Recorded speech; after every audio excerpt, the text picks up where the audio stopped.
Good morning. It's a Saturday morning. Um, yeah.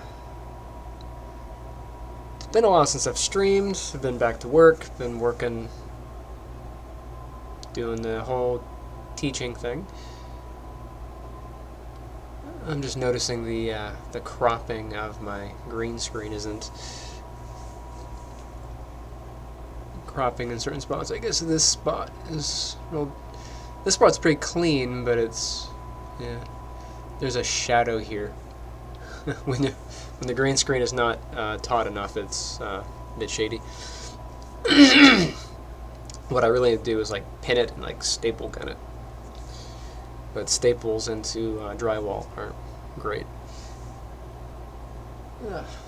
Anywho, I guess it's what is it Memorial Day weekend, something like that. So I think Monday is a no school, well, no work for me, no school for them. I think took the last couple days off. I had one of my students decided to pass on a cold to me.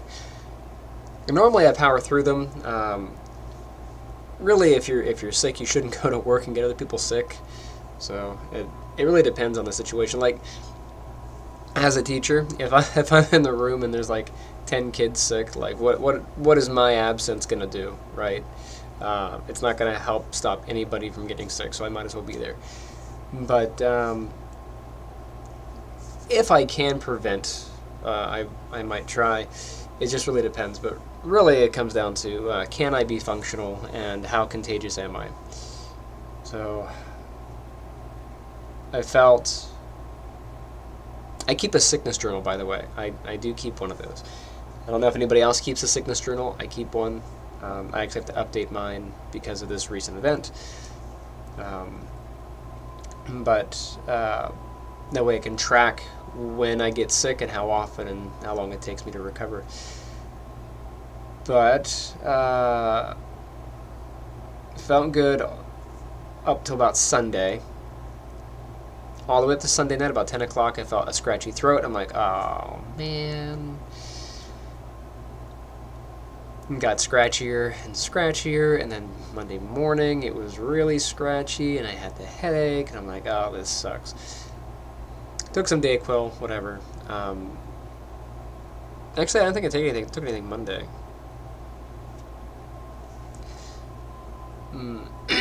Maybe I did. But eventually took some Dayquil. Felt worse Tuesday, but I had to be there because of back to school night. So during back to school night, what do they call it? That basically we have like three or four open house events where it's basically the same thing. Parents come in to hang out with the teachers. And we talk about our class and the whole dog and pony show of what we do. We do that like 3 or 4 times a year. It's the same thing every time. Why do we do that? I don't know. But there's nobody there to represent my program, so I kind of have to be there. I mean, I don't have to, but if I'm not there, then the parents and students who come in for my class, they don't get any of the updated info. That's basically a waste of time for them. And then they have to either come back another time or I have to make that up at some other point. So it really becomes more work for me. So selfishly, I was there so that I didn't have to do back to school night as a recoup, you know.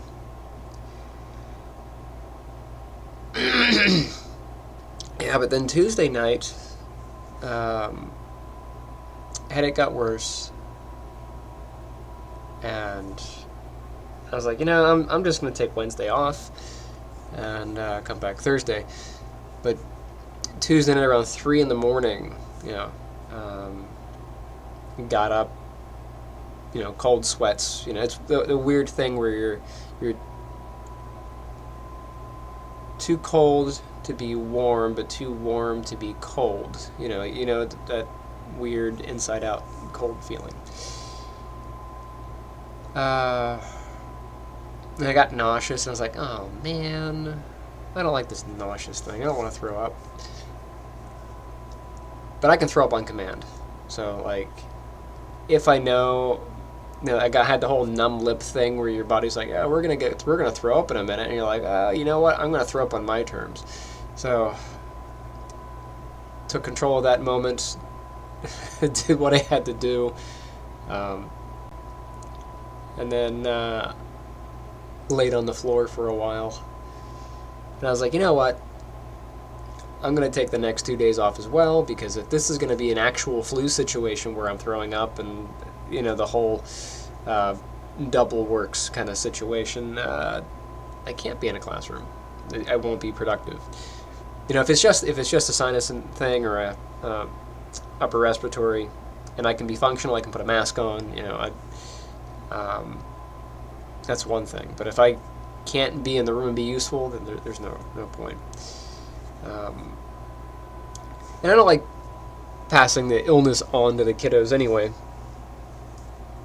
So I was like, whatever, I'll just take the day off. I wasn't going to take Friday. I think I felt good enough Wednesday where I was like, I'm probably fine to not have to take Friday off. Because we only get so many sick days, I think we get like 2 or 3 sick days, and then we get like 2 or 3 personal days, and then something like that. So I probably have a bunch stored up anyway because they accrue. If you don't use them, you get more. They like stack. And I don't take off sick very often, so it's whatever. But if I don't have to use a sick day, I try not to. But then I figured, if I get sick, and then she gets sick, then I have to take care of her, and I can't take care of her at work. So she seemed like she was, she's taking care of me, and then also starting to do the coughing thing. And when I was like, okay, well your turn's about to happen. So I was like, well, I'll just roll it into the weekend, and then I'll come back Monday, and everything will be fine. Although I forgot that Monday is a holiday, so I guess I'll be back Tuesday, and it'll all work out. Although I have some students who are quite anxious that want me to be there to get them all caught up, so we'll see. Anyway, I'm here to play some Super Metroid because why not? I haven't played some games in a while.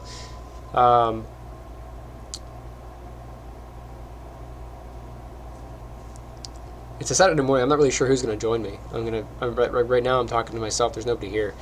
And actually, hold on a second. Yeah, SNES needs to be on top. I had to create a new workspace. I had an SNES workspace a while ago, but then when I rebuilt the computer, I never updated it. So, so that's there. That's there. Does the coming soon work? It does, but it's behind here. Aha! Yay! My mouse has been double clicking, and it's really annoying. I guess I don't need this one. I don't need this one. I don't need this one.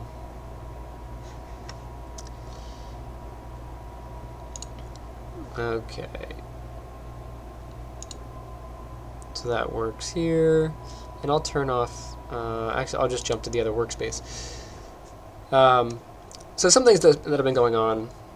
Of course, if you have not been joining me for a while, or if you've seen, I don't know, my ability to articulate is not very good at the moment. I don't think I have a fever anymore, but I still feel like I have fever brain. But the Kickstarter for Wielders of Ether is just about done. You can see there's a lot of the perks. I'm building all these different perks out.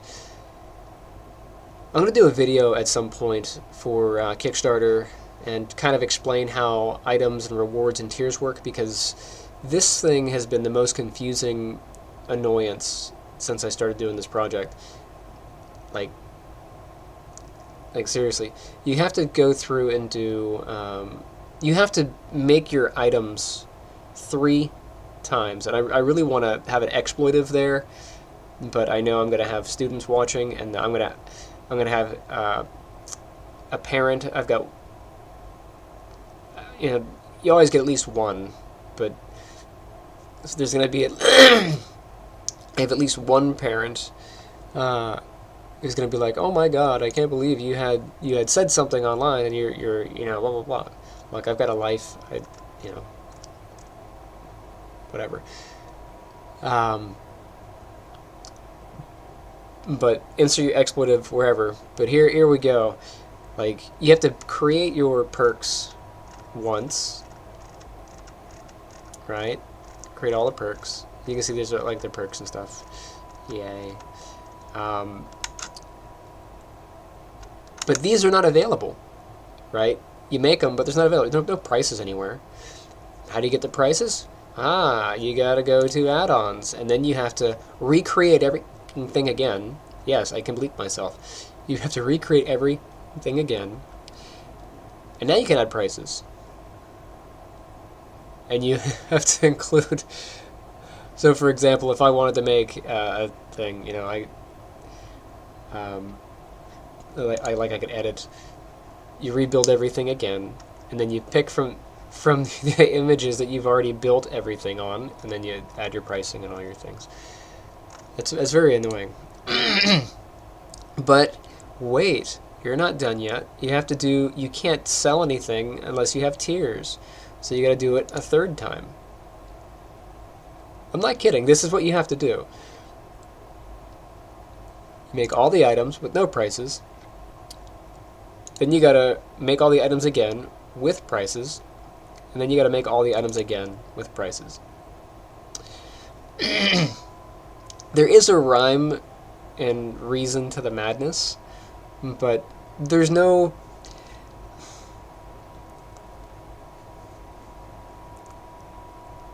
a satisfactory explanation of this process out there, to my liking. So I'm gonna do a video on it to make this really clear, because this was the most confusing thing. And I look at a lot of the Kickstarters. Actually, I've been looking at a lot of the Kickstarters to get inspiration. There's all these other ones, and yeah, I realize that some of these are kind of skimpy. Look, this is not for kids. If your kid is watching right now, that's on you. Okay. But so you can see, like, some of these have videos and whatever not. And this is kind of cool. No video. Probably a good thing this one doesn't have a video. Unfortunately, the thing that sells on Kickstarter is sex, and you're going to see a lot of very skimpy stuff. But it's whatever. This one I thought was pretty cool. I like the Marvel-esque opening. I wanted to do an opening similar to this, but I also don't want to rip off Marvel. But I also don't want to rip off this guy. But I don't know what to do for the opening video. I've been kind of kicking this around. But I've been looking at other Kickstarters and whatever not, and some of them, based on the kind of the rewards that they're offering and the tiers and stuff, they don't have a whole lot. And I wonder if a lot of the rewards that they're offering isn't because they don't have stuff to offer, but because of how confusing it is to set this stuff up. So, I say that for a lot of these, but the ones that are really successful do have a good reward package. So, is this the Jerome? No, this guy. United Comic. His isn't doing very well. I kind of feel bad. He's got 17 days ago. He's got 1 backer. I always feel bad when stuff like this happens. And yeah, I'm trying to build an audience for mine. I'm hoping I don't end up in this situation. But if you like comics and you want to give United Comic a a hand. Man, that's annoying. You can back the project. I don't know anything about the project. I was just looking at it for inspiration on how to build. But you can see, like, here, they don't have a lot of rewards going on. And how you structure your rewards kind of matters. So for like the digital edition, they have like a $5, but then they jump to a $50 thing, and then 150. And I think this might be part of the reason that like they're being hurt, because there's just not a lot of stuff in between. And maybe that's a structuring thing. Maybe they just didn't know. But getting back to this, so apart from this annoyance, like once this is, I want to make this more clear for those who want to set up a Kickstarter, and then whatever. I know I'm kind of rambling. I should be playing the game, but trying to get people, let people settle in. It's a Saturday, so like a lot of you guys are sleeping in, sleeping in extra. But I also have to get my shameless plug, self-promotion out there. So yeah, so things that we're kind of offering for our Kickstarter rewards. I've got, of course, the digital copies, all things digital. I don't know if $5 is enough. I may end up raising the price on this. I might do 10 and then 15. But this is what I'm thinking. $5 for the digitals, 15 for the printed, and you get the digital one with it anyway. But I might do 10 and 15, and the reason I'm thinking that is the goal we're doing is 10,000. That's what we're trying to raise. So it costs about a comic book costs between $3,000 and $10,000 to make. Okay, $3,000 and $10,000 to make. I paid about $5,000 to make my comic, and that's what I paid out of pocket directly to Patrick, my artist. So we're partners in this. I wrote the story. He's doing a lot of the comic design, and I've got money going in all the different directions. So like, just toward Patrick though, is just $5,000 so far, and we actually negotiated it for a lower price. So I don't get too much into that. Well, I'll probably do that for like the video, but we've been working on it for 2 years. And we negotiated at about $150 per finished page. So it's between $150 and $450-ish. Might be up to $600 now with inflation, but roughly about between $150 and $450 per finished page of a comic is what you can factor in. If your comic is, and I'm not going to do math in my head, but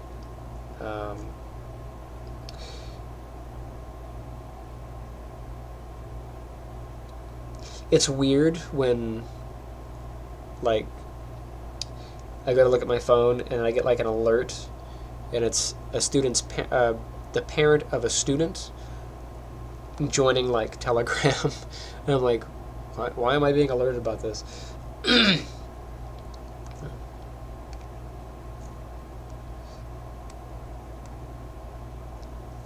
It's like, am I being called? It's like, no, oh no, they just joined Telegram. It's weird. They updated what the calculator looks like. I don't like this. I don't like that. Okay, so let's say at the high end, well, we'll do it low end. So at 150 per finished page, right? Let's say you want to do 30 pages. Okay, so your average comic is between 24 and 30 pages, typical. So that's $4,500, right? That's about $5,000, which is what we were gonna do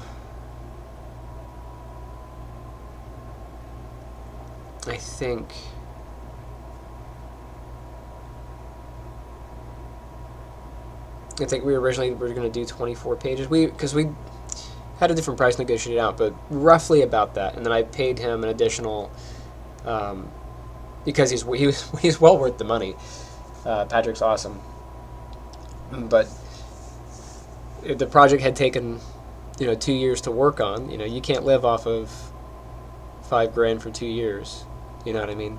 So I paid him more, because he's awesome, he's worth it, and you pay the people that are on your project what they're worth. So that said, let's say we have a $10,000 goal, and 1,000 people buy the $5 comic. Well, I'm only halfway there, So I probably need to raise the price on these, but I'm not sure. But anyway, so if you get the $15 one, you get that and the digital, and you have your choices. Which comic you want. Other things in the bundles. If I go back to here, and I'm not checking to see if anybody's okay. I just had to check stream, make sure people are there or not there. So you have all the individual ones. Other stuff, the comic script is available. So, of course, I wrote the novel, and then I wrote a script for episode 1 and 2, and I may have done episode 3 for like a TV series. So I wrote the scripts for that, and then I converted episode 1's script into the comic book script. So that would be what this is here. This is the one that's been kind of stripped down and adjusted per shot, per panel. It's broken down per panel. And this is what me and Patrick worked off of to make the comic. Really, he made the comic, so. But those are the instructions. We also have all of the concept art, so pretty much all of the pages, every page of the comic, I had to have the sketch of before I approved it. So I have all of that stuff, and then like the corrections that I would send back and all that. So we're going to catalog all of that stuff and make it into a collectible item. Probably about 100 pages worth of stuff just for that, which is kind of cool. I might do this as a hardcover. I don't know. Maybe. Also, the coloring books. So the non-colored versions of the comic, those are going to be released as, you guys can use them as coloring books and color those up. And I have, of course, the sketch covers, the alternate and the standard sketch covers are on there. And then, of course, we have the keychains. We got Selden, Simon, and Jazra. Where's my water bottle? There it is. Yay.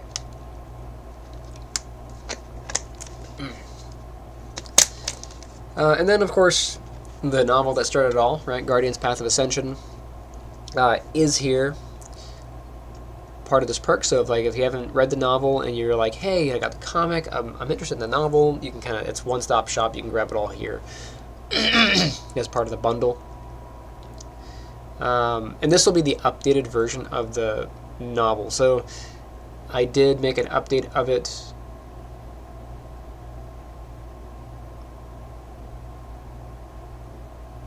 It's not released yet. It's just kind of like stewing in my brain. If it was released, it's not released yet. But yeah, it'll be the updated version. So you have the Kindle, and then you have the paperback, and then the hardcover. And then, of course, we have a Q&A session with me and Patrick. It'll be an hour Q&A. We'll probably do these one-on-one, just to give them a little bit of, make them unique. You guys can put together, 10 or so questions for each of us, and then, hit us with them. Of course, related to our work and, the comics and whatever not, but some things we might not answer, like if it's too personal or whatnot, but it's not... I guess it's kind of like an ask me anything, but within reason. And then the art session with Patrick. You can do an hour art session. He'll draw your character for you, or teach you how to draw. Schedule that with him. That's one of those perks. And then, of course, you can get stuff signed by us. Now, we're not doing things signed automatically. So a lot of the Kickstarters you'll see quite often, get it signed by the artist, get it signed by the writer. That is a thing. However, me and Patrick live in two different locales. So I'm in Florida, he's in California. So we really can't do that. Like, you can get it signed by me, and that's easier. But to get it signed by both of us is complicated. So those are going to be added on as perks. Do you want them? And you got to pay the additional shipping and handling, because if it comes to me and then I got to send it to Patrick and then he's got to send it out to whoever, so there's a lot of shipping involved in that. And some things are expensive to ship. Like the comic itself isn't going to be very expensive. It's, what is it? Partial post is like $5 or something like that. But larger things are going to be harder. So, just like one of those things to consider. We had to kind of work through that. It's like, how do we handle that? It's not that we don't want to sign everything. It's just logistically, it's just not feasible. What I might do is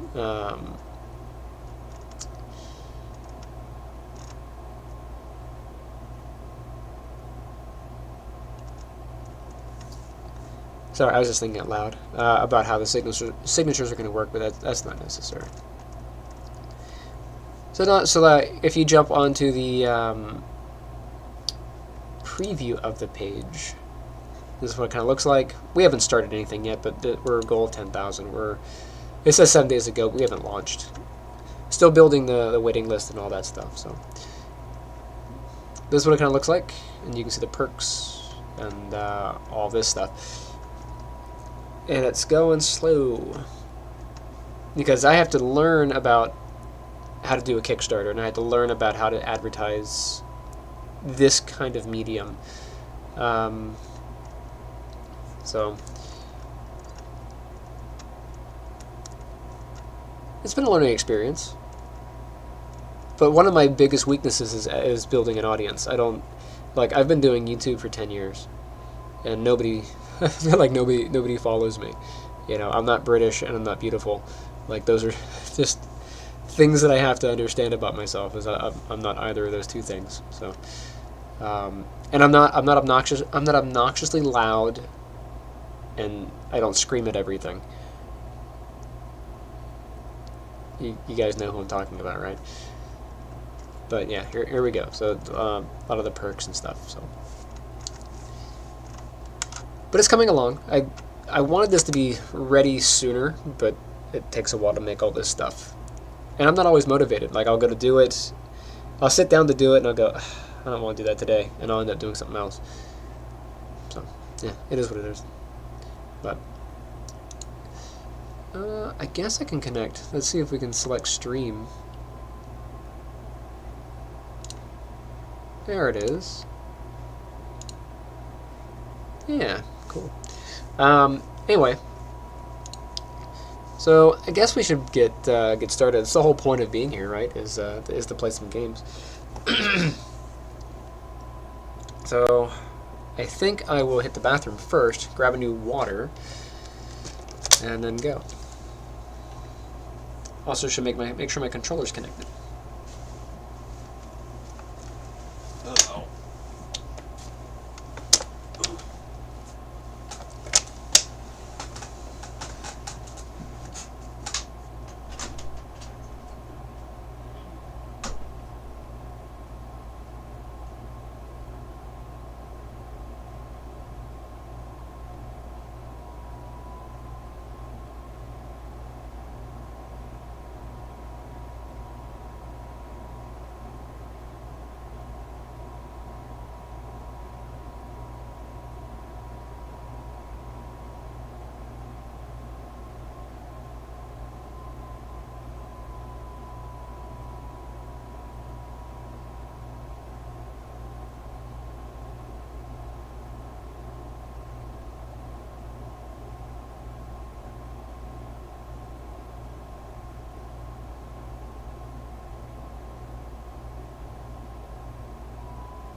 I am back. Oh, I don't know if I want this light on in my face though. Oh, put this here. Get back into my perch. Oh. I've had this loft space for like so long. The funny story about this loft space, this was a bunk bed. And built this thing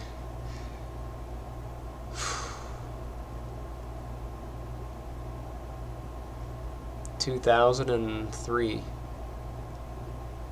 I built this bunk bed back in 2003, 2004, or something like that.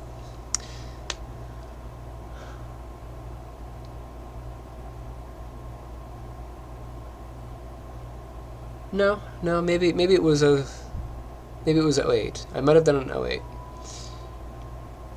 I built it when me and Tom came back from Vermont, I think. Pretty sure we did it when me and Tom came back from Vermont.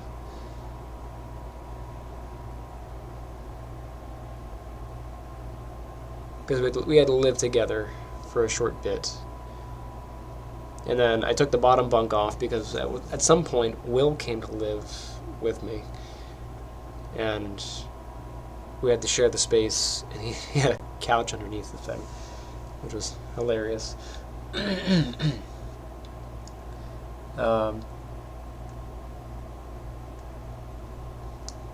Weird things that happen in life. Alright, controllers connect. Let's see if the game is going to read the controller. Yes, the game is reading the controller. Alright. Apologize for clearing my throat. I do that anyway, but let's pop this on.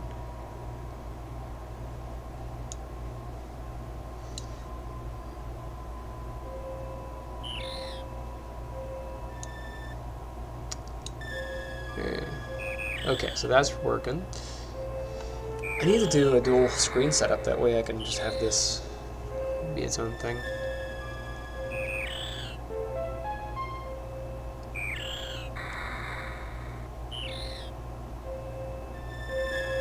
What should I do for the background? I guess I don't need to have the display capture. If I turn off display capture, yeah, you guys don't have to worry about the background for that. And then you guys should just see this window as it is. Yeah, and then I can put this wherever. Ah, crap. I don't want to move that. I should be able to take this and put this. Yeah, you. There we go. And I'll put my headphones on so I can hear the game.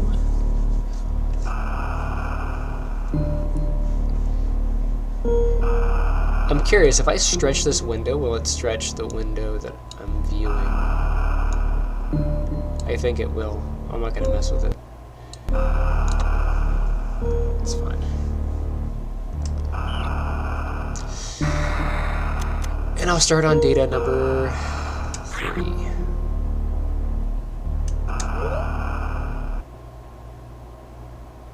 The last Metroid is in captivity.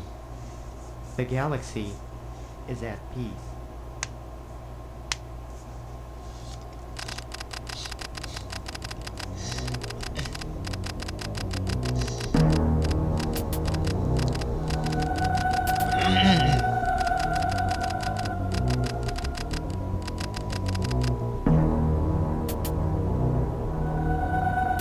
Should I read it to you? Do you want? I don't think you want me reading it. I first battled the Metroids on planet Zebes.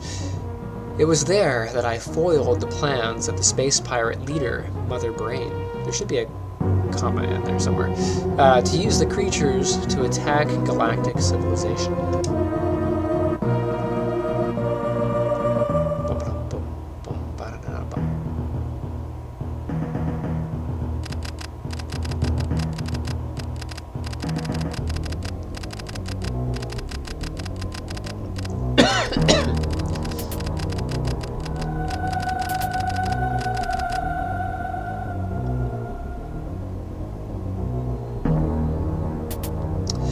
I next fought the Metroids on their homeworld, SR-388. I completely eradicated them except for a larva, which, after hatching, followed me like a confused child. You know, as a writer, I have to poke at the ellipses. You probably can't even see the mouse, but the little ellipses at the end there, the ... That usually means that there's information not being shared, but really it's a complete sentence, so there's nothing else to... I'll move on. It's fine. It's fine.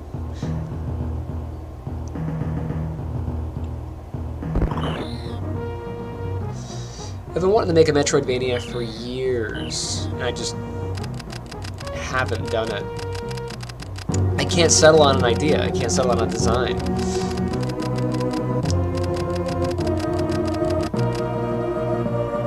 It's like idea paralysis. I just can't come up with something that I really enjoy enough to want to do it. And I've been working on a couple of things, but it's whatever. I personally delivered it to the Galactic Research Station at Ceres so scientists could study its energy-producing qualities.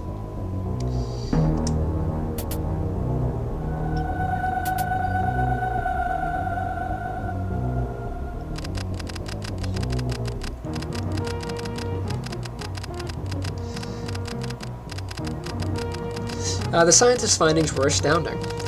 They discovered that the powers of the Metroid might be harnessed for the good of civilization.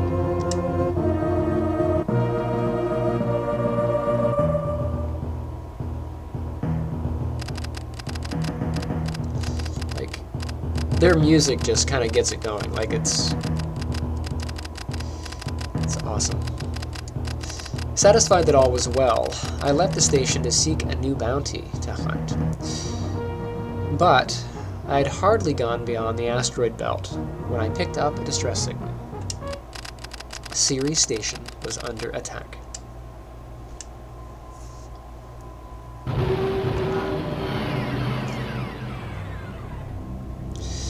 I'm not going to do this as a speed run, but I will do it quickly. I'm not using the ideal controller. This controller is a bit stiff for this game. I prefer my PS5 controller. It's a lot smoother, but there's just sometimes this controller doesn't do what I need it to do. Like the key press, there was a button press that just didn't go through, and if you popped out of the spin. I'm just seeing how tight I can get this spin.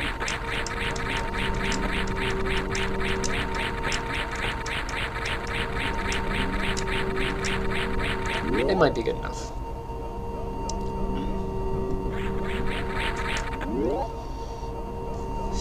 But one of the motivations behind playing Metroid today is I've been working on my Metroidvania, and I really wanted to have a look at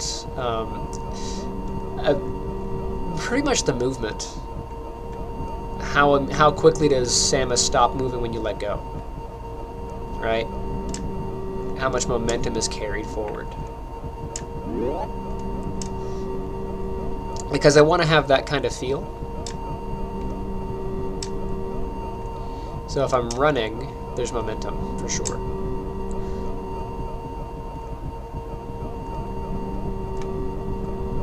There is a burn off. Whenever I turn, there's a slight burn off.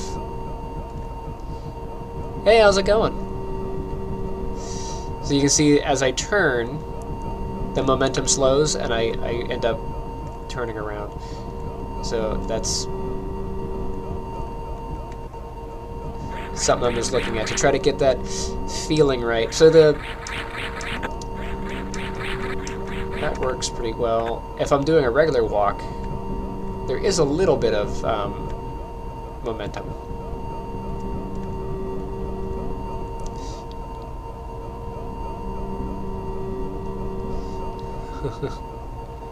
Hey, how's it going?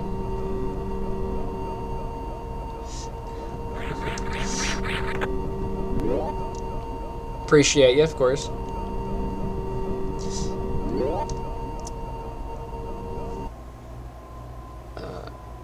Let me see if I can get this adjusted a little bit so I can see the... There we go. That way I can see the chat. You don't know a lot of Metroid? It's alright. All you gotta know is this boss is the hardest boss in the ever. You're not even allowed to shoot him.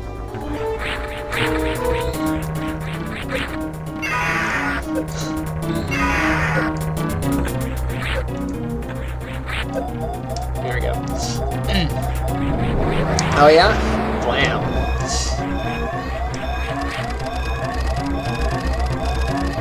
Wait. So the whole thing about Ridley there is shooting him doesn't really do anything. The fight is over when you're at 29 health. So you just you spam running into him so that you can get to 29 health and then you can get out of the fight. And these tiles falling, they don't do any damage. You can notice the health hasn't changed. It's been at 29 for a while. Still at 29. Oh, that was a bad angle. I do think it's really cool that they tilted everything. I'm not sure how they accomplished that back in the day with Super Nintendo's restrictions. Like if they tilted the camera, or if they actually tilted the whole world. I'd like to know what they did for that. That would be cool. I think if I were doing it, I would probably just tilt the camera. That would be the simplest answer. Would be to tilt the camera. But I don't know what they did back then.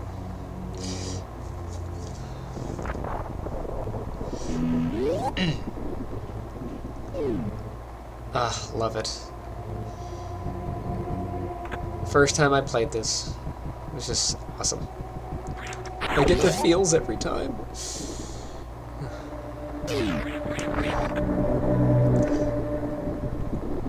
And I was sick when I played it the first time. And I'm sick now, so it's like being back there.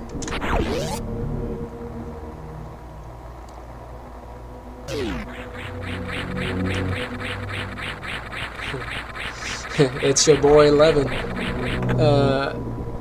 Jevin.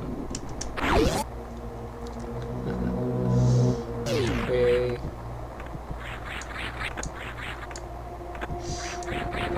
I need to do a Secret of Evermore playthrough, because nobody plays it, and it's such a great game. But there are a lot of games that I played growing up that I want to make, and as a game designer, like, I should have way more games out there than I do. I only have one published game.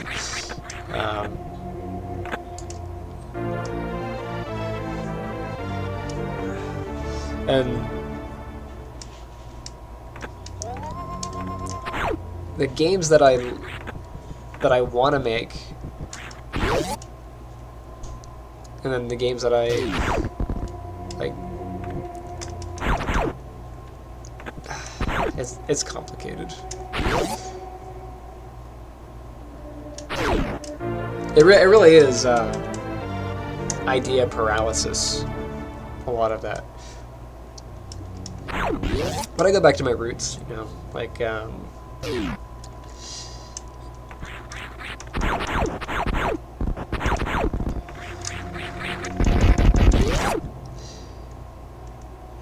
I always come back to a Metroidvania.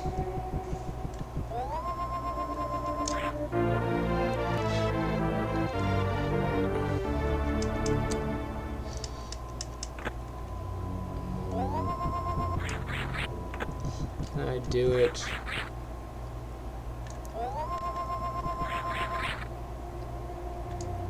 I think that's fine. Yeah.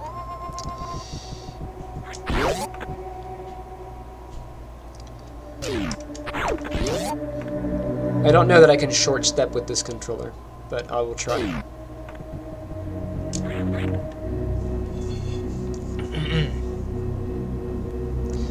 It's hard enough for me to short step with the controller that I like. I don't know if I can do it with this one. Uh-oh, the lights are on. Spooky. Hi.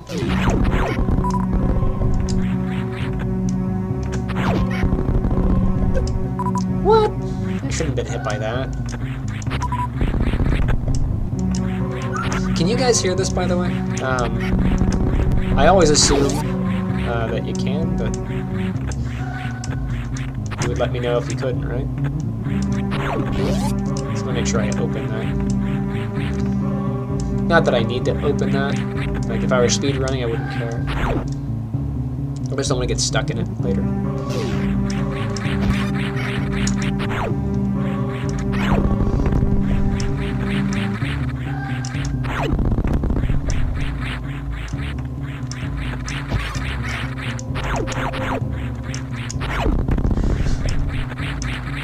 That's something that doesn't happen in the modern games, is so I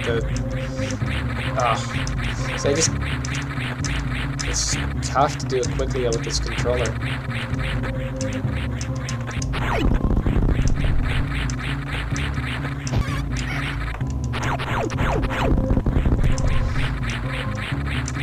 So back in the day, they can only have so much memory running at a time, right? I mean, we still have that limitation, we just don't notice that limitation. Hi, you.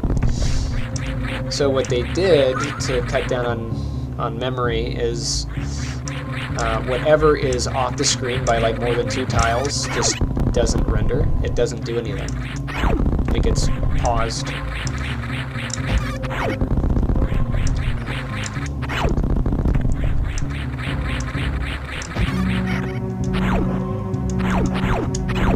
That's why if I fire at the guy and he's jumping, and then I wait and I go back, he's still in the same spot and he carries forward. There are a few exceptions. These little crab walkers, those I think will go all the way around. I think they're one of the few exceptions to the rule. Let me see. If he goes up here.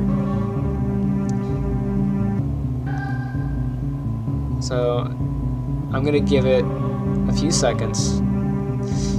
If he paused, he will be up in the upper left corner, just kind of chilling, and he'll start. If he's not paused, he will be on the next ledge. Okay, so it looks like he did pause.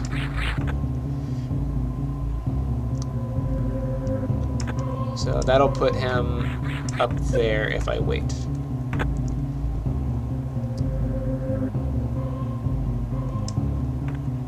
Little crabby guy. Yeah, they paused. Okay. So I was wrong. What do I want to do? I'm gonna go get the... I suppose I should save, but I almost never die to this guy, so...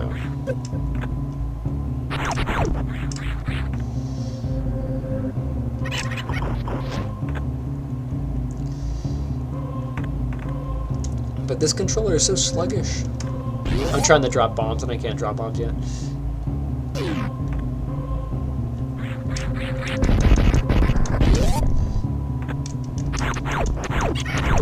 Oh, that was slow.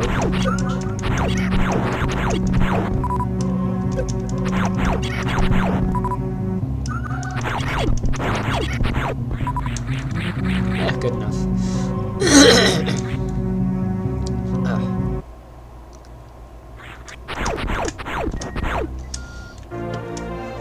I do want Selden to have a lot better accuracy.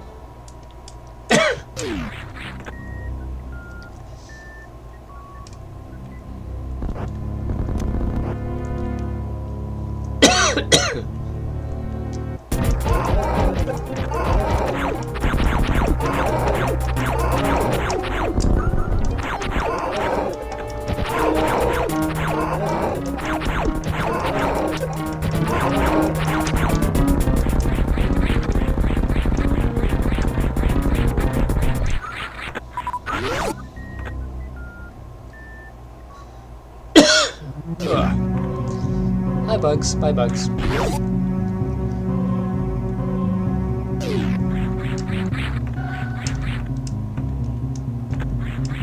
I cannot get out that way. I've tried for a long time. There are some...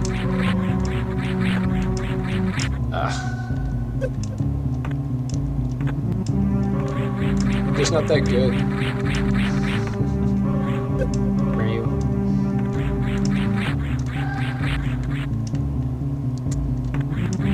You have to get just the right angle, and you have to morph at just the right time.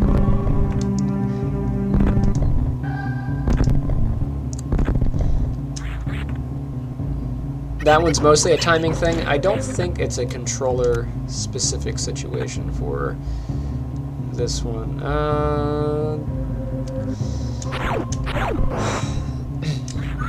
Trying to map into my brain if it's worth going back down and grabbing everything, or if I should get it on the next cycle through.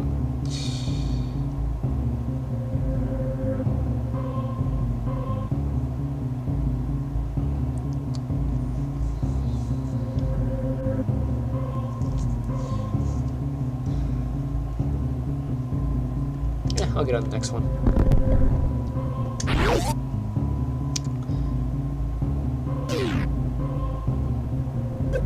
This isn't exactly a speed run, so... Give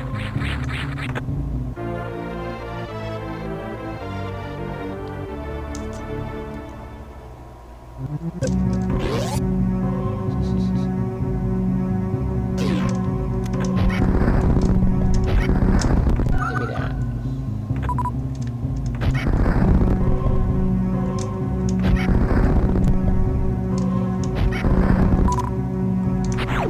I need to have at least 5 missiles.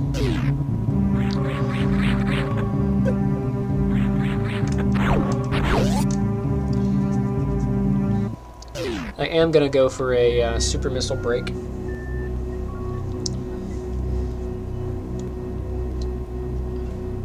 Mock ball I can do on this controller.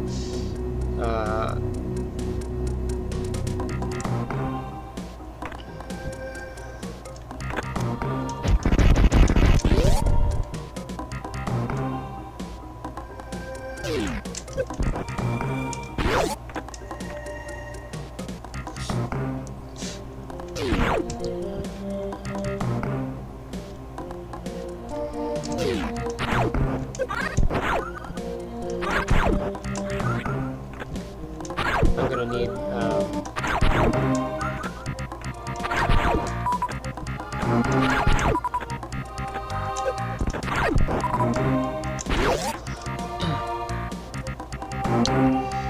technically I won't need them, but that's a bad run.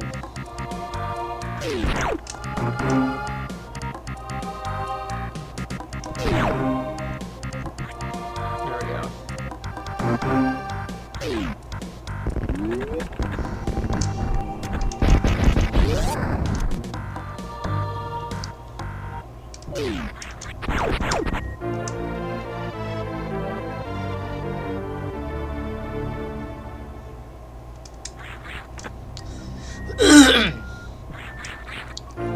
So I should be able to do,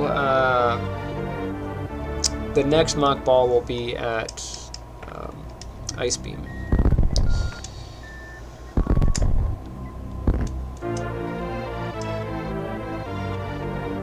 One thing I am not doing in my Metroidvania is having these little pop-ups every 5 seconds.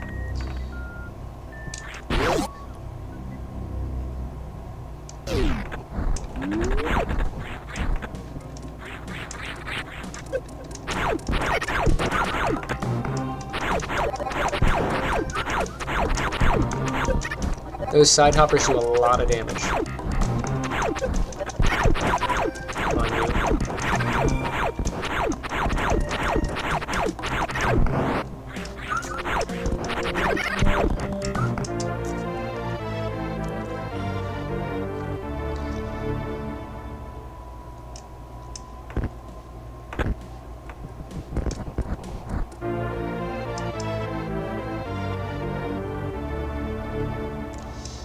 I do want Selden to have an adjustable aim when he's running.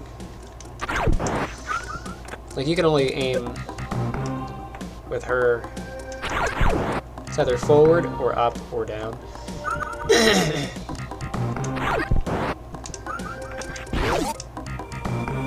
But I want Selden to be able to a lot smoother.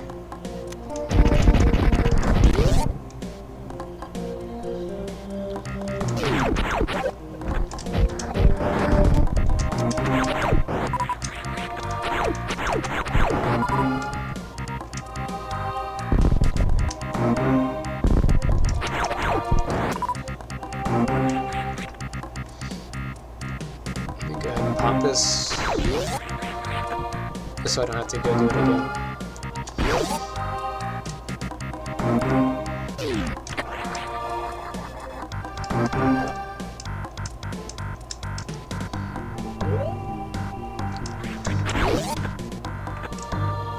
I built a lot of smaller games.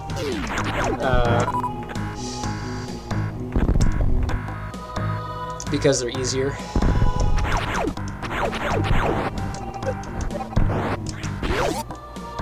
But they're not the game that I want.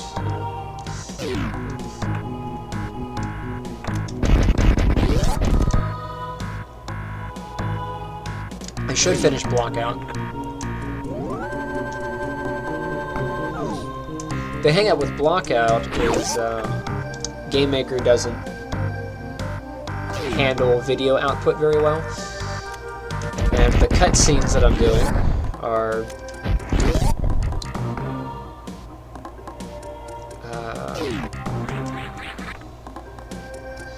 I mean, I technically don't need that, so I'm gonna avoid it. It's a missile recharge.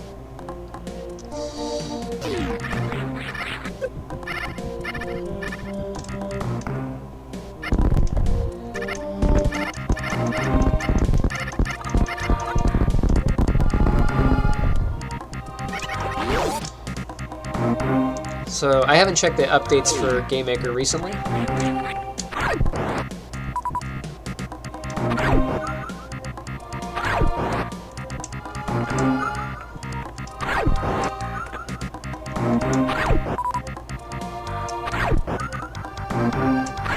But if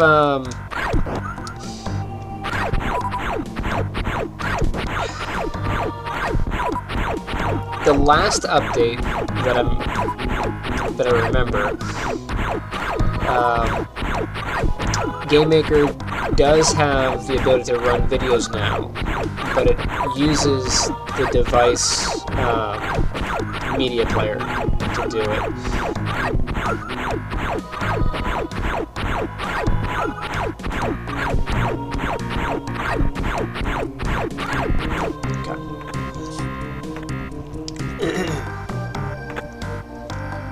Hi. Just not gonna deal with that.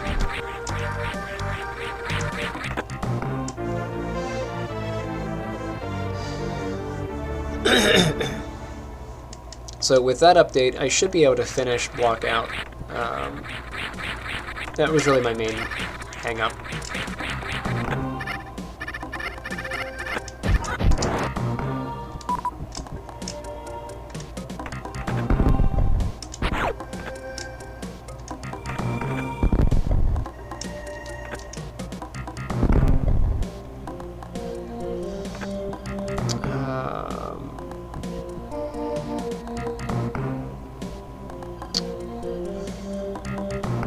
Get exactly where it would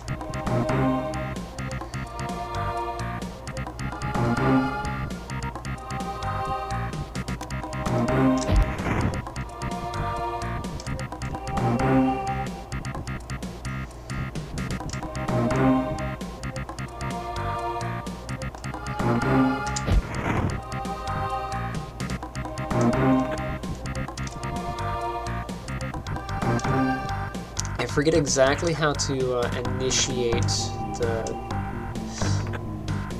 So this is open, and then it... Like, I can't shoot it from here.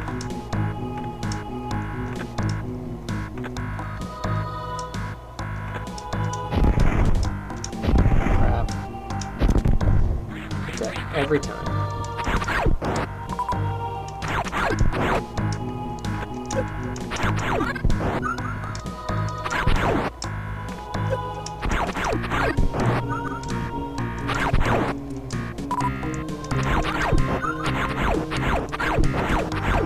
This might be a minute.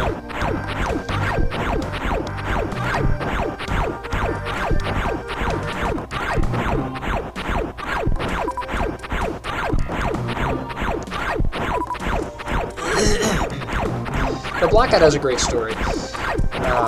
It's not a super complicated game. I just need to finish it.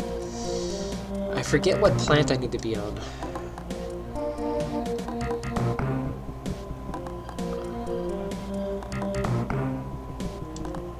Crap.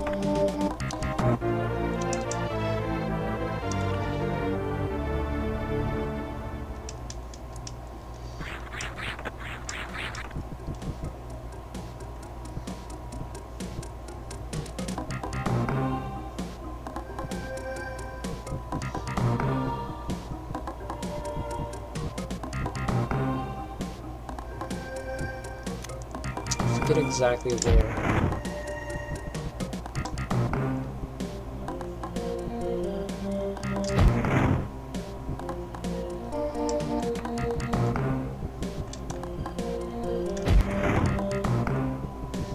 I don't remember exactly where the spot is.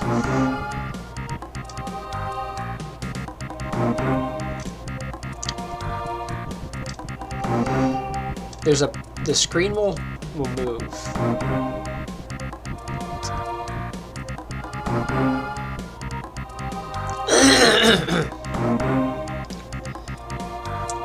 But there's a natural cutoff here. There's a spot where it doesn't.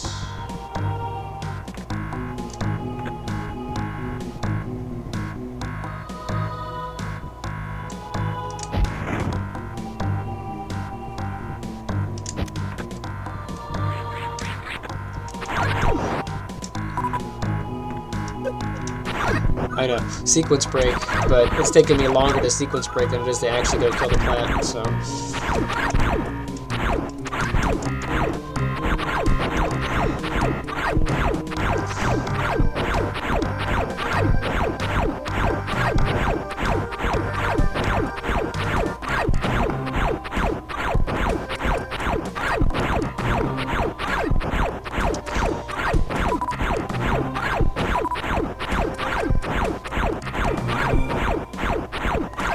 now?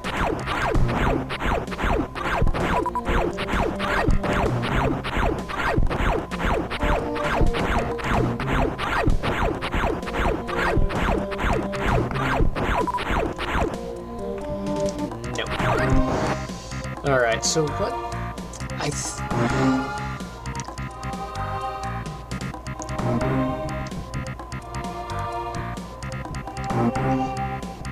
I want to say it's this plant.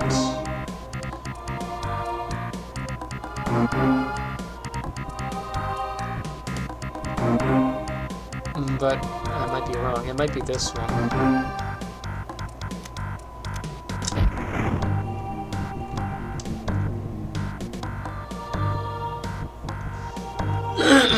I'll look it up.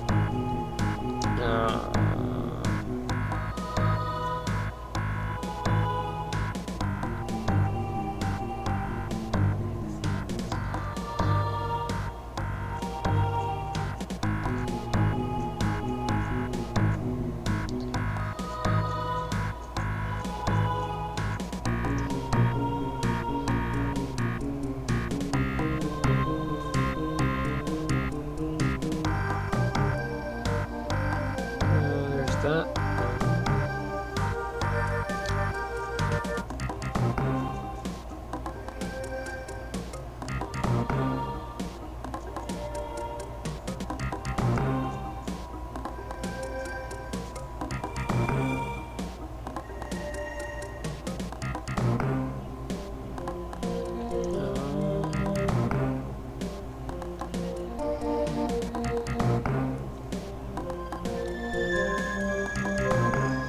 In 1994, Nintendo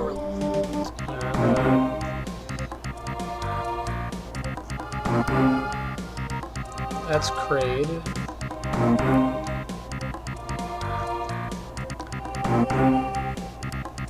There we go, this is the one I want.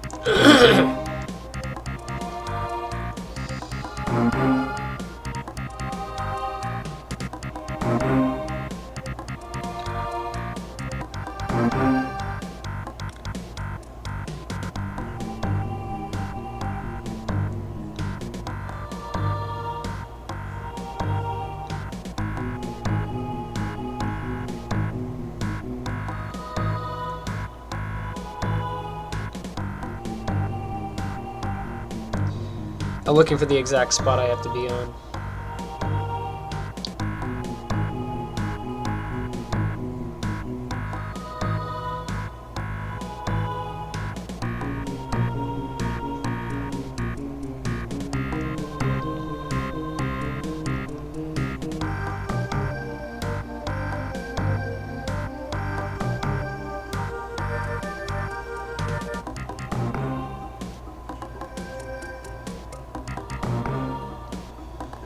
Yes, it is that plant. But at what point? Okay, so the wall dropped there. Let me try to creep up on it. It didn't hit it though. There it goes.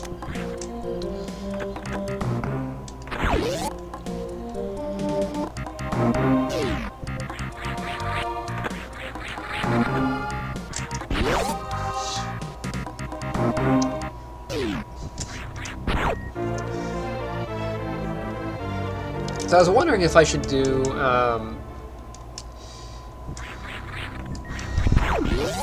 the Metroidvania, because I'm doing it in 3D. If I should do 3D based tiles, or if I should do just map out the landscape however I want.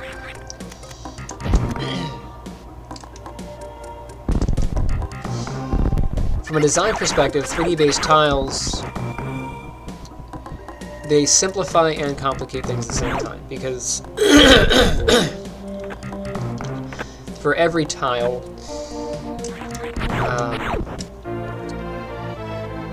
that's extra geometry in the map.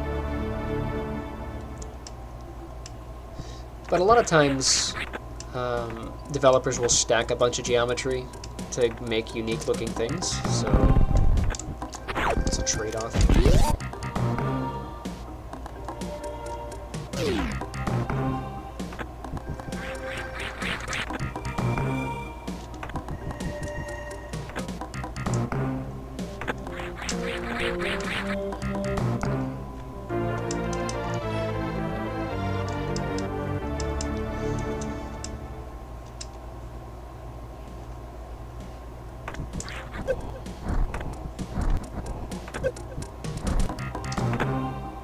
Side hoppers.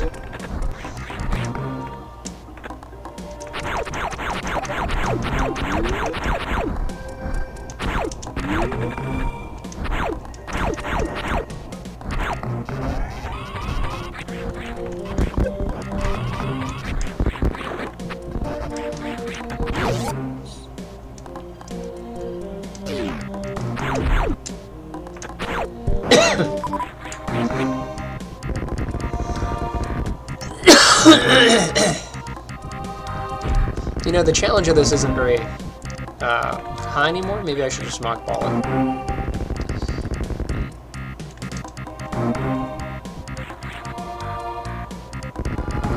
Get my practice in. Whoops.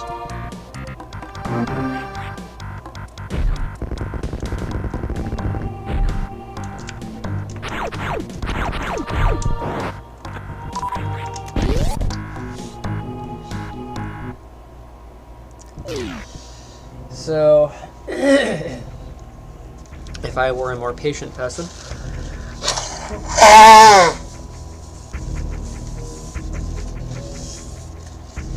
I would attempt to, well, that's cool. I see a bunch of, like, little goodies and stuff. That's neat.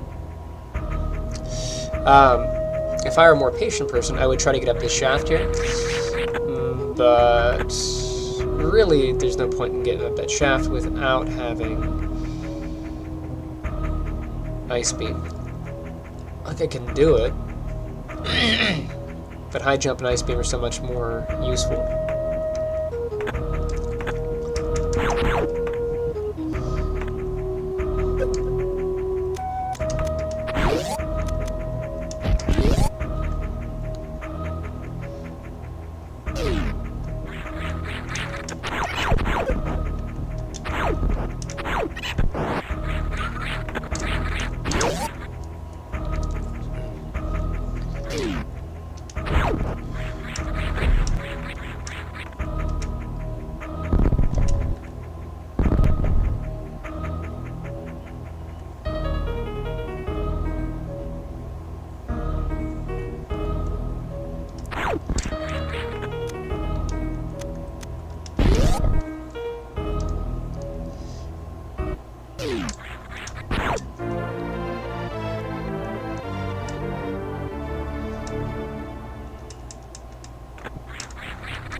How's it going, the Jeep?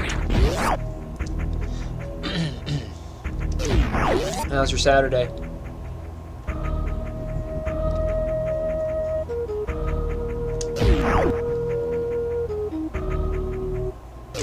So here comes the question. Do I take on Kraid now? Or do I sequence break, get Ice Beam first, and then take on Kraid?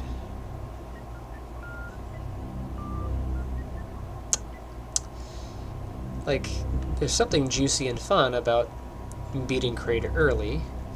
How's it going, Ian? But there's also the convenience of having Ice Beam and High Jump boots.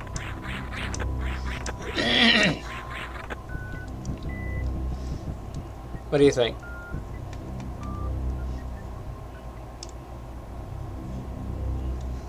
Take on Kraid first.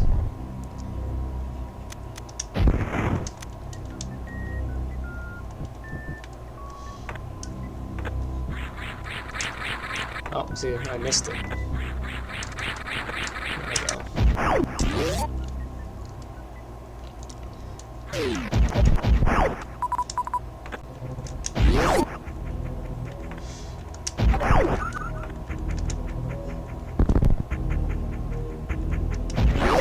This is true. Get an early barrow.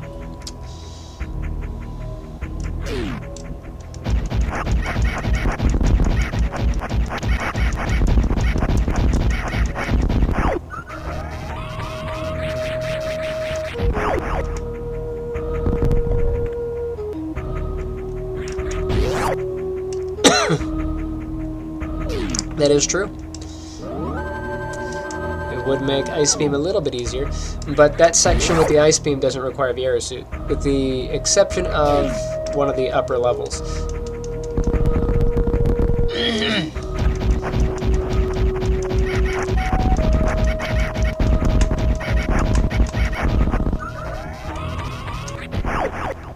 But I do only have one energy tank, so that does make things difficult. Technically I have two, because I got a reserve tank.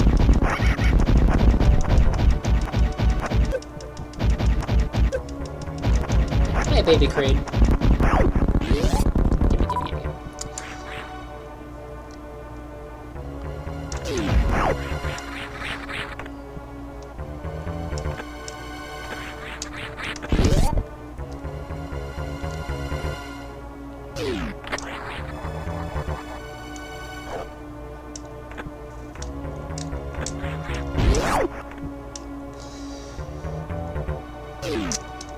I will try doing a speed kill, but I have not perfected that technique.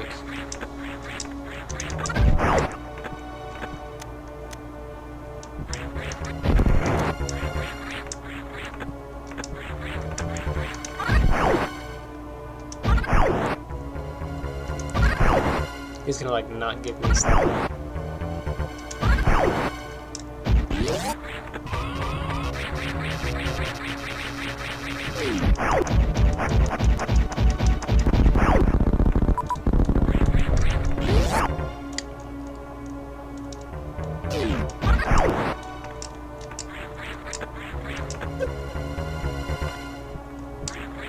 Yeah, same.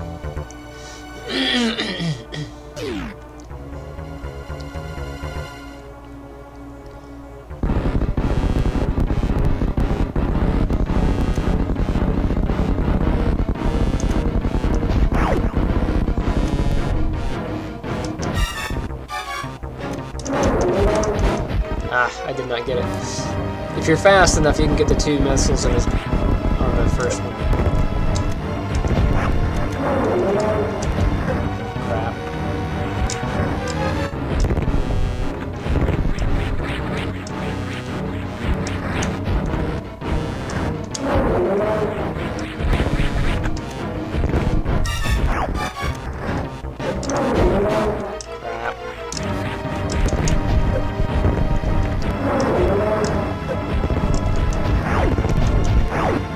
Not supposed to cook me yet, Crane.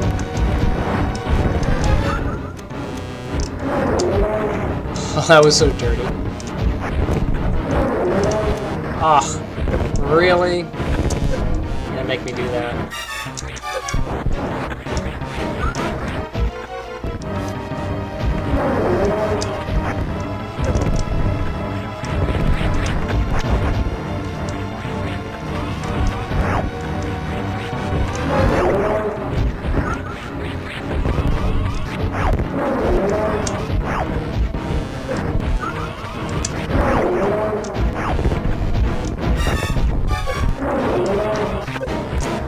Pushed off.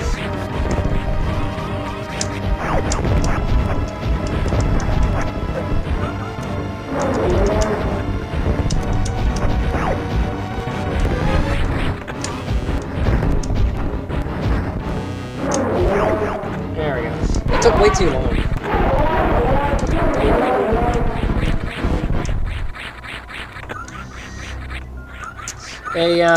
A charge beam is about the strength of I want to say a charge beam is the strength of a super missile. So as long as you have charge, you should be okay.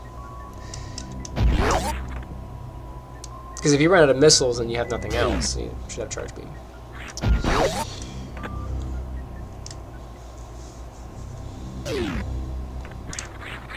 But a charge beam won't open a door.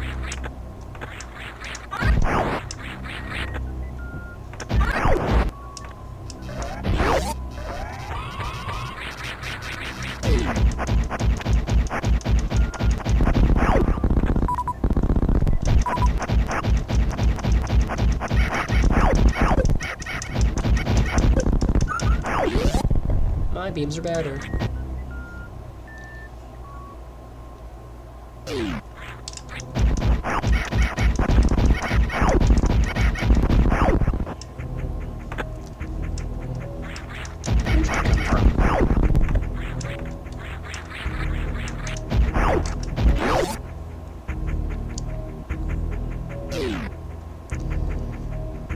I can see that. Because really you can hit anywhere. You know?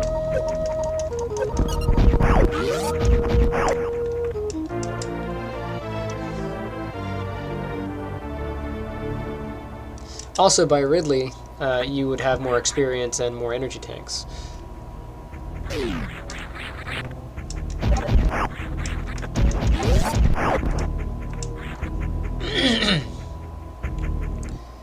So understanding of mechanics would be a lot better.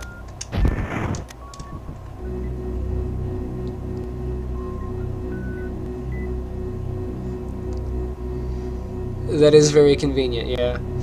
You can hit him with a screw attack, but it just bounces you off, I think.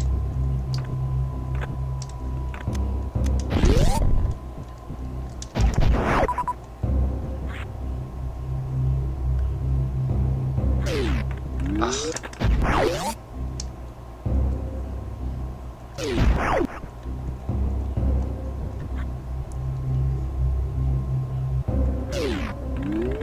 I bounced.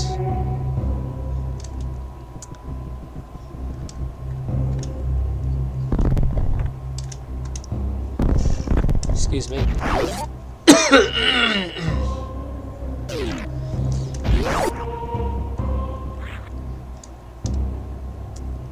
Can't attack great with a spree attack.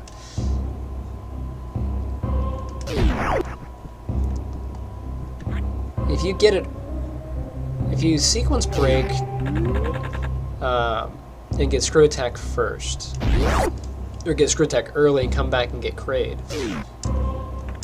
I think you can hit him with it.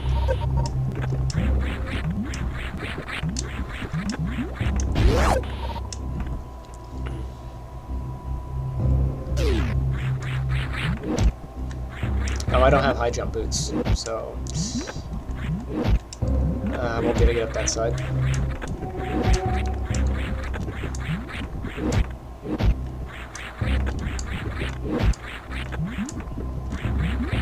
Ah.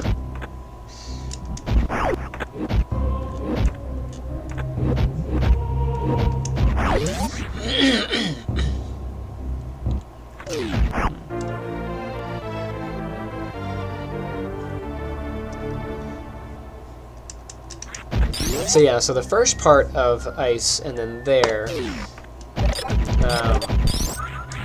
would be fine, but yeah, this room would be difficult without the VRC.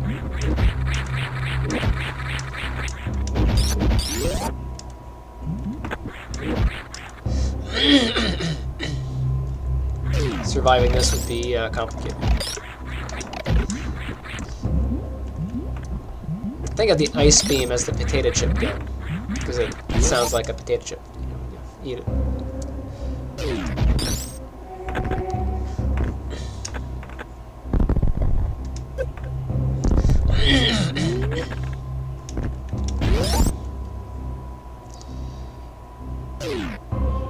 Better go get the high jump boots while I'm here.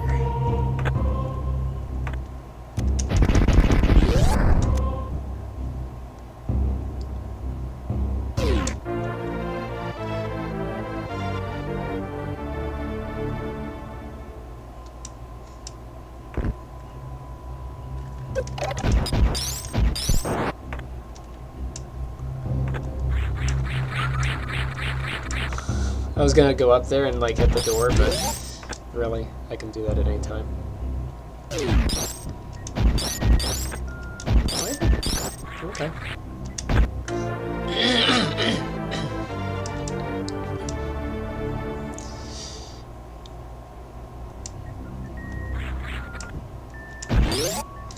You haven't beaten Super, but you got Fusion 0. It's kind of doing it backwards.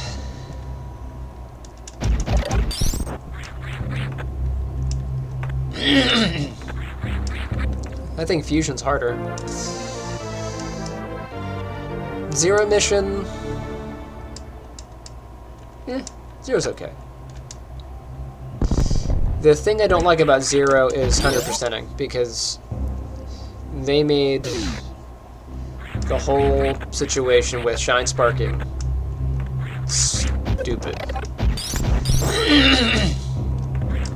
For that, I would definitely want a PS5 controller. Having this thing would get thrown through the screen.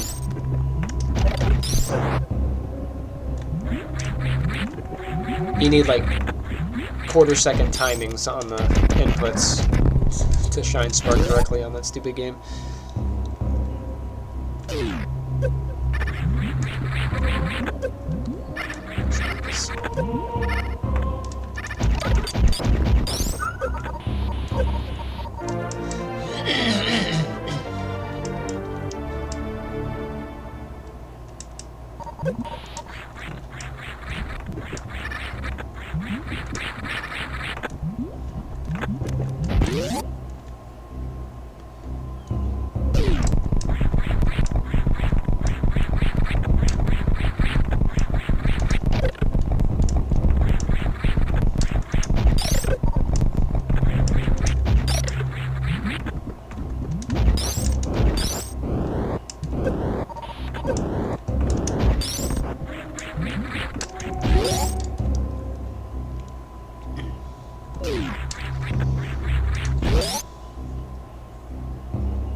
Sorry, I have a lot of phlegminess. It's cold. But even when I don't have a cold, I'm still phlegmy. Really? I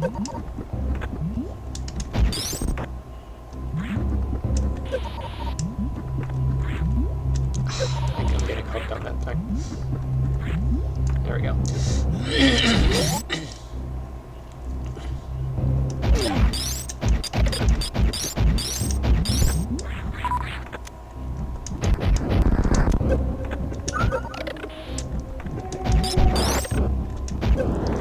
Arc's pretty good.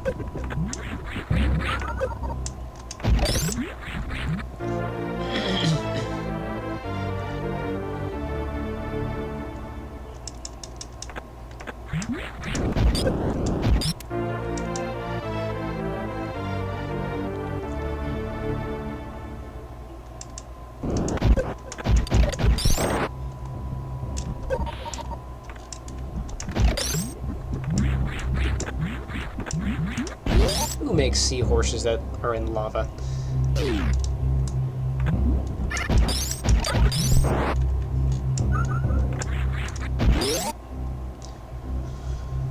Might as well get all the stuff that I can get while I'm here.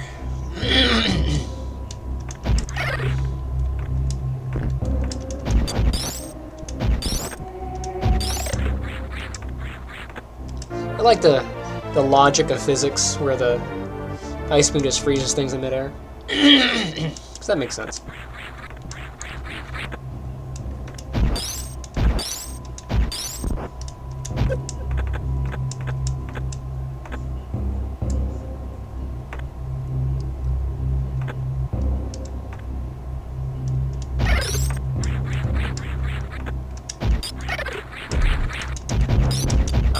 Let's try to get that guy.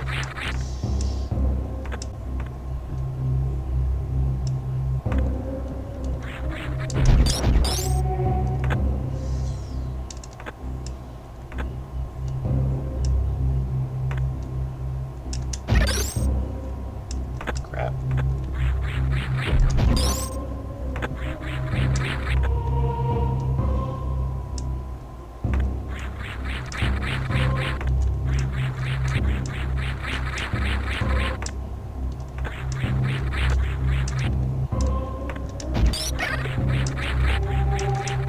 I kicked it.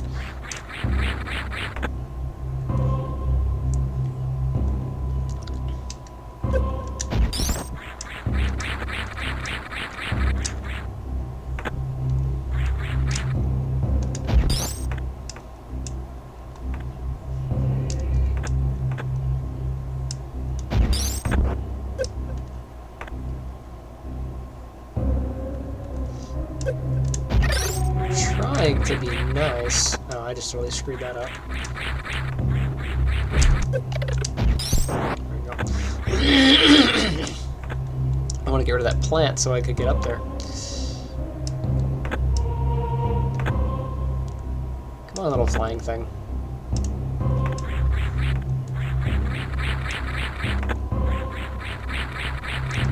I wonder if I killed the other flying thing.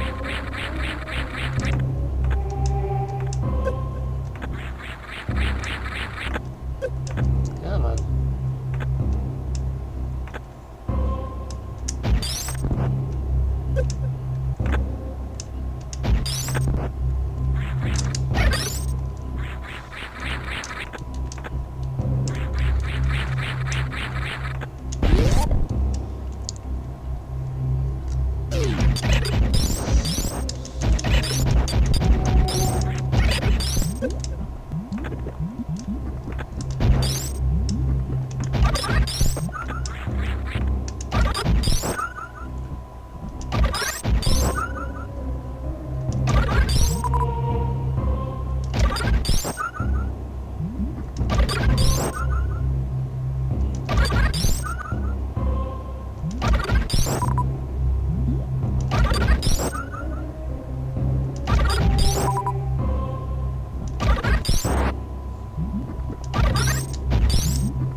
Here we go. Wait.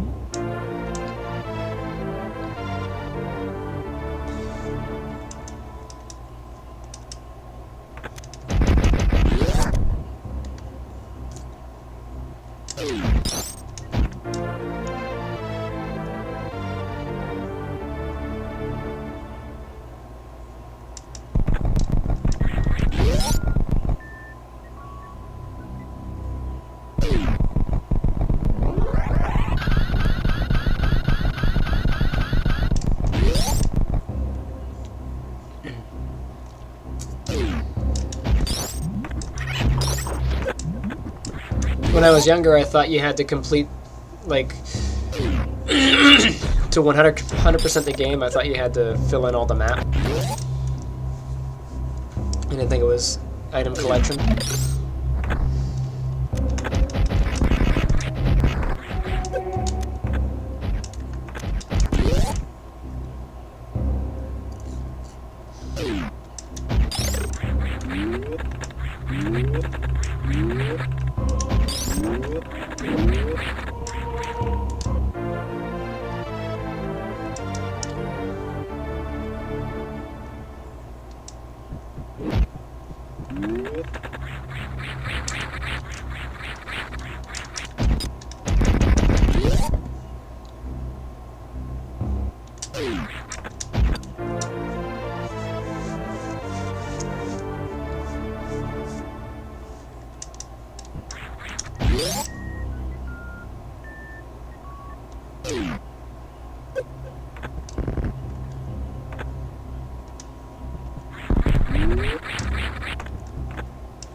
I was gonna bounce up there, but I foobarred it.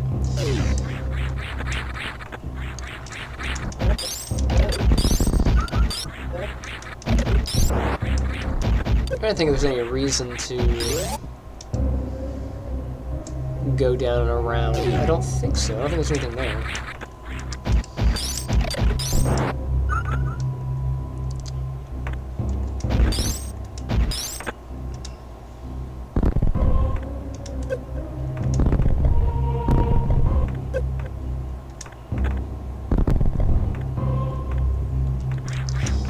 This way connects back to there. That one connects down and around. Don't think there's anything off of the down and around, though. Yeah. I'm going this way.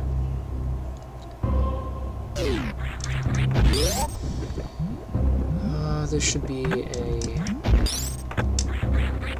this guy.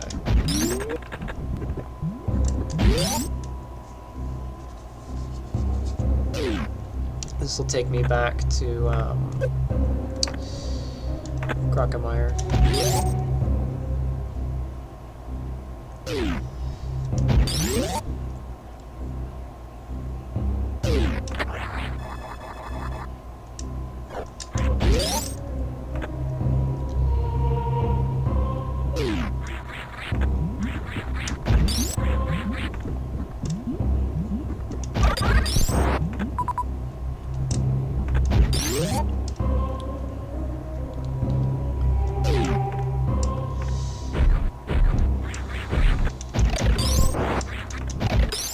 You know, I've never tried, but I wonder if you could build up enough speed from the other room to get across and go back up the tunnel.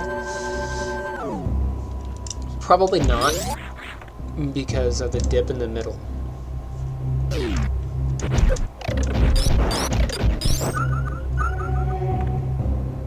But I'm pretty sure this is speed boostery. Yeah, and then the speed boosters are here. I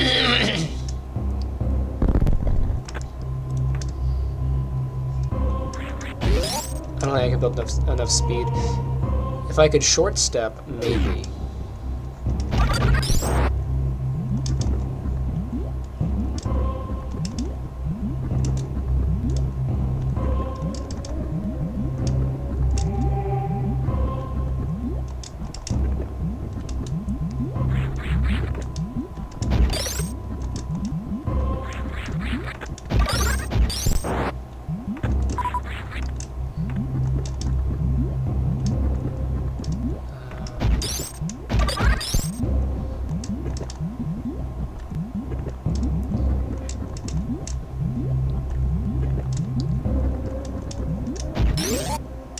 I'm not getting that short step.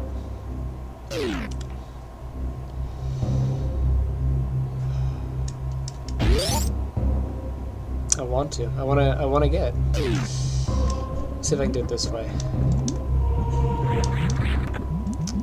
It was almost.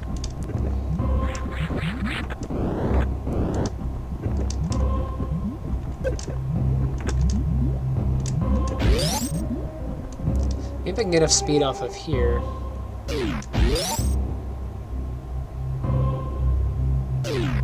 No.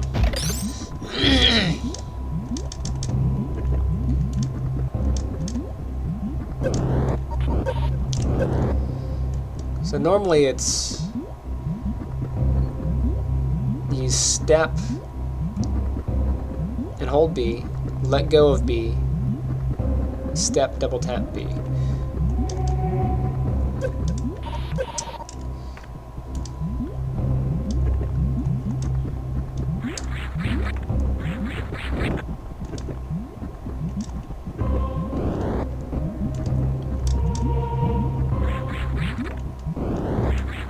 Felt like I was quicker there.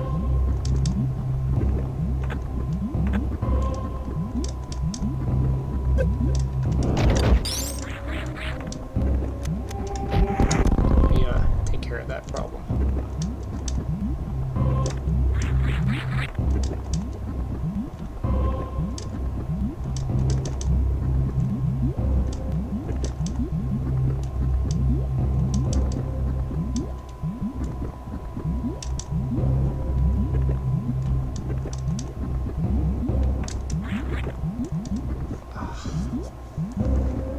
I'm gonna look it up. Pretty sure I'm doing it correctly, I'm just not good at it.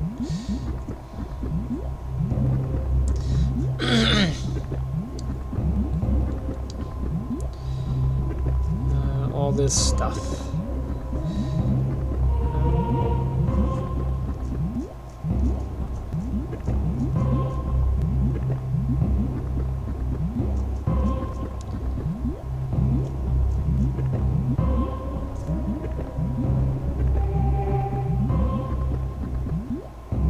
And see what the goat has to say. So what Oat's got to say about it.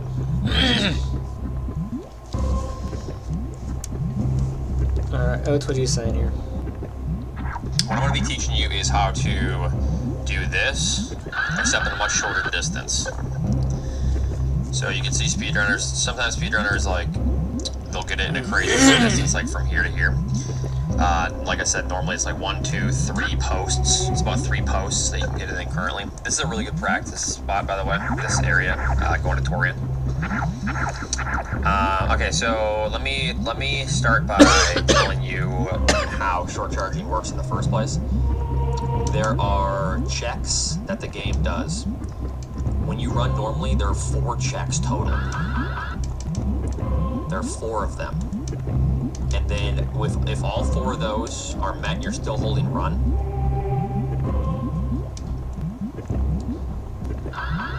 then you will get your short charge, or your blue suit, which you can use to shine spark. Those checks are, as I was saying, those checks are during one certain frame. So you have to understand how this works first. Let me turn on something that's called Magic Pants. And Magic Pants allows you to see what frame it is. Okay, so I'm going to slow it down frame by frame, so you can get an understanding of. You have to check out Oates' video if you really want to see it. When we try to short charge. I'm going to take a look. So if we're going to do frame by frame, I'm going to hold forward. And you're going to see Samus light up. So on the frame coming up, this frame right here, that is the frame that the game checks to make sure that you're holding run in order for blue suit to activate. So because the game does that, what we do as speedrunners is we exploit this frame by only tapping run on these certain frames. So if I were to do this and only tap it on those frames, you'll be able to see, give or take a couple frames. It's not going to be perfect because it's kind of weird how it can work. Okay, hold on. The frame by frame can be kind of weird. So that's 1 frame, 1 tap, 2 tap, 3 tap, and then here's the 4th one coming up. We already got it. So we're only moving that fast and we're blue. Isn't that weird? So that's how it works. So as I was saying, it only checks those frames and we can get a short charge super fast, as opposed to normally right around here-ish, you can get it. You know, you can get it around here. You can even get it sooner if you're a little more precise, somewhere around here. So, so what we do is, you don't have to worry about the taps yet, or the, you don't have to worry about the stutter. You'll see speedrunners do this. All that's doing is putting our back foot, the frame that works, that the game checks, is basically just like advancing that frame to come quicker. So it's like putting her back foot, the magic frame, here instead of like right here. So it's just to like optimize. It's kind of an advanced strat, but you can learn it. One good way to practice the stutter, if you want to just do this over and over until it looks like Samus is running. You don't want it to look like this. You want it to be like good, smooth, consistent. Hey, thanks for the 51. But for this tutorial, all we're going to do is, I'm going to give you 4 steps on how to get good at short charging. Step number 1 is just 1 tap. Okay? So, if we can get short charge right here-ish, then just do a 1 tap. The first tap is going to be about right here. About right here. Just press forward, don't stutter, and then tap. And look, wow, we can get it right here instead of right here-ish. So 1 tap, you're already a master, almost, with a 1 tap short charge, because you're saving that much distance by not holding run. So that's just a 1 tap. Go forward like a block, press run and hold it. This is just the run button. B is my run button if you look at the top left. So once you get that down, let me show you. Let me get the info HUD up again real quick, and then save. Yeah, I'm not getting it for nothing. So yeah, on this the first tap is about right here. Okay, so the second tap. So what you're gonna do then, since you're holding it there, you're gonna let go. So you're only gonna tap it. Tap. Tap. You're just gonna tap it for the second. If we're gonna do 2 taps now. So if you're gonna do 2 taps, you're gonna press it right there, let go, and then press it about right there. Wow, look how much shorter that is. Instead of here, it's right here. And then you can just keep practicing that. 2 tap. 1, 2. Bam. I'm not getting it from nothing. So, you just keep doing a 2 tap. 1, 2. So just keep practicing that, kind of get an understanding of how the 2 tap works. So far, this is no tap around right here. This is a 1 tap, and about here-ish is a 2 tap. So now a 3 tap. Okay, so the first 2 taps, 1, 2. So about 1 right here, 1 right here. The third tap, let me slow the game down. Is going to be about right at the end of this platform here. So tap, tap, tap. It can be a little bit better than that. Tap, tap, tap. So about right here. That's pretty good. So that's a 3 tap, as opposed to the 2 tap, which is right here. So 3 tap, 2 tap, 1 tap. So tap, tap, tap. The thing is, you have to realize too. So it gets faster. So let me finish this tutorial, and then I'll show you what my brain does when I'm short charging. Okay, so you got the 3 tap down. Tap, tap, tap. That's what I tell myself, man.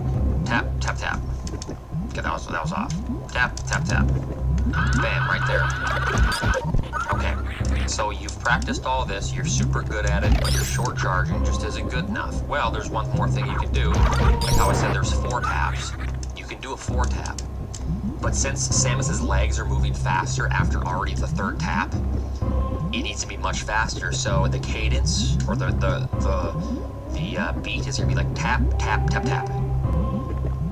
So like tap, tap, tap, tap. So tap, tap, tap, tap.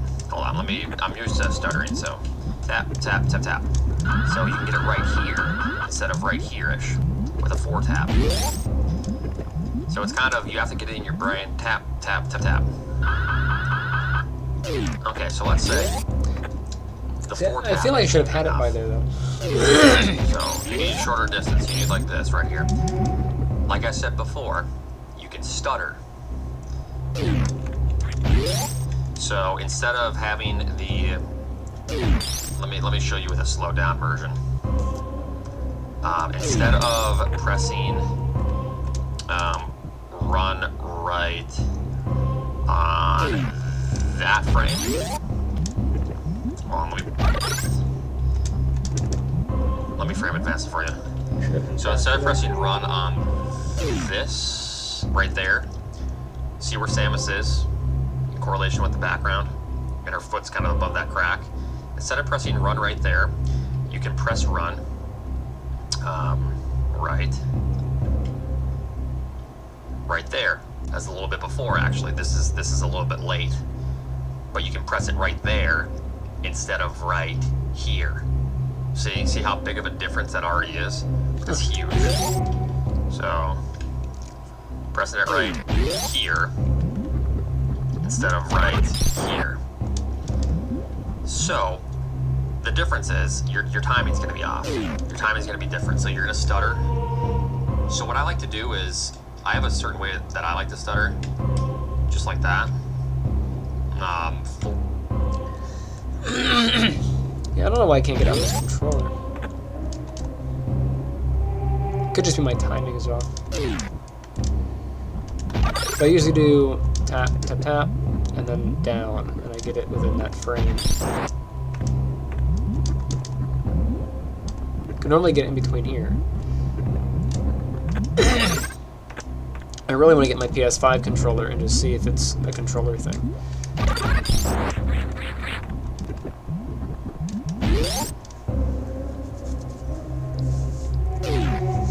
Because I feel like I should have had it. several times.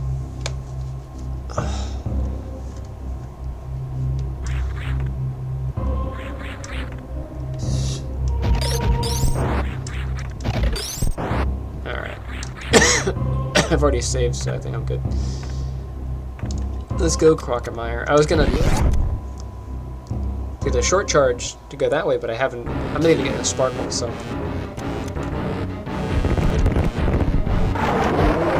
By the way, you don't have to jump for Crocomire, just hang out over here.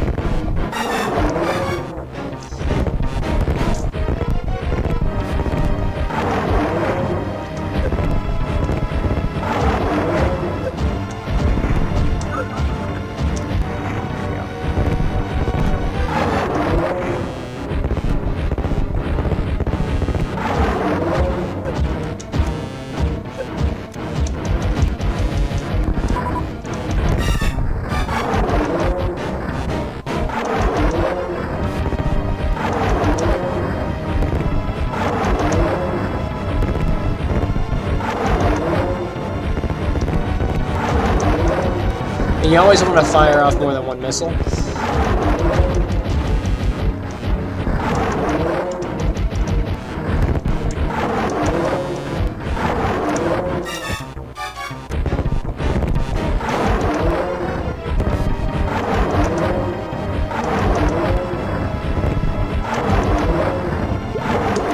Poor Crocomire.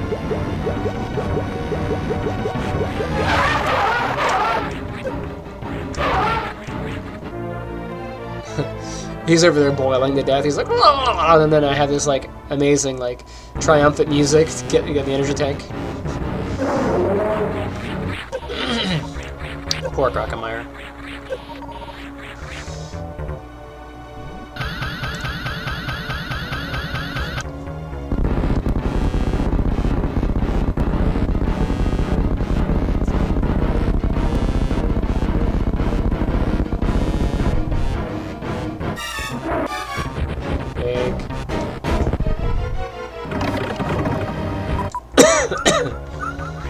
Alright, so normally if I were to run,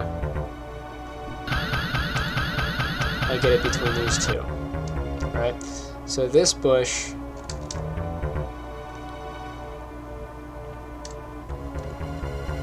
regular run, between there.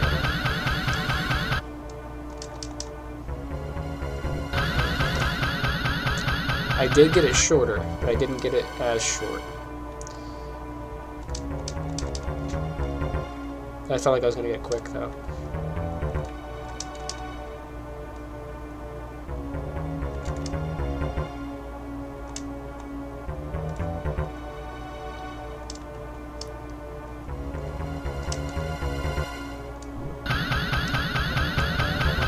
So that's normal.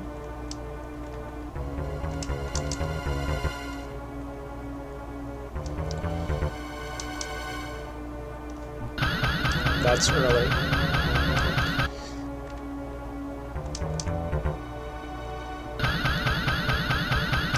That's a frame early.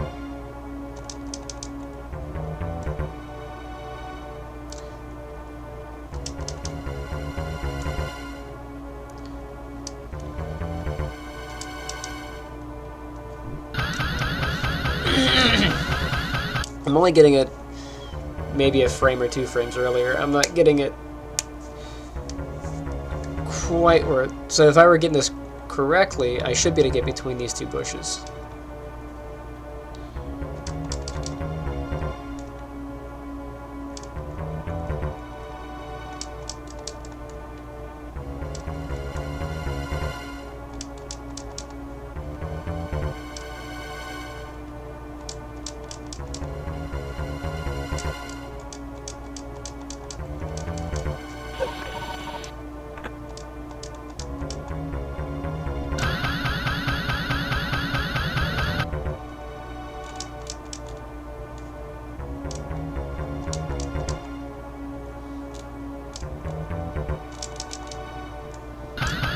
There we go.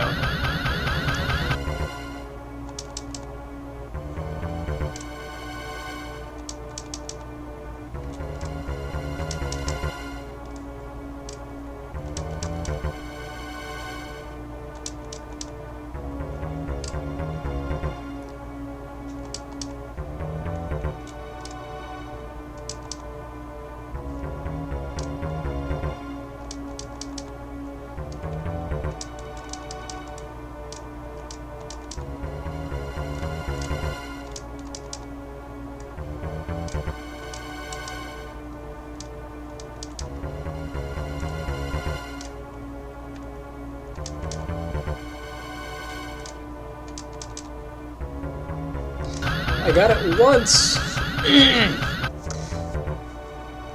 But I should be able to get it between these two bushes, if it's done right.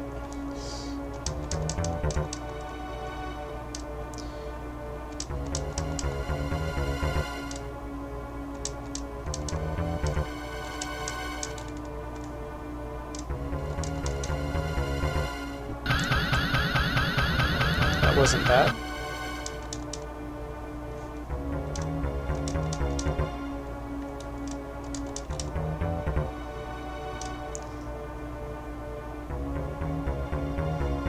What's up? Nice.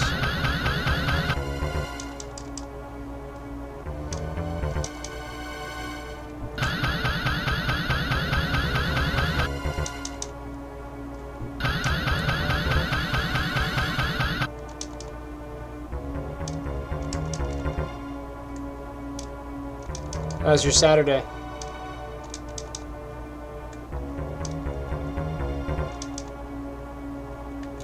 I'm trying to get my charge between these two bushes here. Normally, it takes this long. But my short charge is rusty.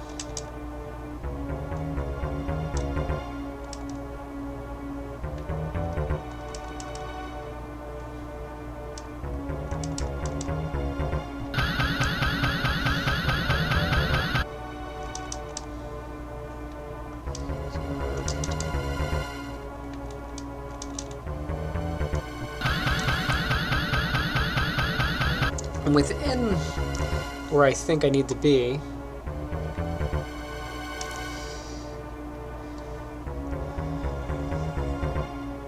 Hey, oh, you don't know what's going on? Yeah. So one of the skills is being able to speed boost.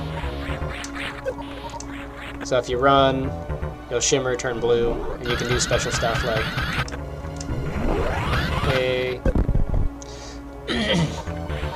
So you do a shine spark, which is what that is. But the goal is to get that shorter. So normally it takes from here to about these two bushes here. But you can get it shorter.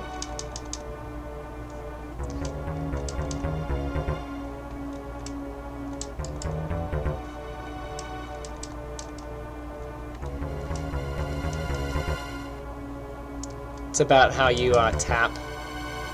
There we go.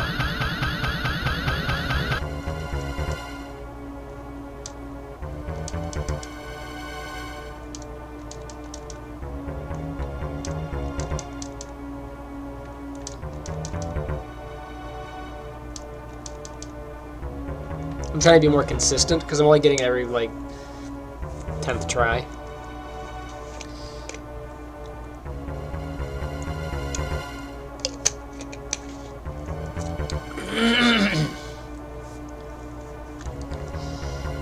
But anyway, I'll come back to this.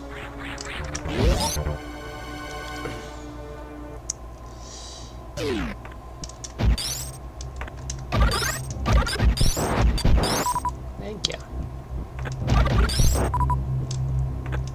I gotta refill.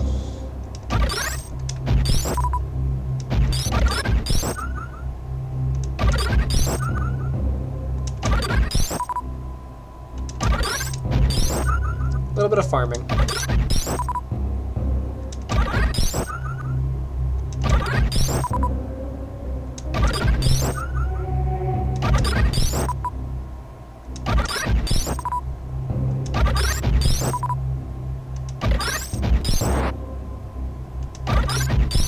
How do you get experience? Like in this game?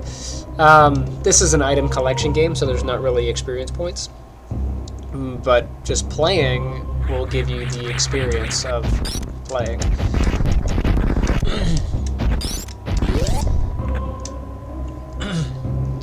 A lot of it's just practice and repetition.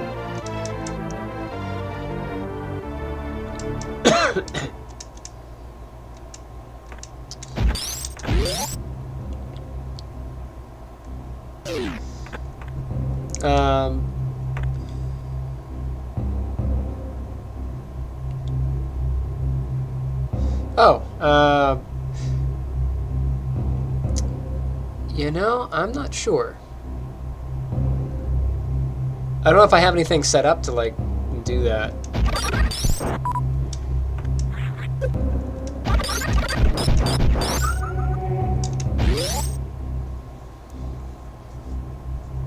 That is a good question. I'm not sure.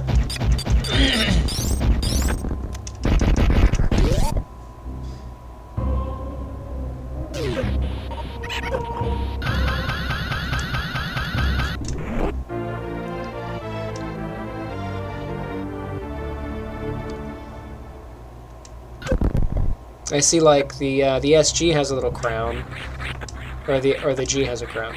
I'm not sure how we got. You could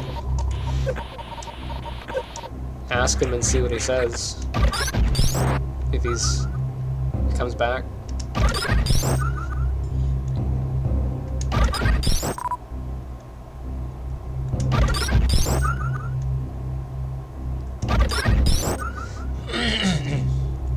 There might be on your end, like if it says to support, there might be an option to like,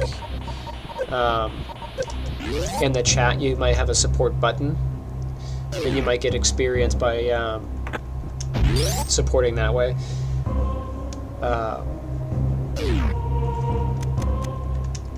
I don't know if that costs anything. It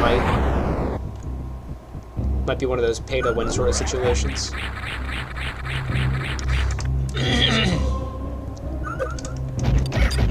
A little fiery guy.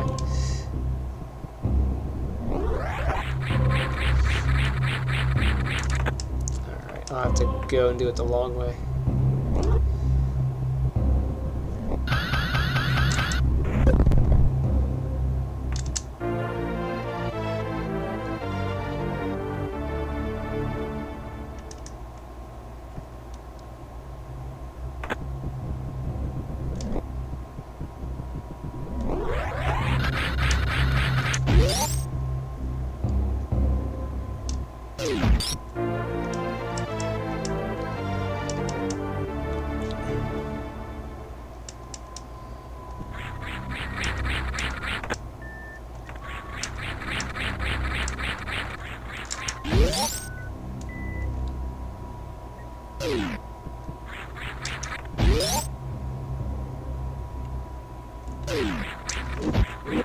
So what are you doing inside on a Saturday? Oh, I missed. Guess I'll have to do it this way.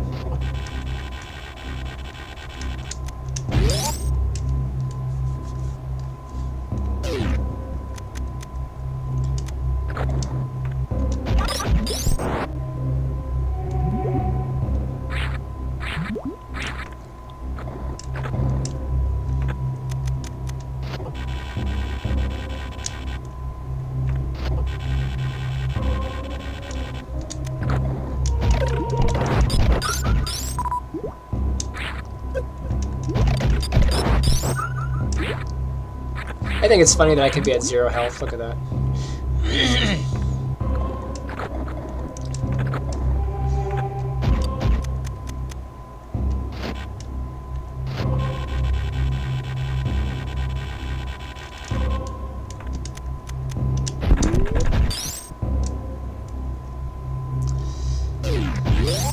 I should try that exploit. Let me see if I can get it.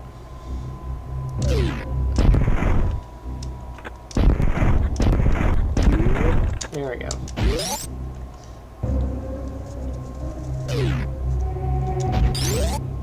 Just to see if I can open from the backside. Sometimes you can. I think you can only do it if they're facing to the left.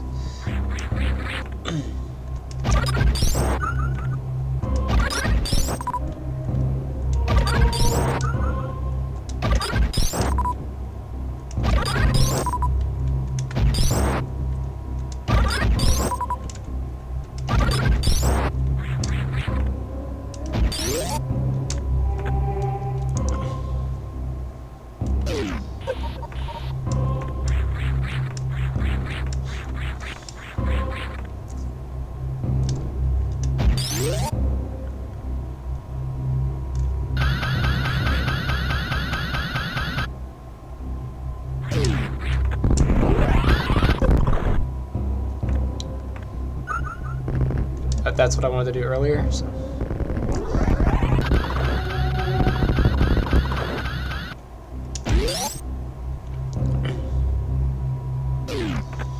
All right.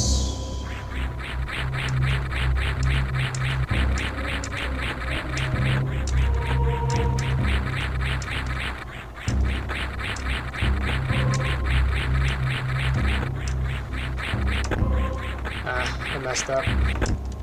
I needed that bug.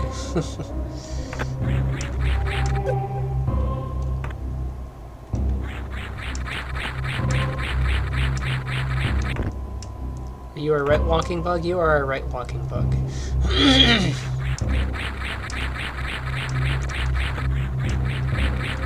I need a right walking bug. Come on, right walking bug.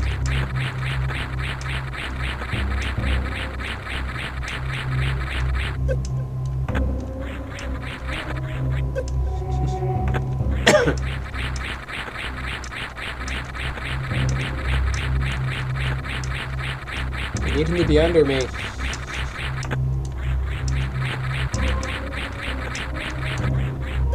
Crap.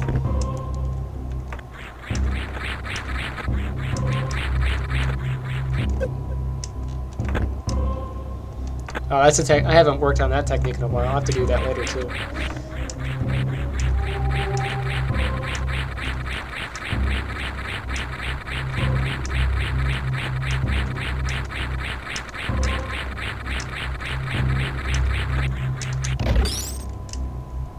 Crap.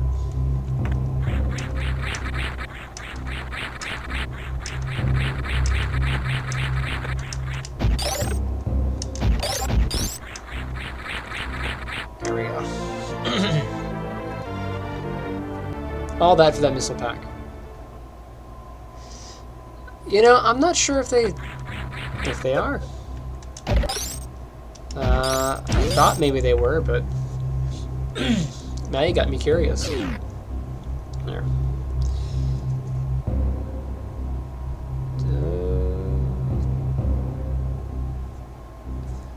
Let me go find me and try to super chat it.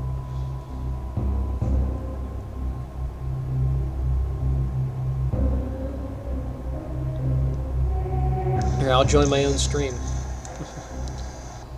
Let me see.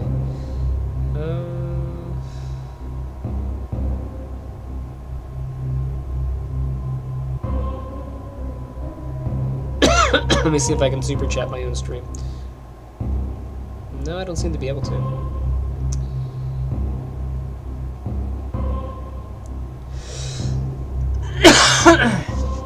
I may have to go set that up separately. I can get myself a heart.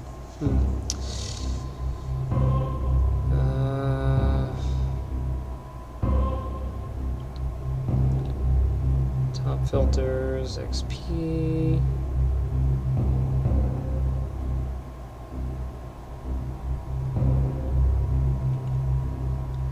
Yeah, I thought I had Super Chat set up a while ago.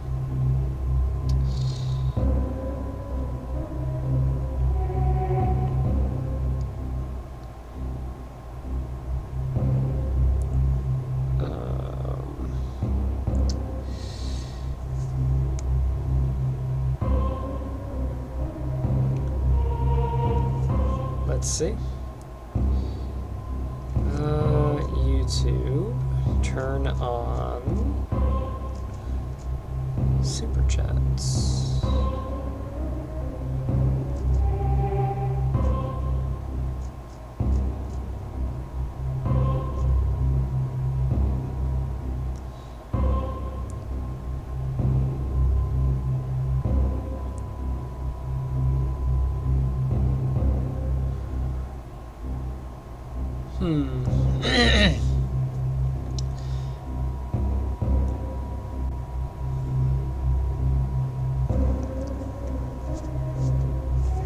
Let me try to do it. See if I can do it from mobile. Go here. I'll swap over.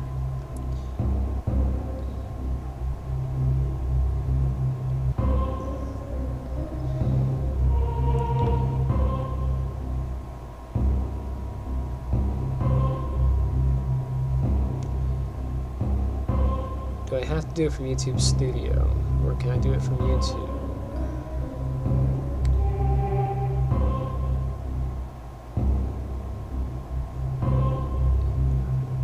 Channel support.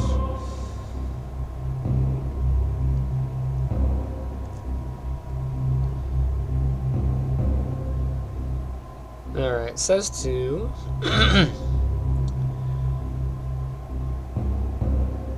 navigate to the Earn section and go to Supers tab.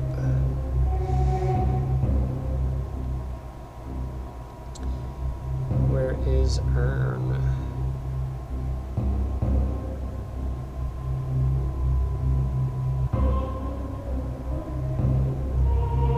I might have to do it from YouTube Studio.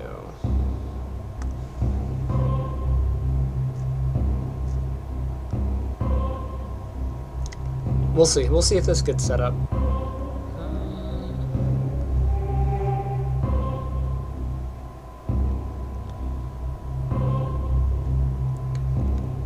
It's not letting me change account. There we go. Switch accounts.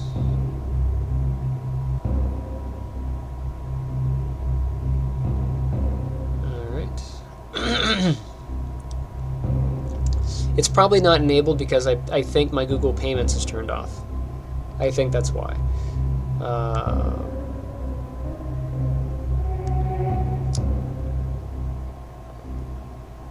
Earn.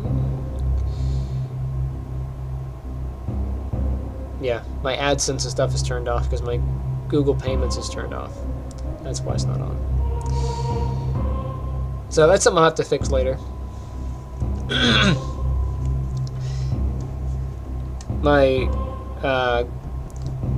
Google Payments thing is almost always broken because every 5 seconds they want you to update it again, and it's just annoying. That's why it's off.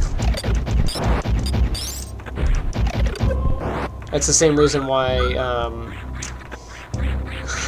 sorry, I appreciate it. Always appreciate it, but it's the same thing like with my ad revenue. Like, I've had AdSense on this account for years, and it always gets shut off. I'm like, okay, whatever. Or with Rocket Flip. So Rocket Flip was on the Google Play Store for a while, but Google always wants you to update it every 5 seconds. And it's like, I'm one person. There's nobody else running my studio with me. I don't have time to update, this game every... Like, if I push out an update, that's one thing, but Google wants you to update because of their policies and everything. They change every 5 seconds. And that means I have to go get the build, I have to recompile everything.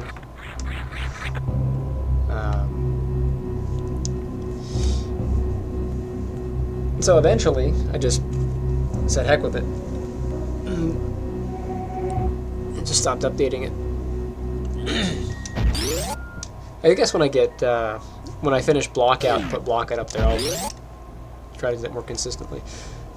But Rocket Flip is compiled in Unreal 4.27. So I'd have to get it configured for Unreal 5 and get all that. And that's the complication, is every time there's an update, you have to update every piece of software that is a part of that.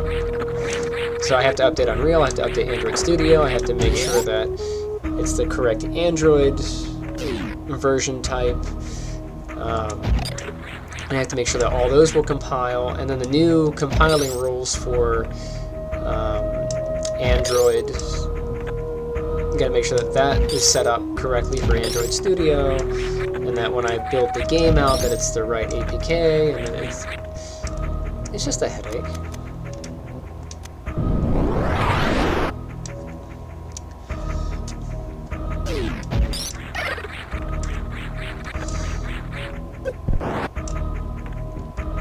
And that's just for one game,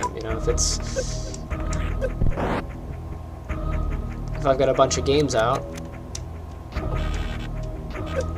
Ugh, what a jerk.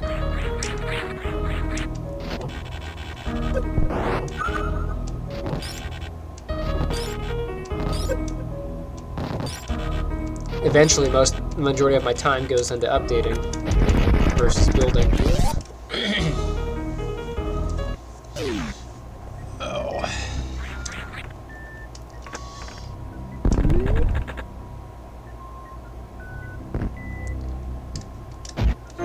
Eventually. But you have to be making money to make the studio bigger. You know. I didn't make any money off of Rocket Flip.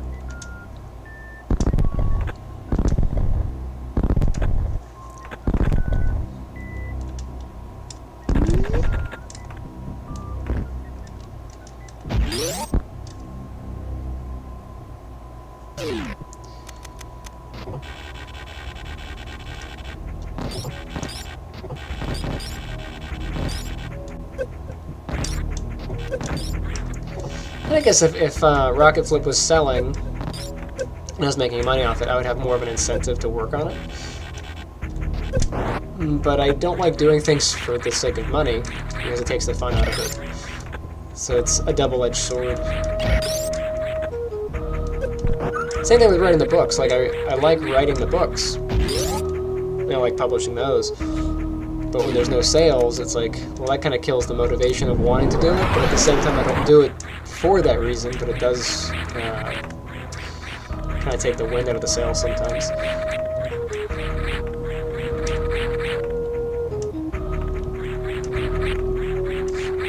Yeah, it's off right now because, like I was saying with the Google updates,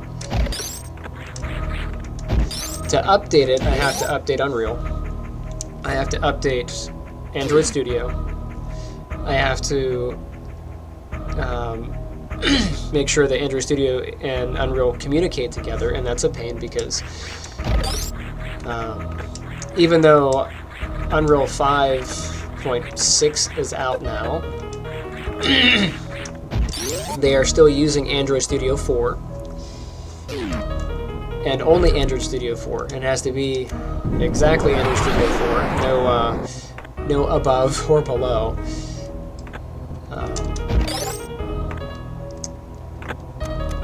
Even though Android, 7 is out now? Android 9?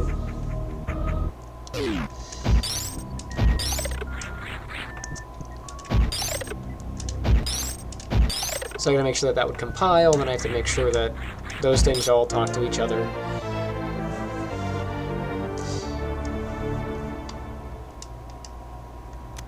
But whenever you change all those configurations, you tend to break things for other things. So, like, I'm building a different game, and is it Android version 13? Yeah. That's how long I've been out of it.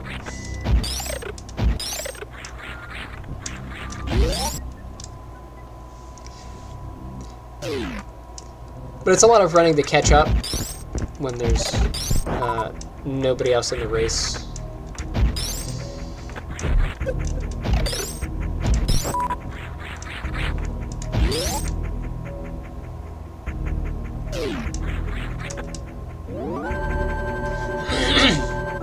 I do need to update it though.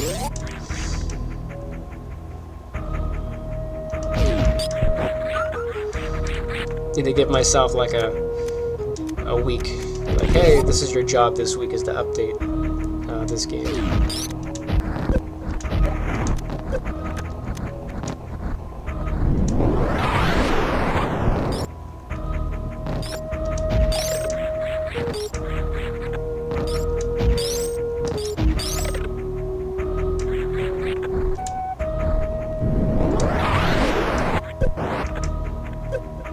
That hurt.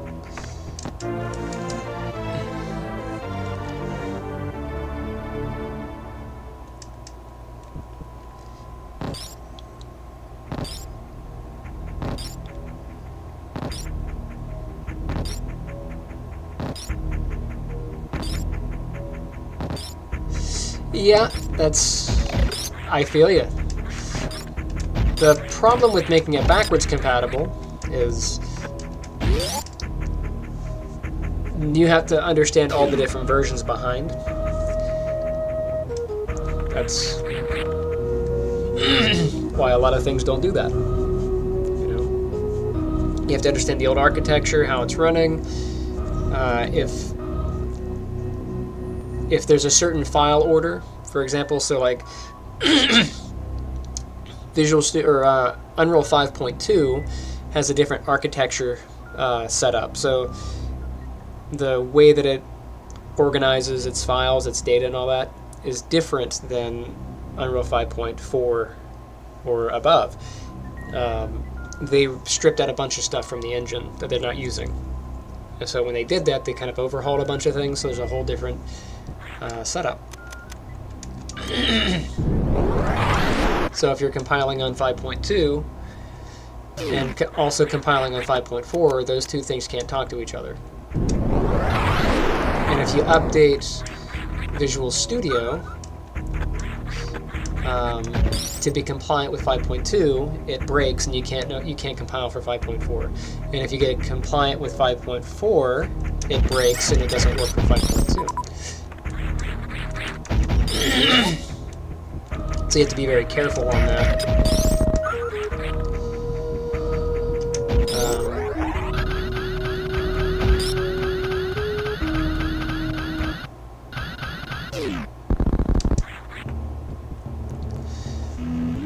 Sometimes you get lucky and you get everything clean and compatible, but it is a lot of work. So like my laptop is set up so it can compile both 5.2 and 5.4, I think. But the desktop is not set up that way.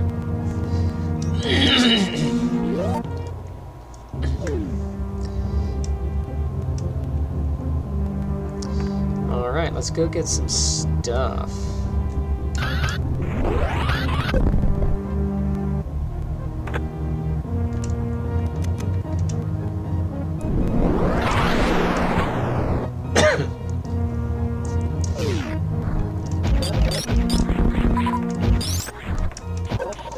And I wasn't going to update, so I had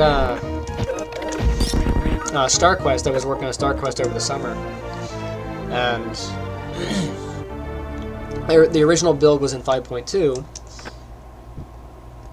and I wasn't going to update to 5.4 because of that headache, but it ended up breaking anyway, so I eventually just updated it to 5.4. But going through the pain of getting that updated and working, I ended up getting both versions running.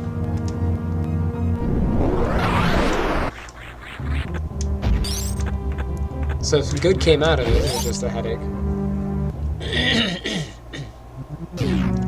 Although by the time I touch that game again,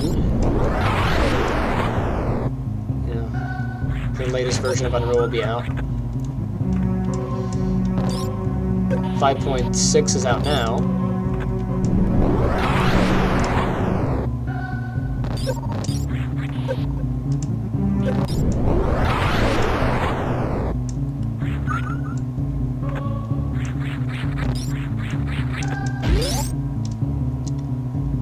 So while the game is compiled in 5.4, 5.6 is out now, and there's no guarantee that updating to 5.6 will be a smooth transition. So I'm usually a couple versions behind that process.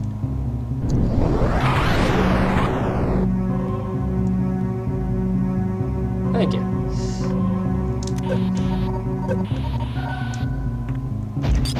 I like StarQuest.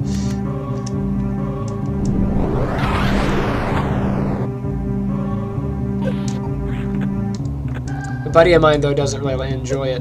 And I built it for me and him to play. You know, you build the games you enjoy. Because we used to both play Conquest, we both play StarCraft. So I was like, well, here's a game that's in between those two things. And he doesn't enjoy it, so that kind of took the wind out of the sails. Like, look, I'm not building it just for me and my buddy, but I kind of am, so that killed that game.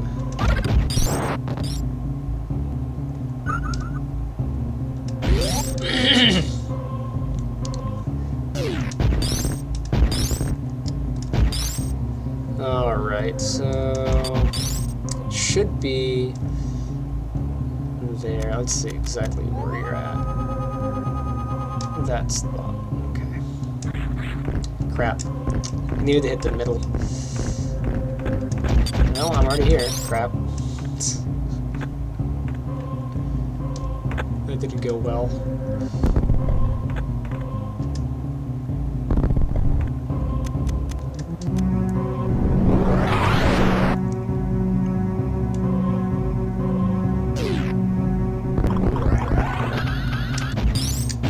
Let's try that again.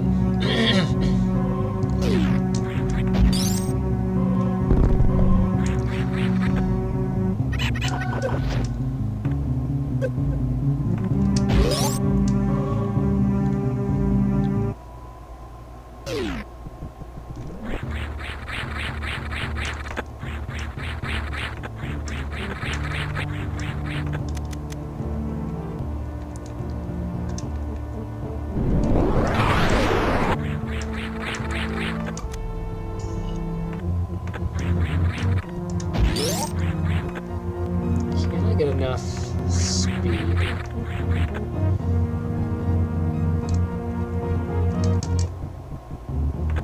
No.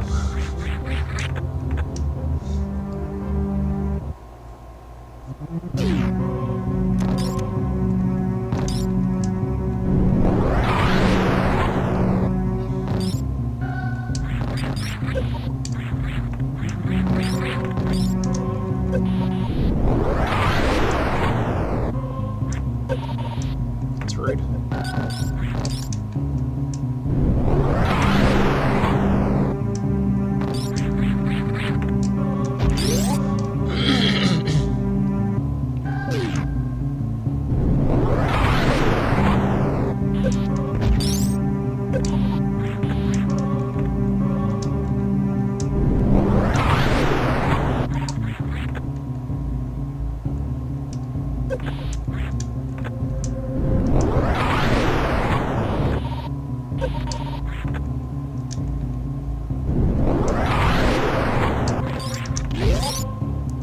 Let's try this again. This is a lot easier if you have the jumpy ball.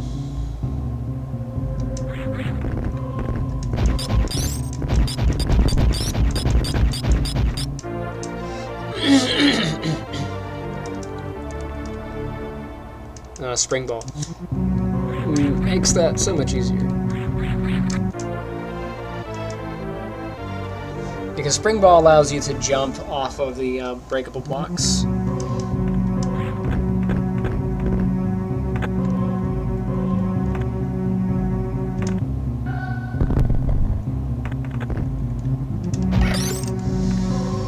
So do I go down and around, or do I go over and down? There is a reason to go that way.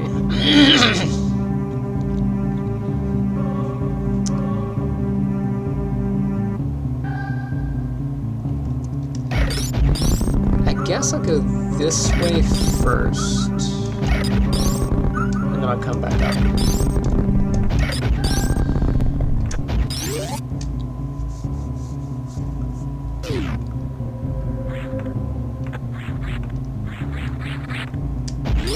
You can try Metroid Dread. It's on Switch 1.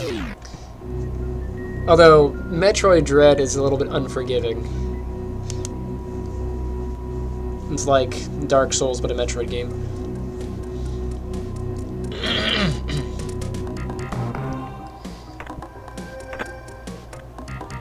Of course, you can always get the emulator and play Super Metroid. It's the classic.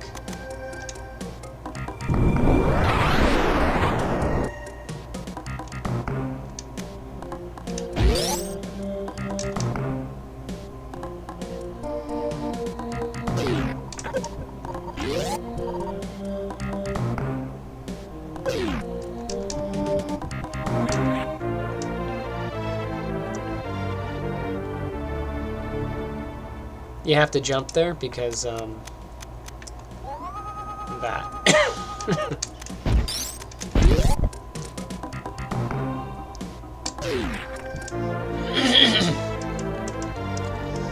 So what I'm doing is I'm stockpiling before I go to the wreck ship. Getting all the things that I can grab on this side.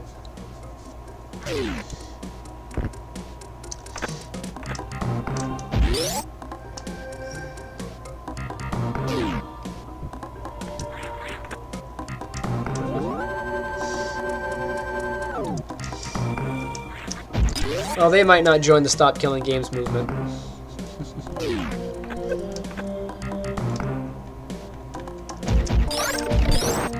This is an archival backup, what can I say? There we go.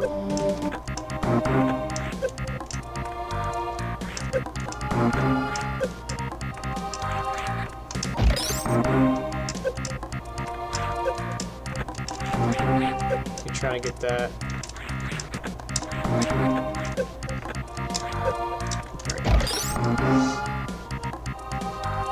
There we go.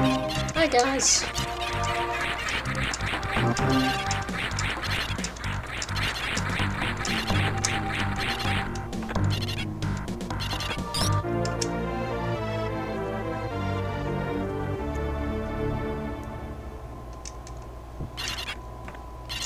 I won the race.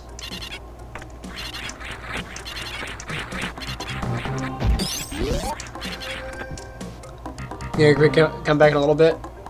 No, have fun. Nice chatting with you.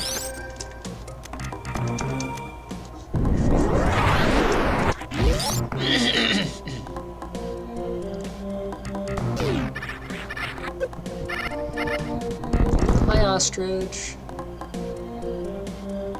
Just coming down to say hi to the ostrich.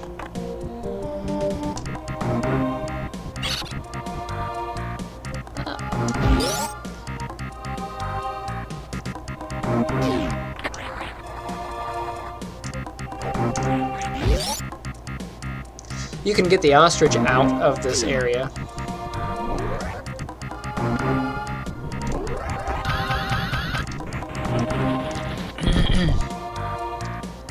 See if I can get him out.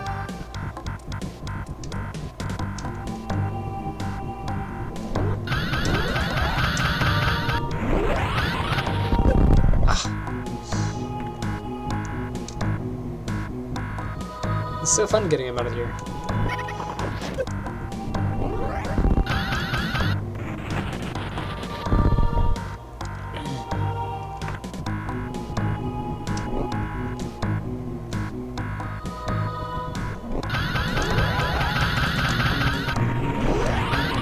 Ah, he beat me.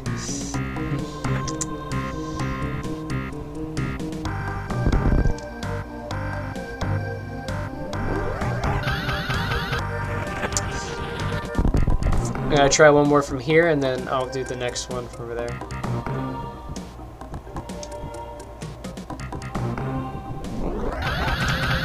Crap. The other way to do it is to wait for him to get ready to charge up.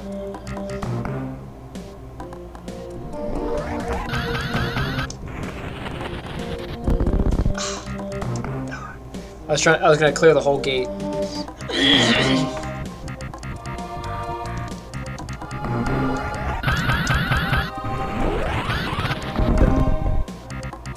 They make him faster than you so that you can't let him out.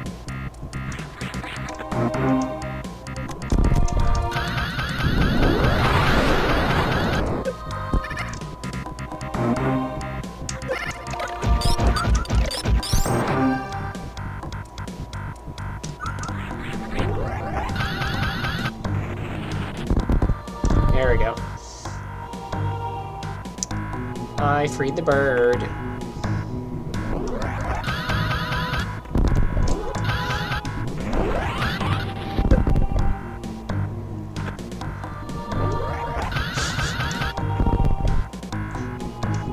Ah, bird.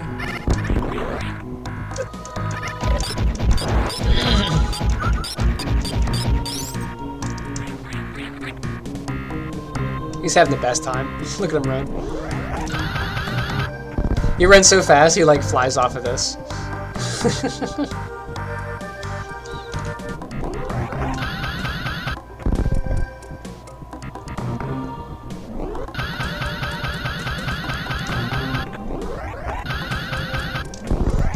Alright.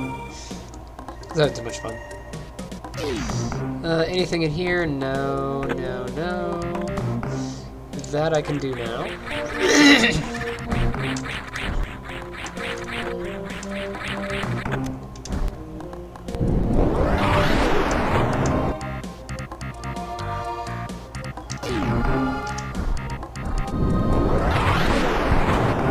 I didn't plan that out well. These side hoppers will definitely kill me.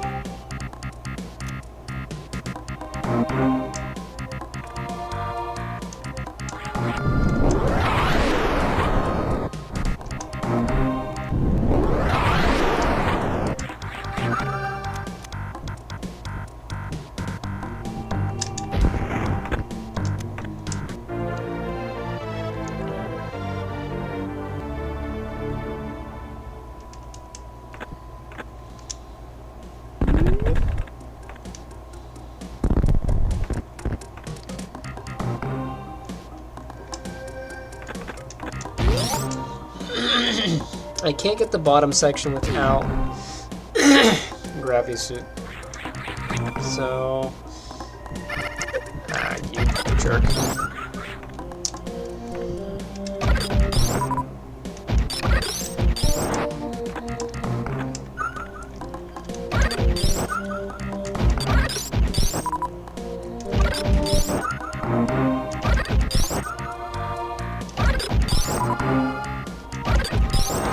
So what I normally do for these, if I have to, is I turn this and charge off.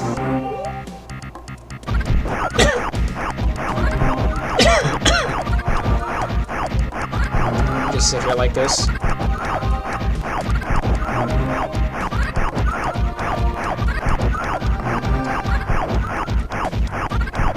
I'm gonna want to be full before I go into the next room. Side hoppers, a lot of them.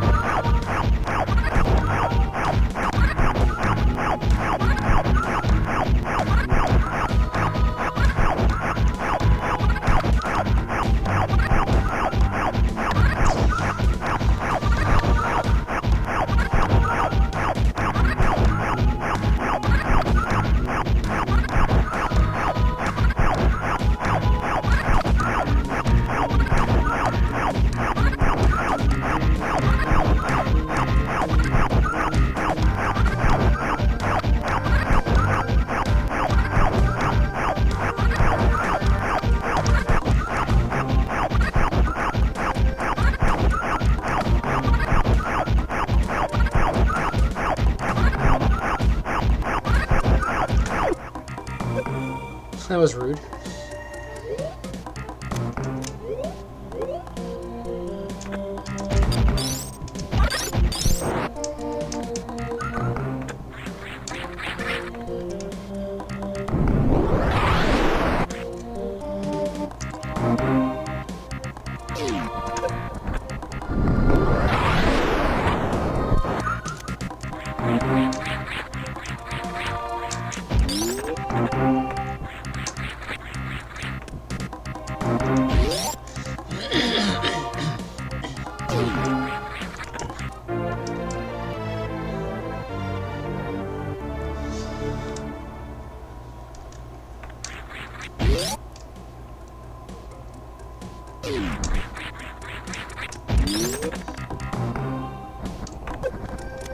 I didn't hit that door.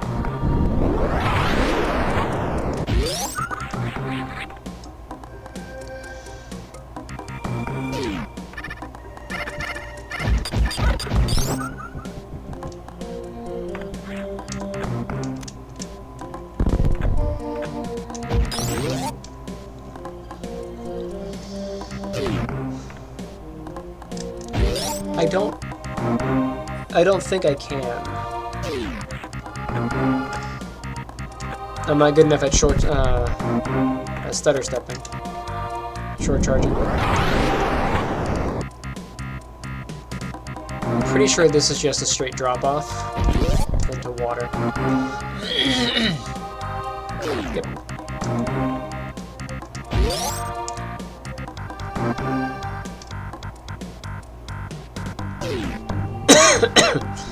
Yeah, there's no way I could short charge. At my best, I need twice the amount of space.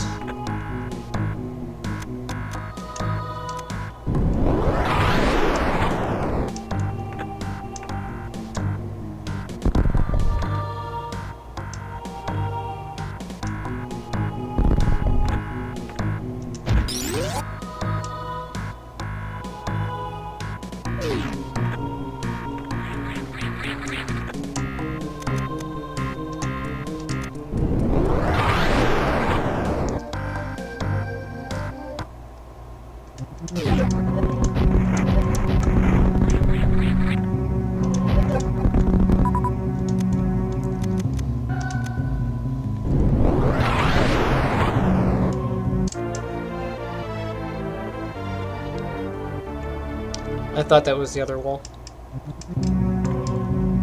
Thought it was this wall.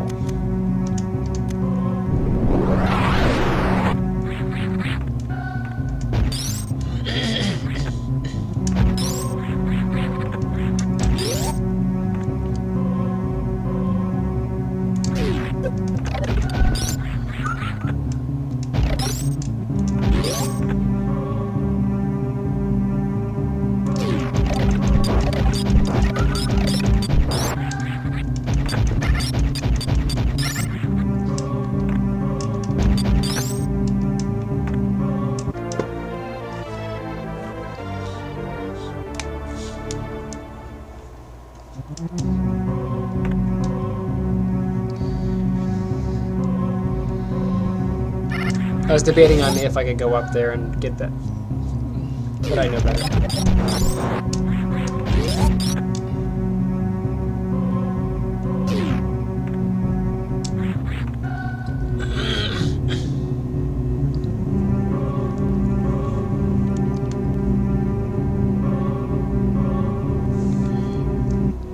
But there's another super missile and another regular missile.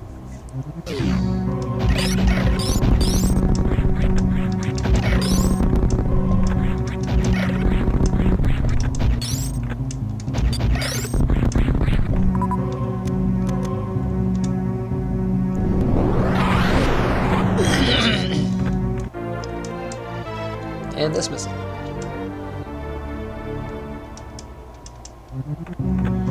Whee.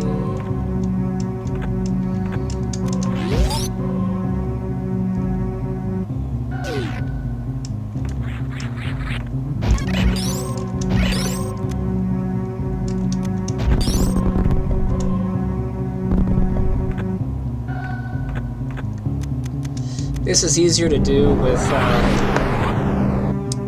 plasma heat, but it is doable.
That's just a map room.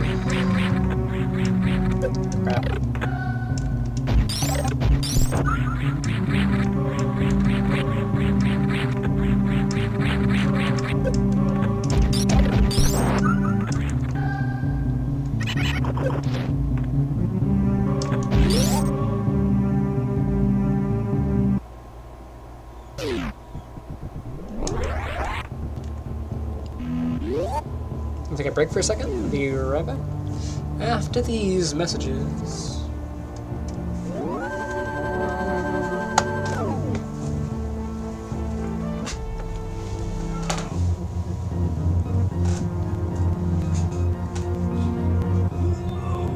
Standing is a thing.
Alright.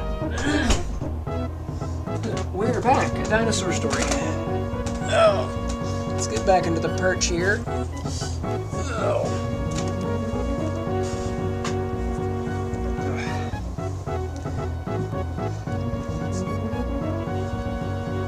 Nice thing about this room in this spot is I'm right next to the vent, so it is always icy, icy cold right here.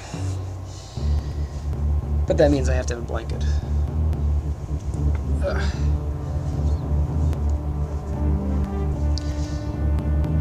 Okay.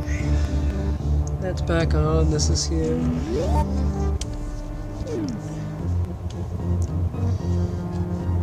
Wow.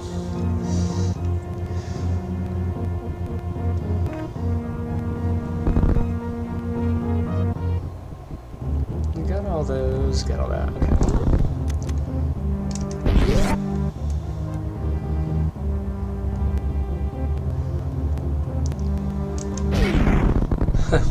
Poor thing.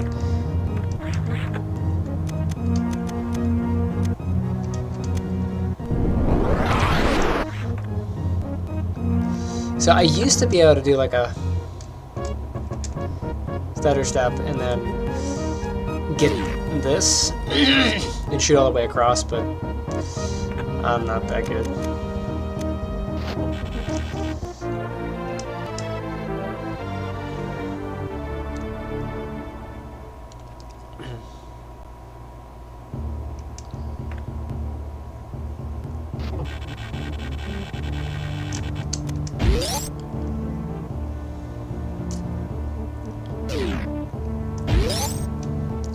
I should be able to get this though.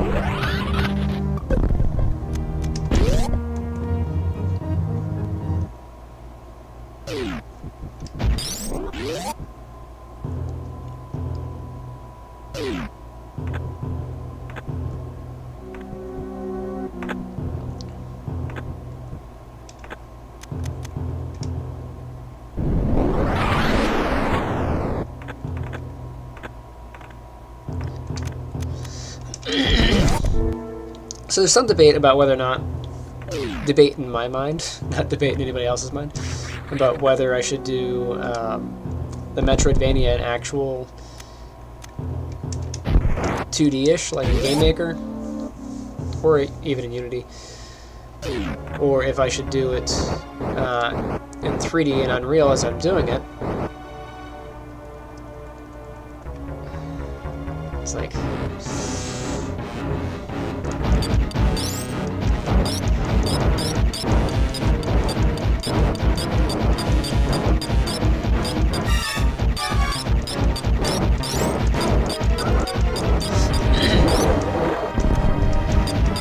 There are some things that would just be simplified by doing it in 2D. By the way, if you hit him with a super missile, he punishes you.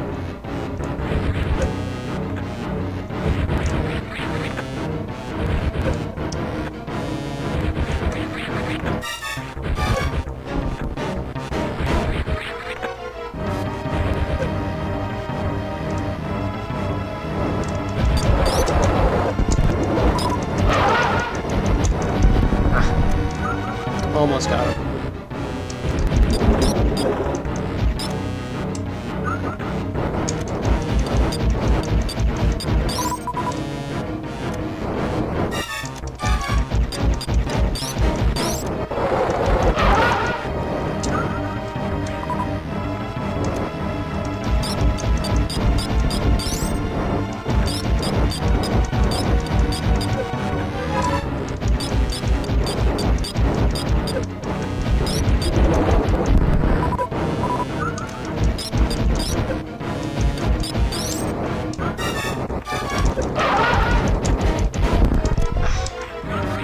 You can stun lock him to death. That was for trying to get it.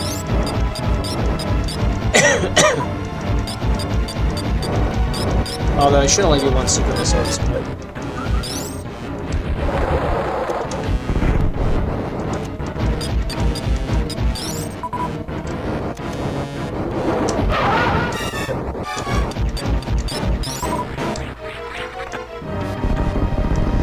So some of the headaches that I'm having with the animation in 3D, I simply just would not have that if I do it in 2D.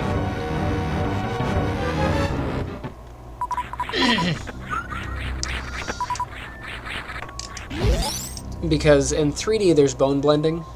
You kind of have to do. In 2D there's no bone blending. Like when Samus changes, it's like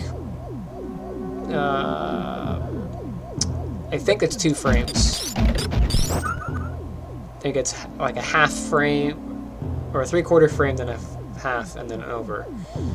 Maybe 4 frames.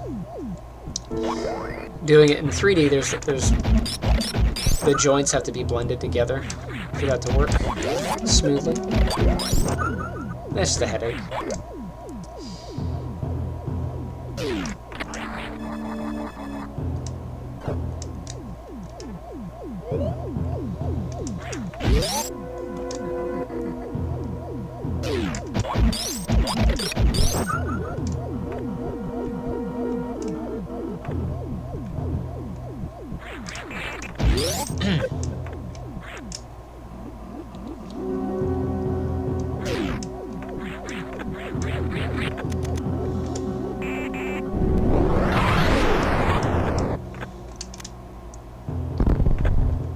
By the way, welcome to the stream. I guess I'll get this one first.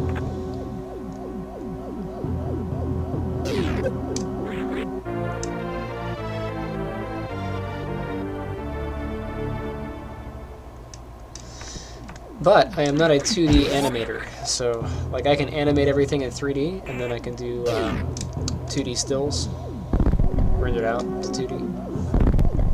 But then if I want to make changes, I have to redo that process.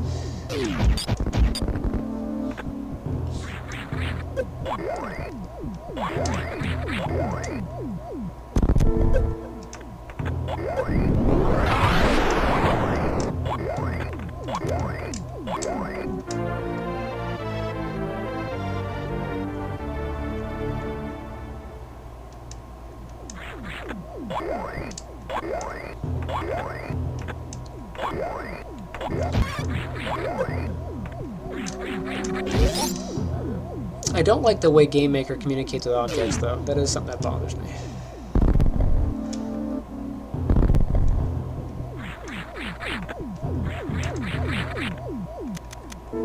Should be this one.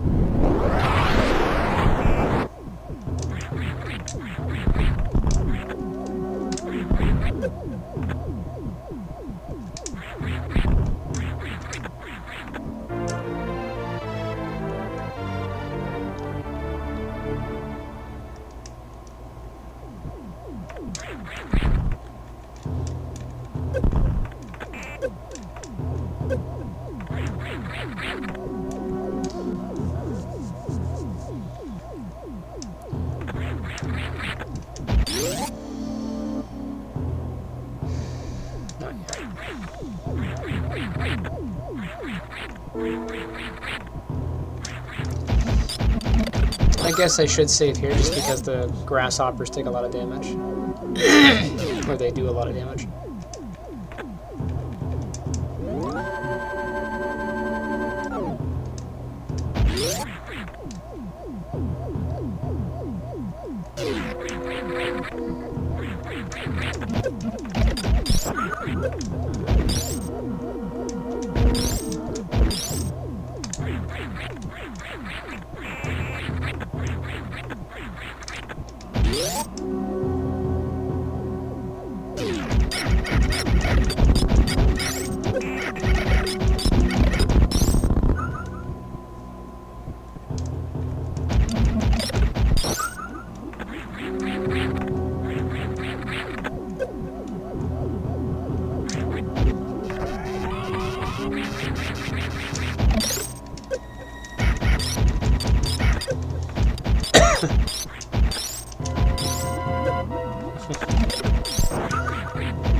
But I do have the advantage of 3D particle systems, so like the energy beams and stuff that I want the characters to do.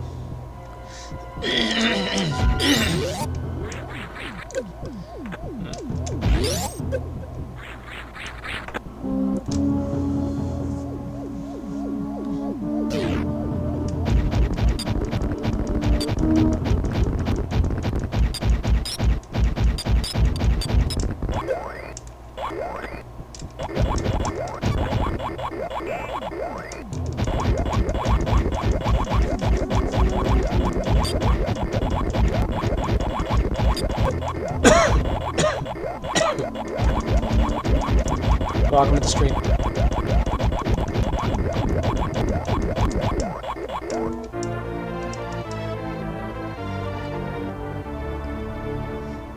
I always think that robots say Ken more.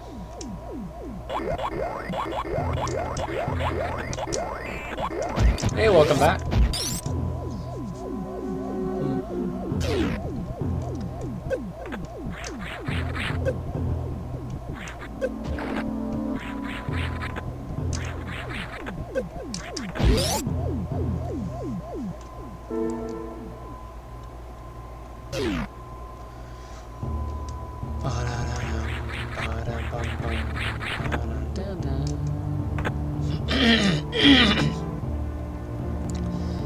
I don't recall if that one comes all the way across. I think it does.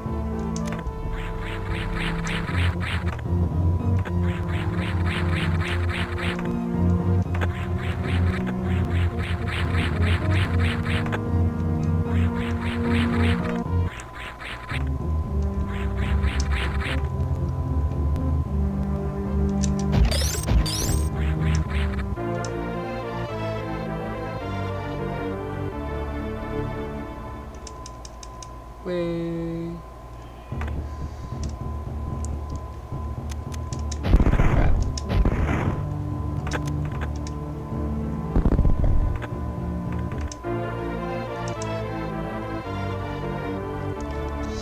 And a bit low on health.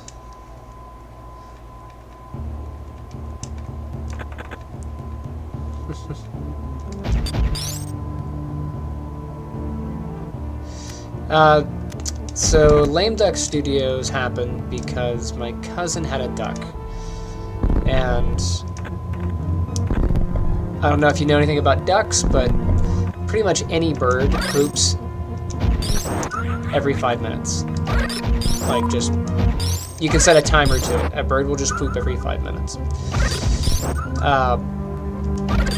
So needless to say, the house was covered in bird poop, and I told him he had a lame duck, and that's where it came from.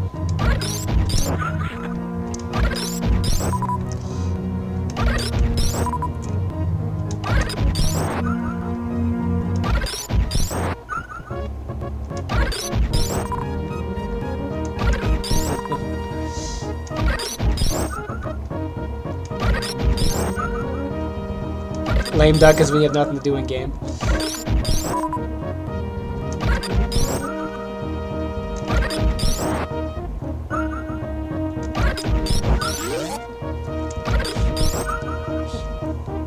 Ah, my nose is itching.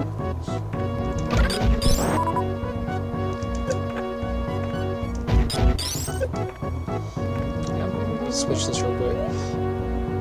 Or can't win.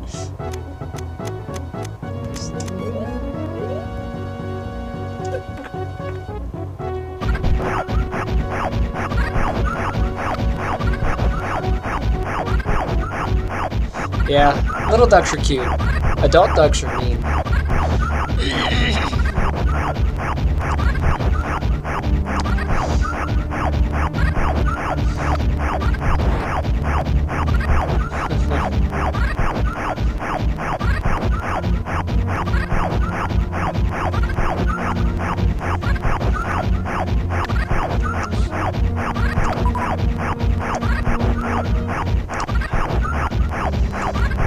So do your parents think it's funny that you're watching your teacher?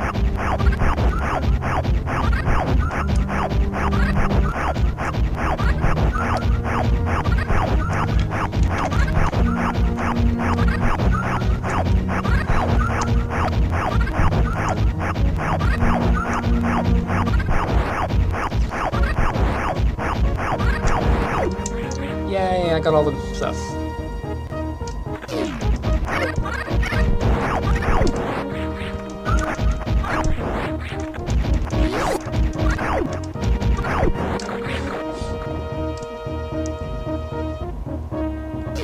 This little guy only appears here, and look, he's wearing my colors. He's got the Vieira suit on. He's so cool. That's funny.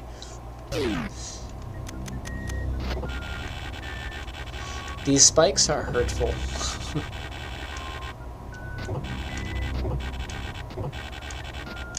Ouch. I'm just gonna sit here.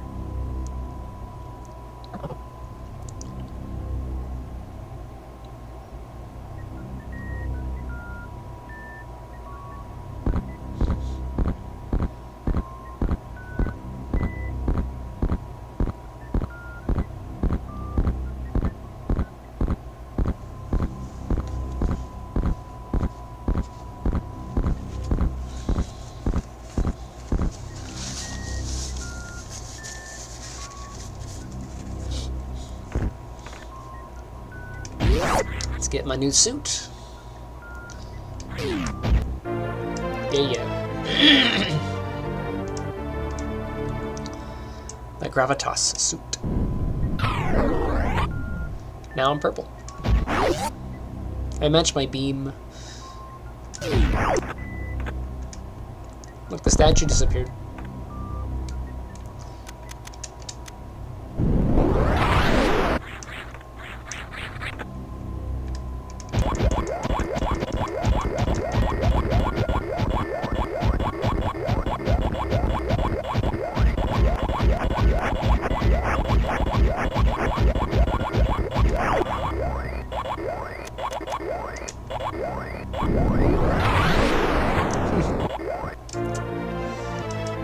It breaks physics.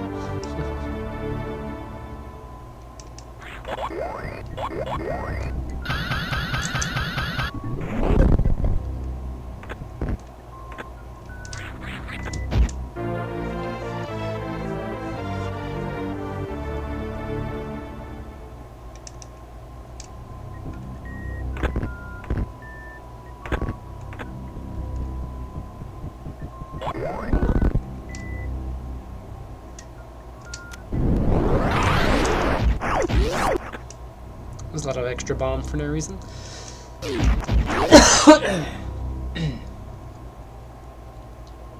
We...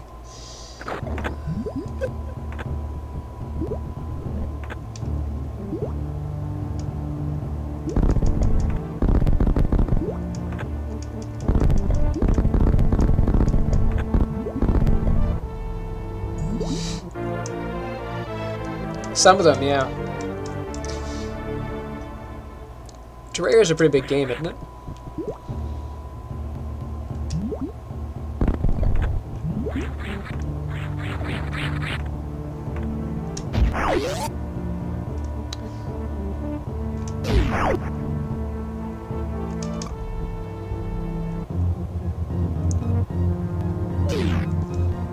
Yeah, whatever. I can move through the water, so it doesn't really matter. Listen, you.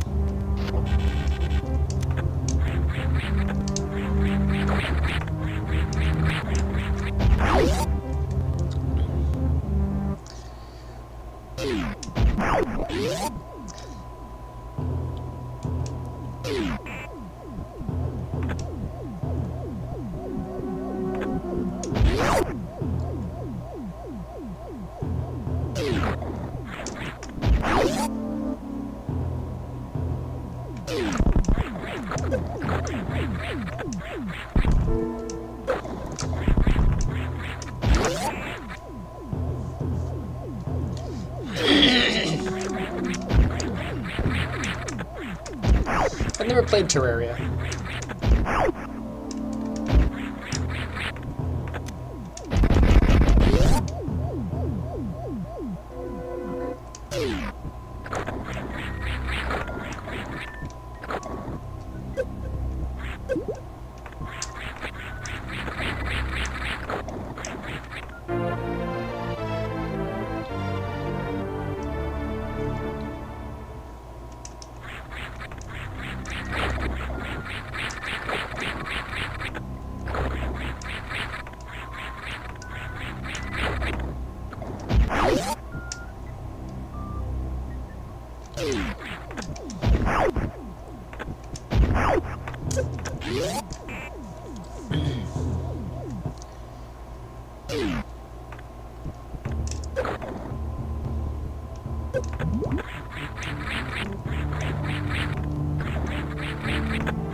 coughing is lame.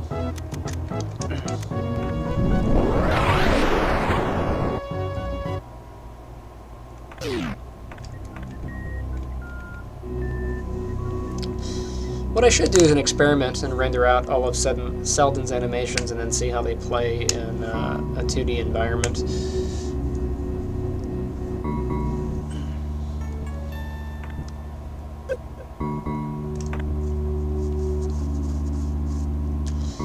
I don't need that save room, so I'll just go this way.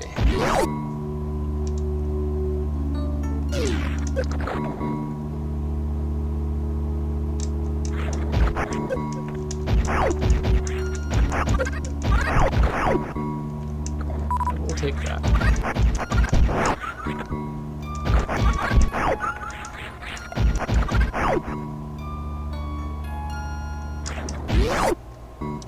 Lots of sand here.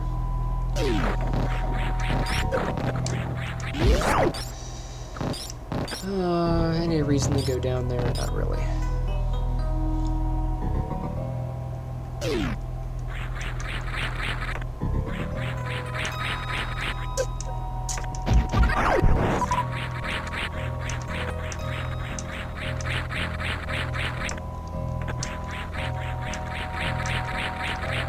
Why is it not kicking?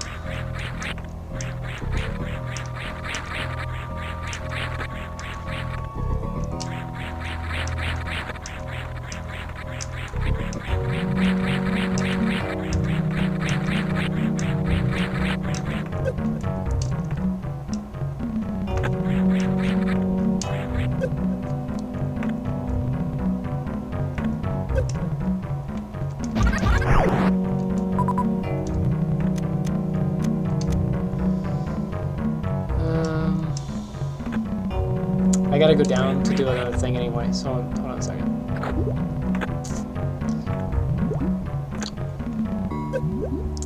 I do have to do this.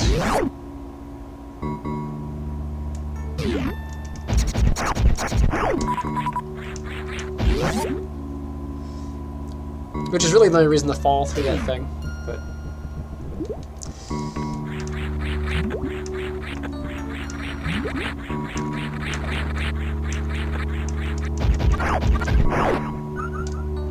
before I go down the tunnel, you know?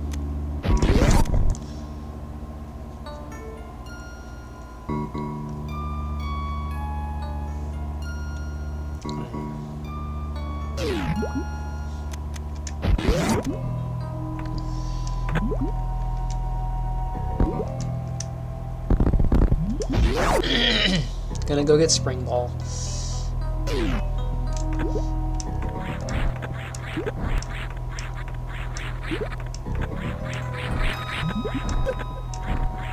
Bunch of baby crates.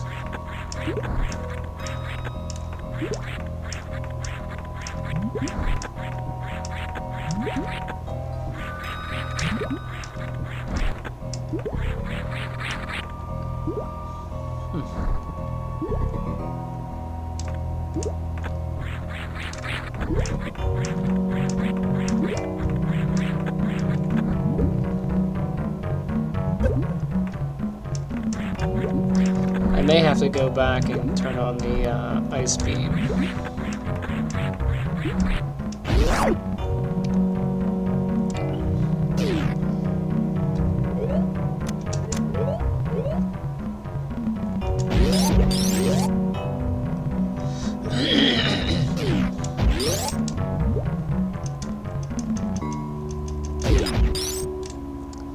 Hey, at the door.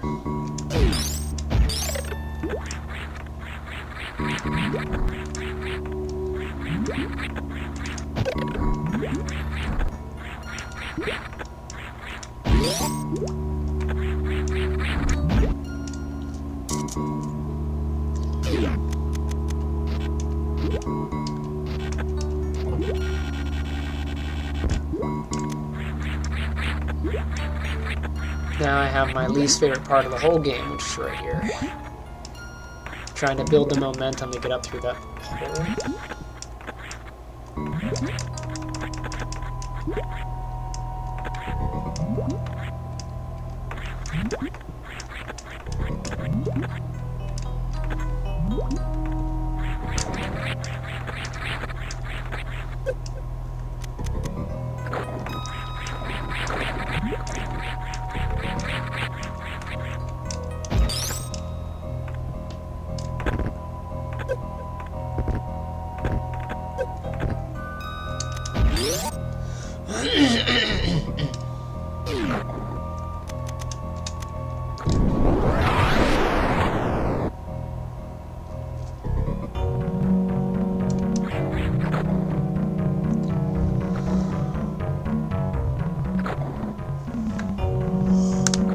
Look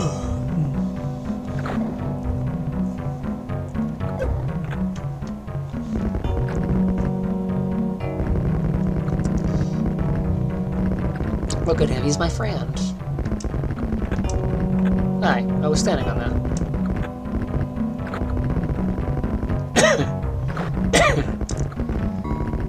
Wig.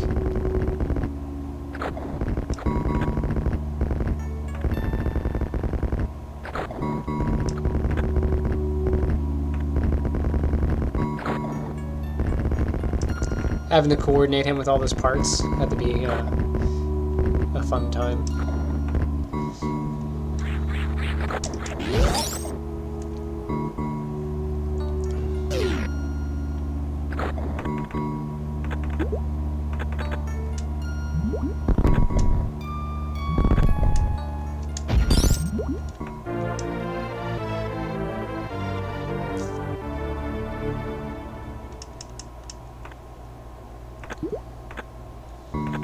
Now I can jump as a ball. Wait.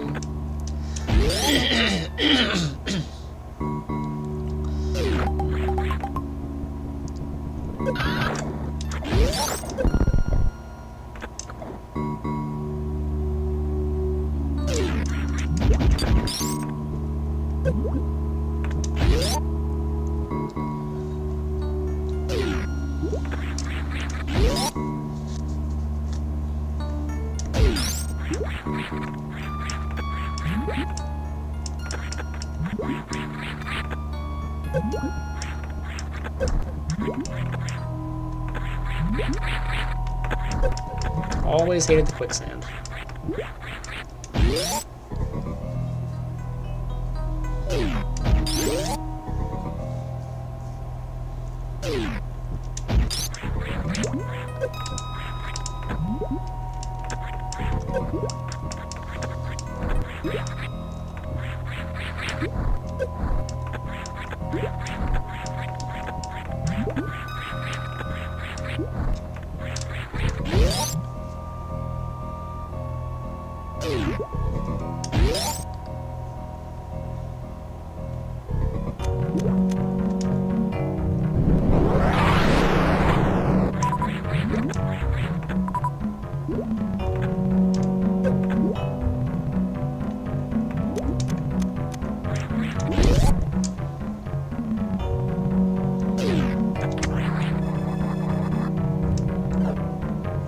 It's a lot of spots.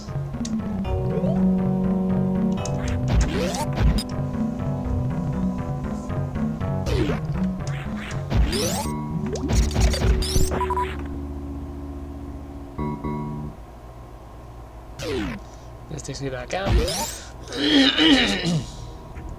And then this one.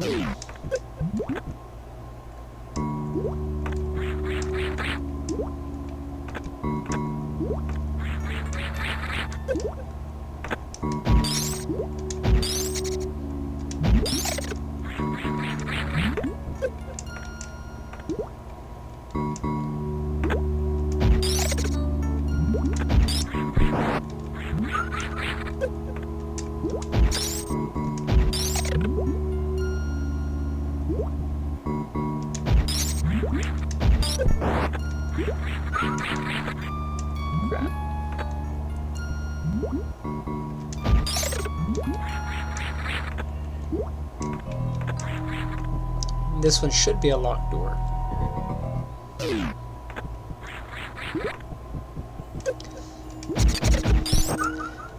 However, I want to see if I can get through here.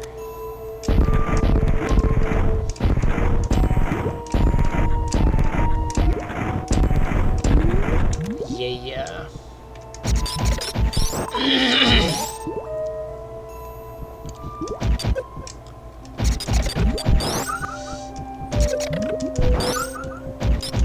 Keep the glass intact.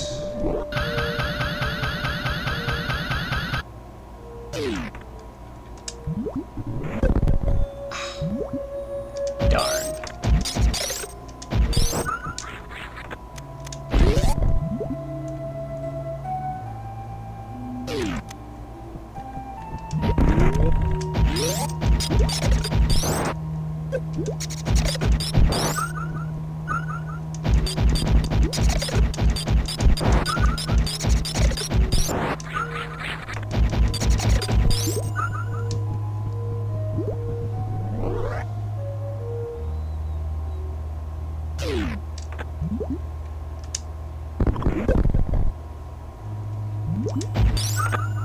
And it'd be like right there.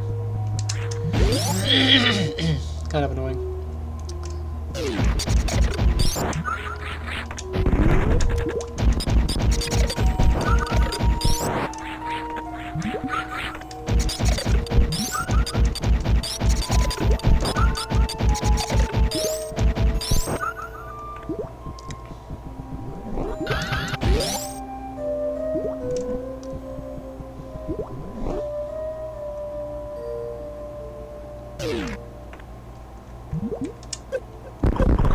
Seriously?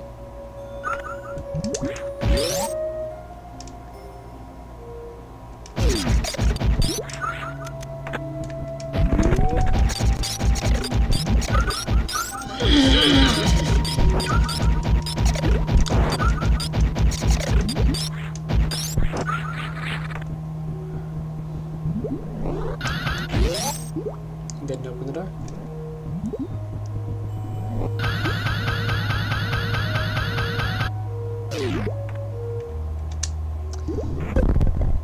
It wasn't far enough over. Oh, has it got to be pixel perfect? Who designed it pixel perfect?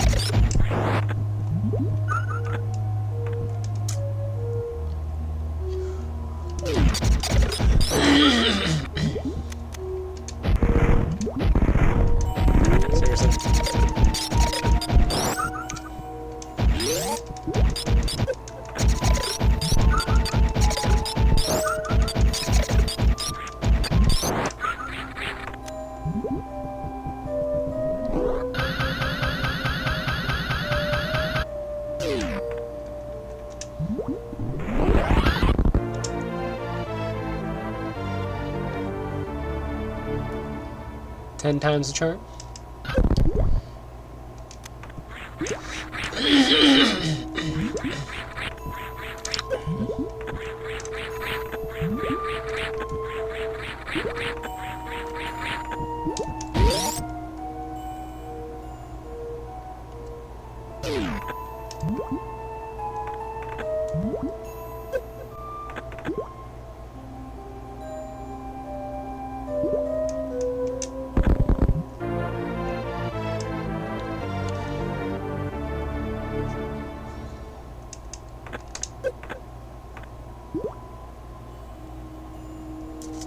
I don't know how I'm going to handle tunnels. So like in Metroid we have the morphing ball.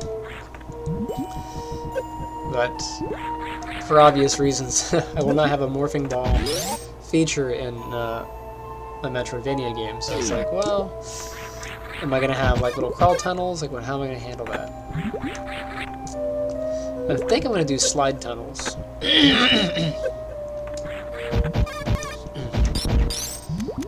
Where you have to, you know, do like a ground slide to get through.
hippopotamus.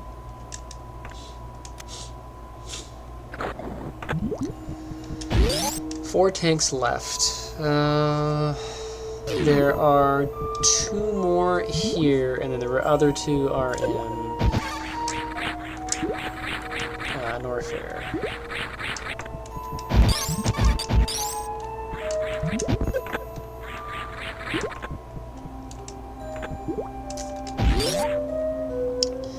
I think there are 2 more here. It might be 3 in Norfair.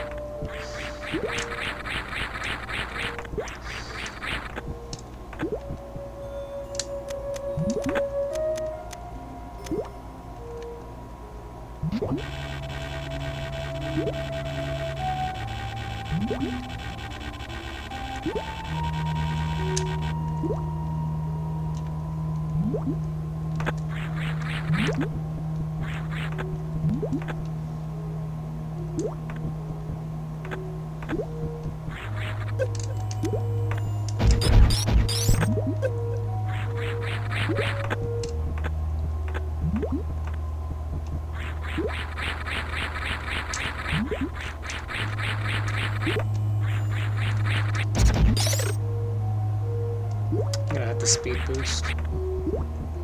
Hey, welcome to the stream.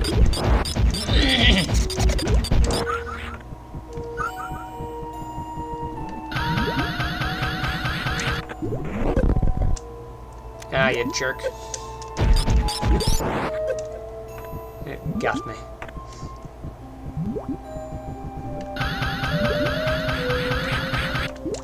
Echo the Dolphin? No. I've heard of it. Crap.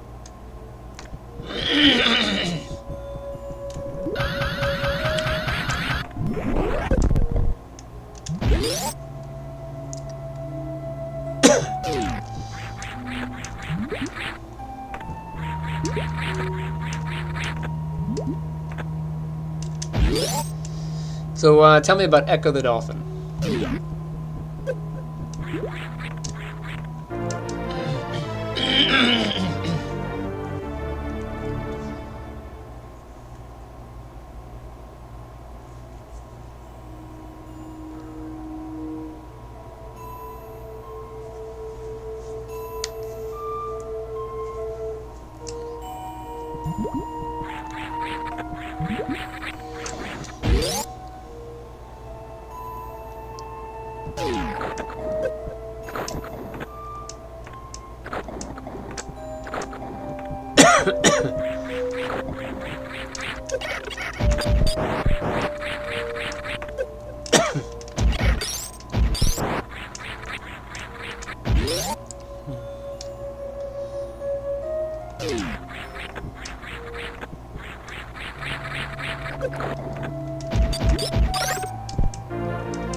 Excuse me, what?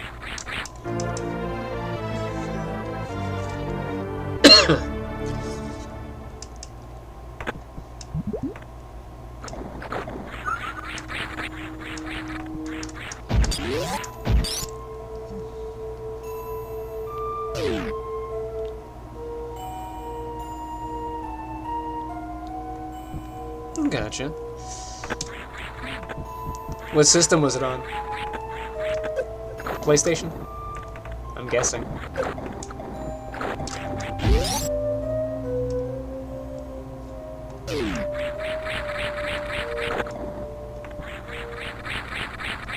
Pretty sure there's nothing over here.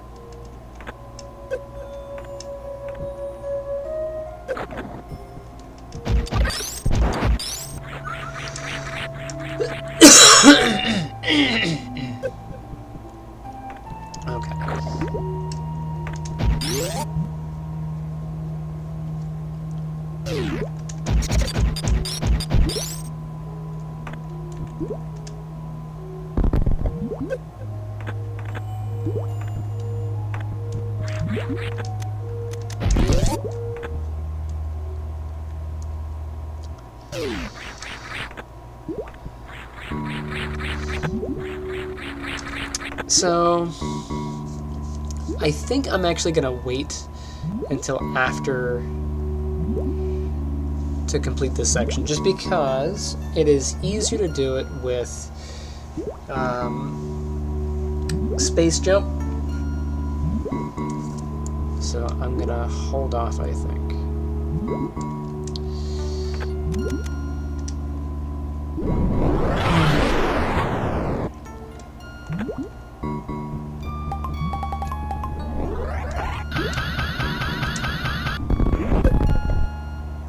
I'll get this. I mean, those two areas really aren't bad. It's just that space jump gets around the one spot that I hate, which is the the sand.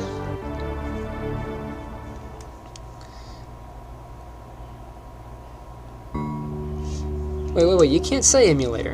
Nintendo's watching. Or listening. I don't have to go this way. Nothing here. It's just a drop-off spot. Yeah, this is just a drop. Oh no, I will get fed while I'm here.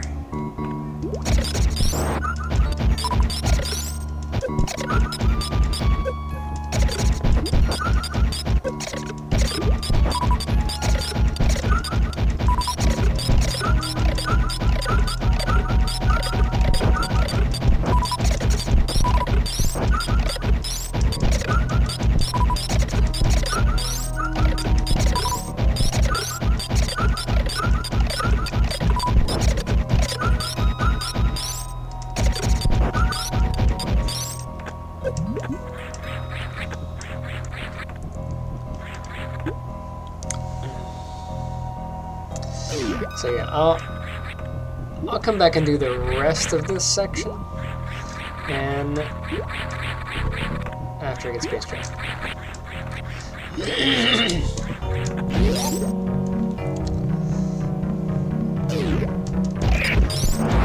Little Metroids.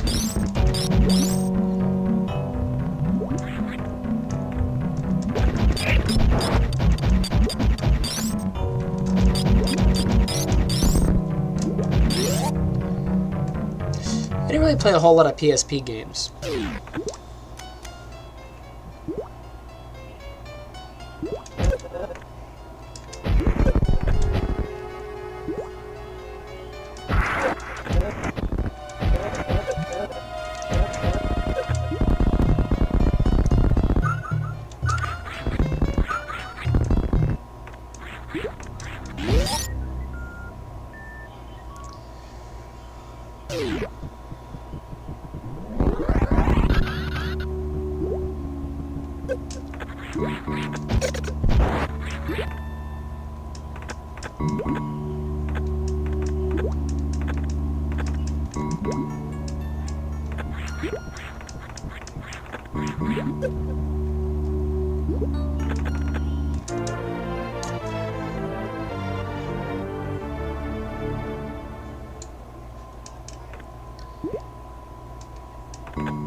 It does connect over. I thought so.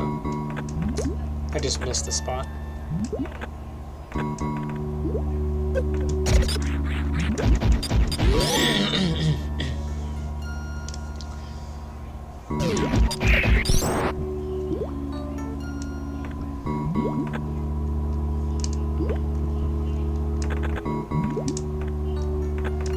Pretty sure this is just a missile refill.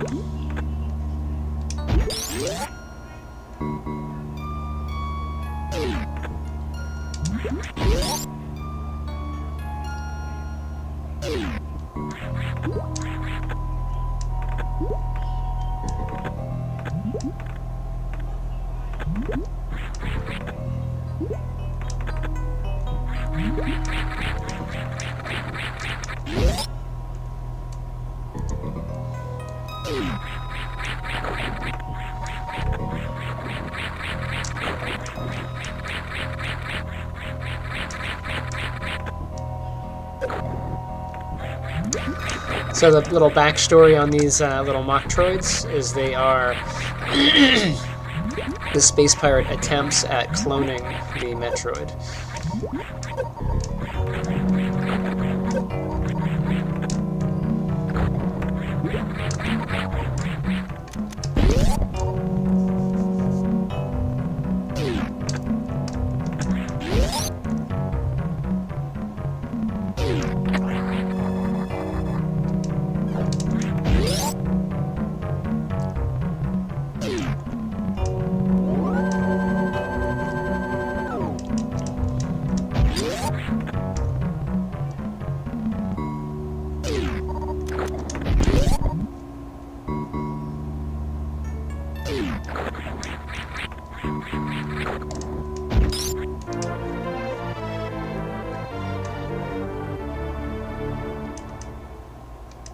Plenty of missiles.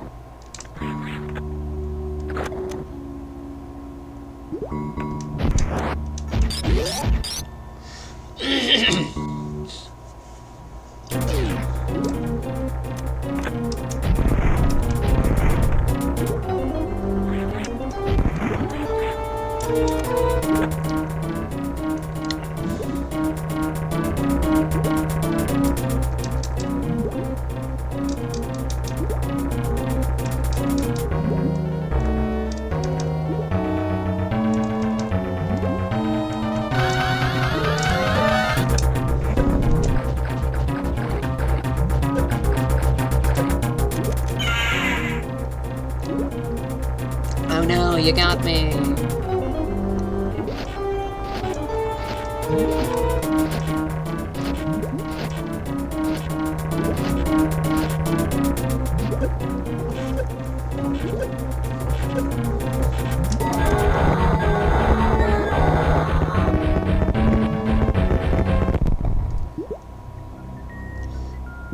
Otherwise, it's a very, very long fight.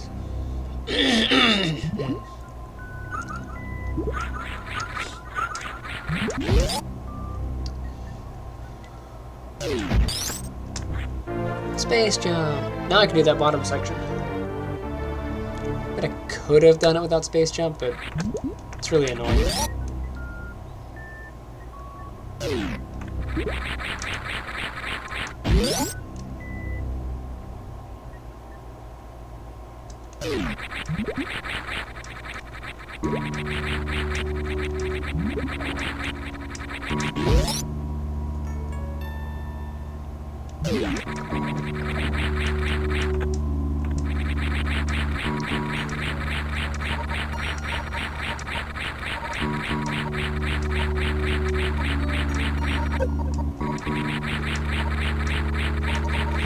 Although the idea that Samus is in a perpetual like somersault for the entirety of Space Jump is just kind of like nauseating. How do you know where you're going?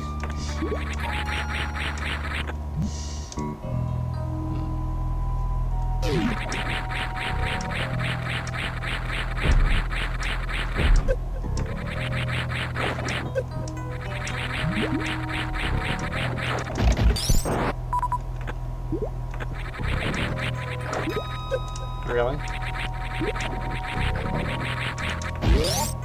Sometimes Space Jump deactivates, and then you fall for it.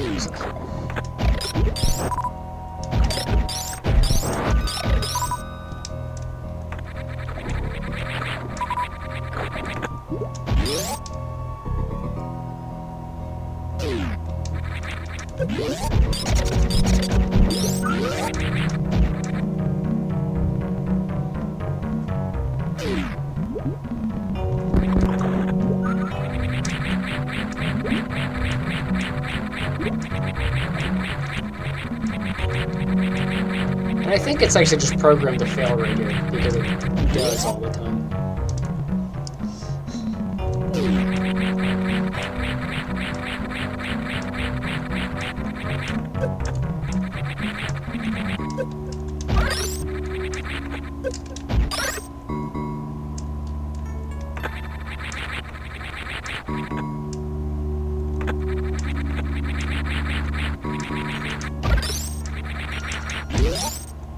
There we go.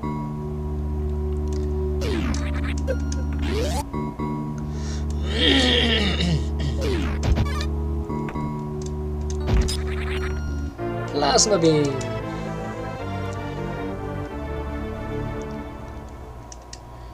And I'm going to turn off ice. It makes plasma so much more effective.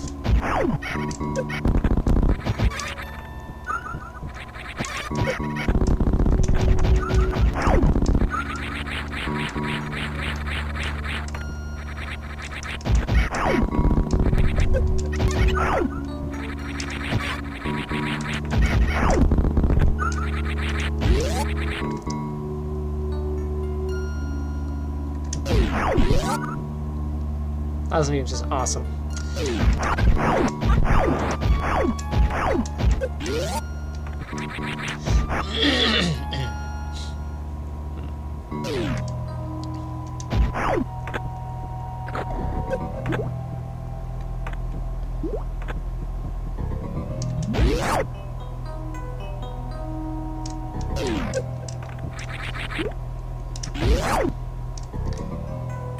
Just mapping the fastest way to where I want to go. Since I have to do the bottom section again, I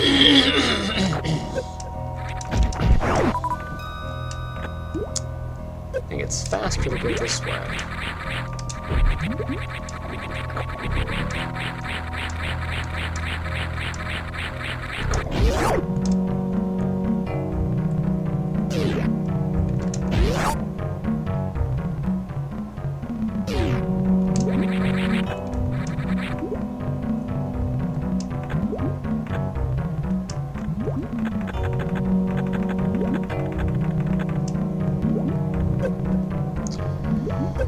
Well, I'll take this.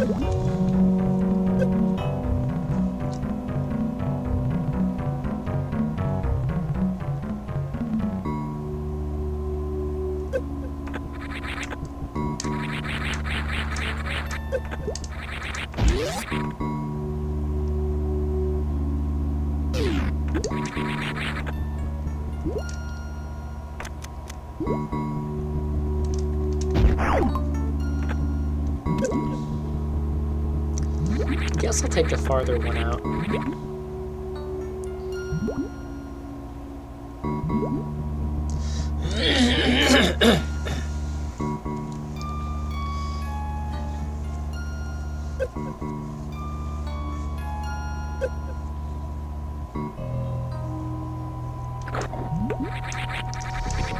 But having space jump makes this area possible, so I can get up here.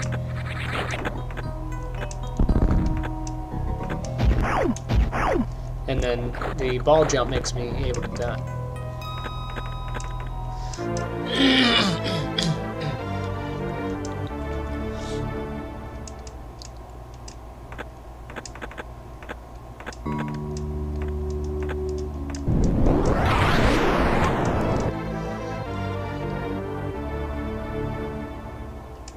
I don't know if you can see it, but there's a little ball waiting to drop here.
You gotta have like the right angle.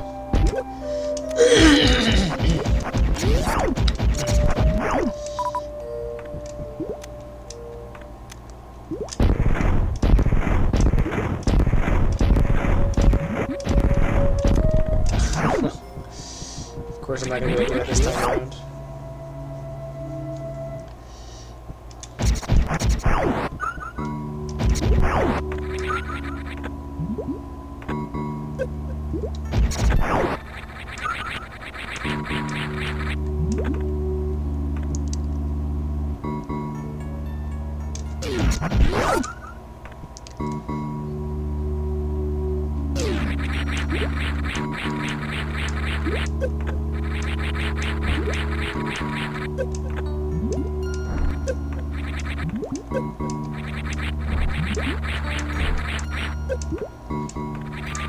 I'll take the other route, which is going to be back this way, but it's going to be a bit... it's going to be a bit longer.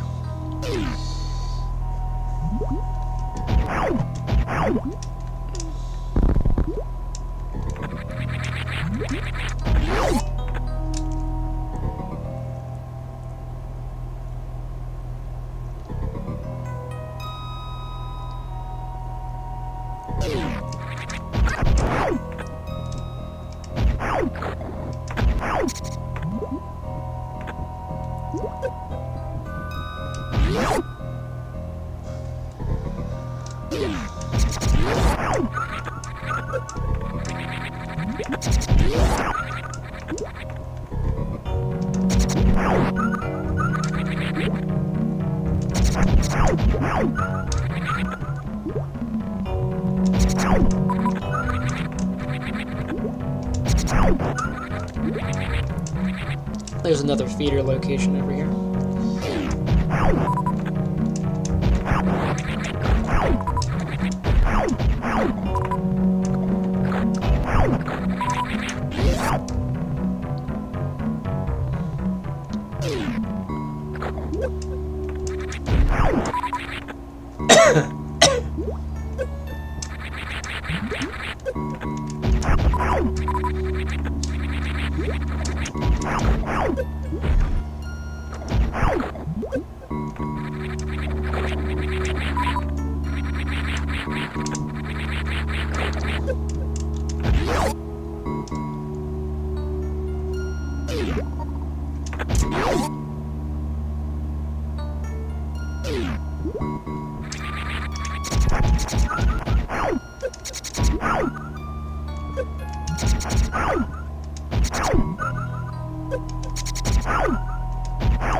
So they don't drop missiles.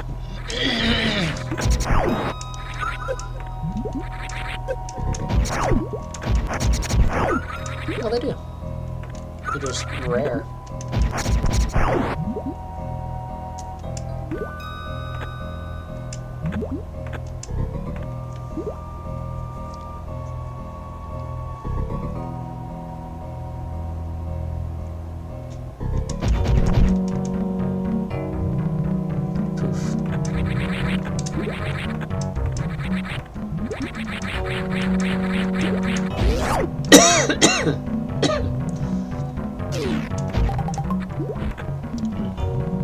Those things are difficult to kill. But I think you can kill them with a well-timed super.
Pretty sure I have everything in Meridian.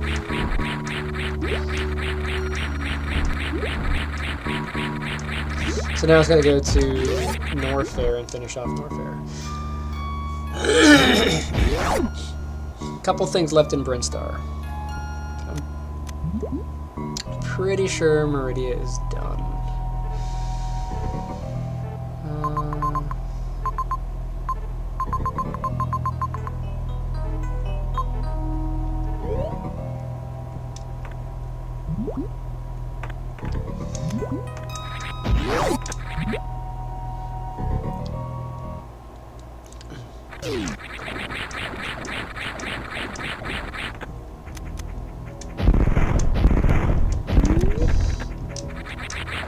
The trick to open those doors, I don't think it works if they're facing to the right.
Actually, no.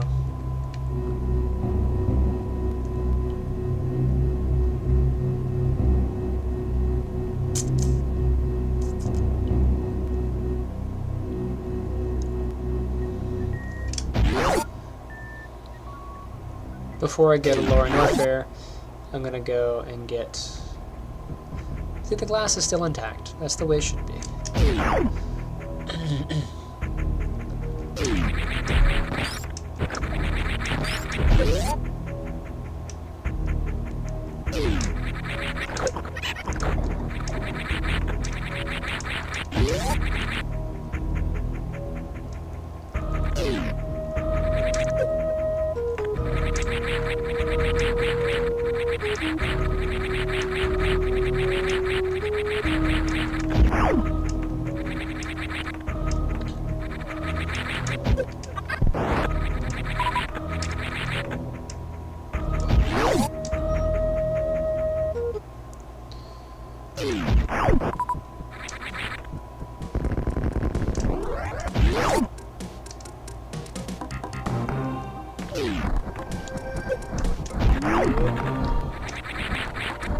Gotta get the energy tank over here. And then the last two are in Norfair.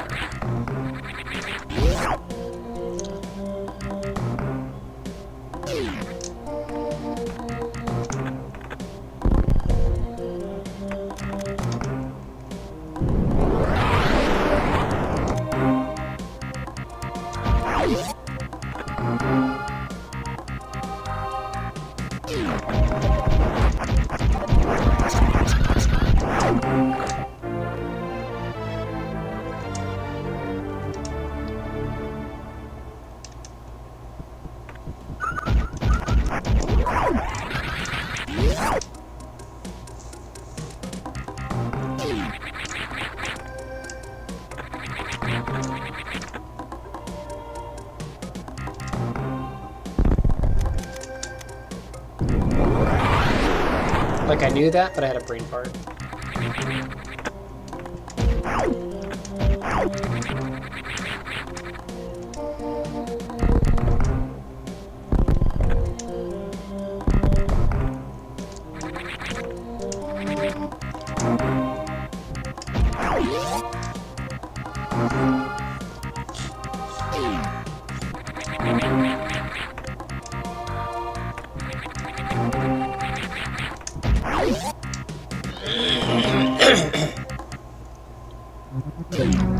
Listen, side hoppers, nobody likes you.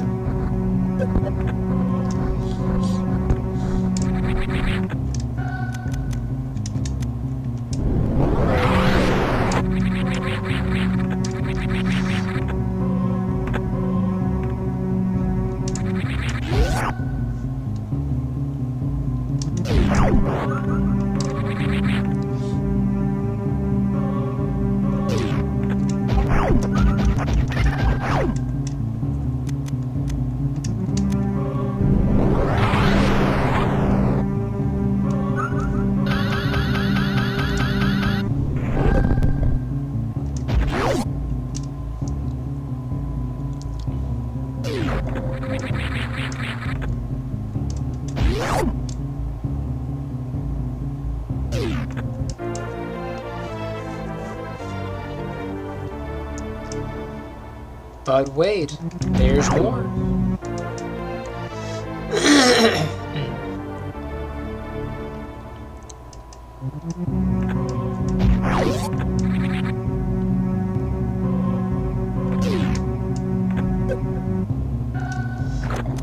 There's a invisible ridge.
I don't think that is necessary. There's a path I haven't filled in, but I don't think there's anything there. It's just a path.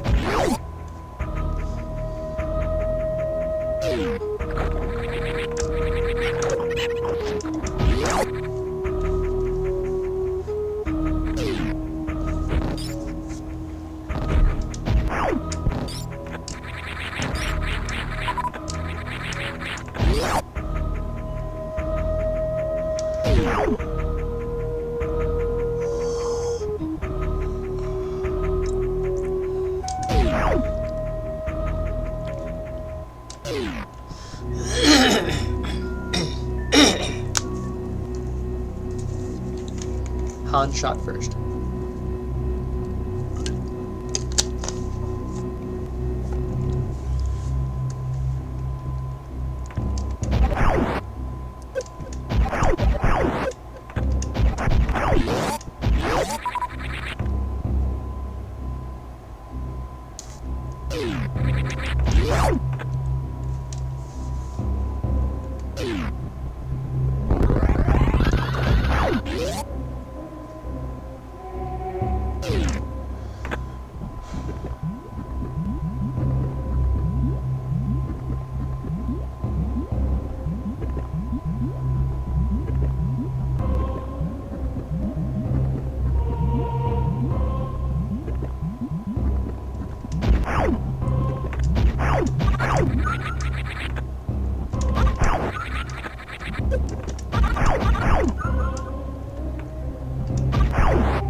This will give me an accurate count.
There should be a save.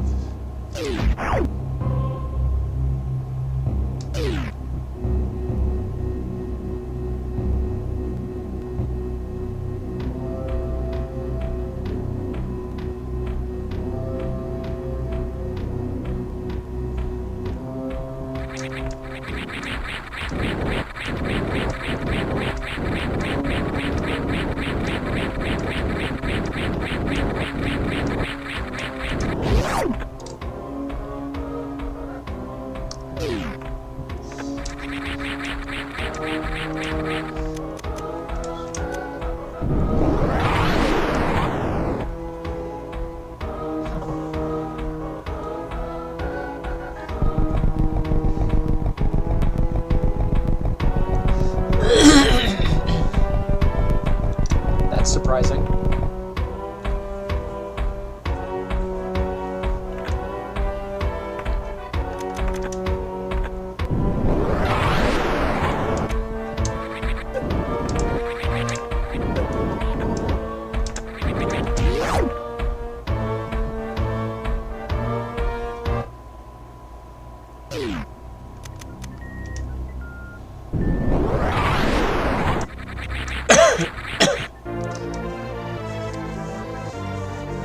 I think the last super missile is over here.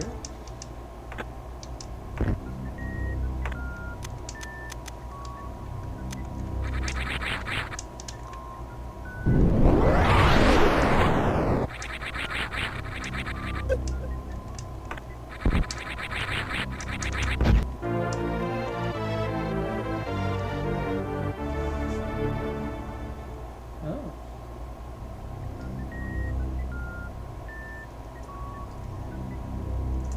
Oh, what did you do? Question mark.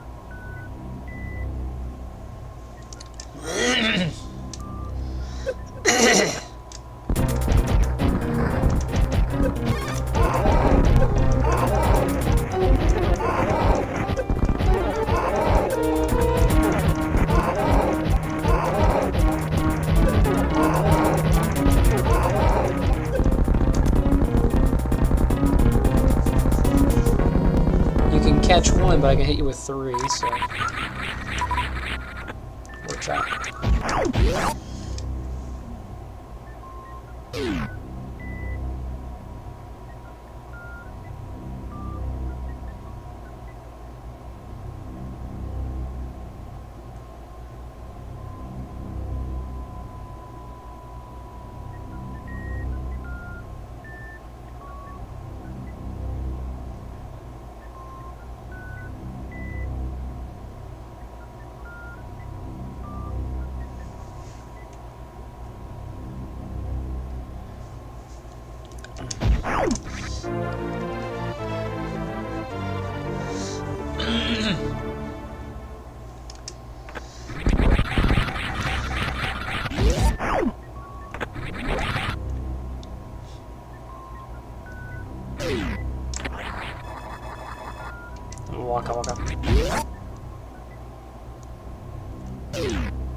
Suggest me, does it sound weird?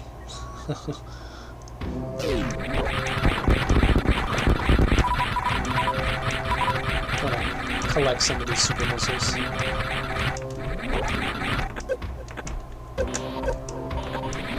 Now it's personal.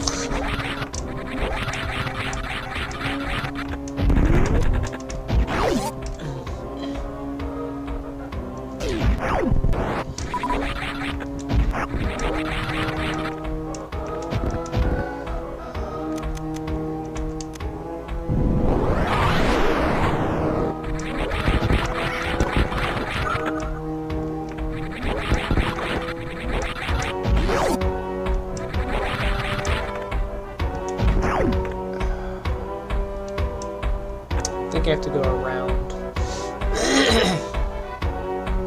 for it. I mean, I'll do it, but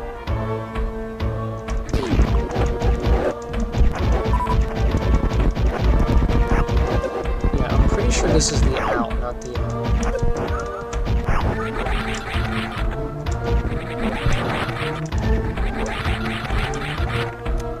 Yeah, this is the out.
Playing this game for 20 years, and that's a first. I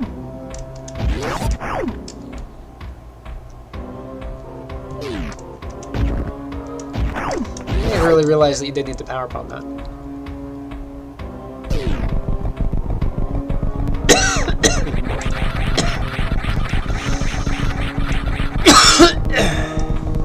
This whole coughing thing is for the space pirates.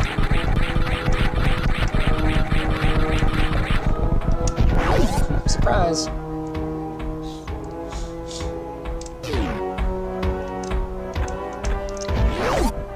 I'm gonna go get stuff.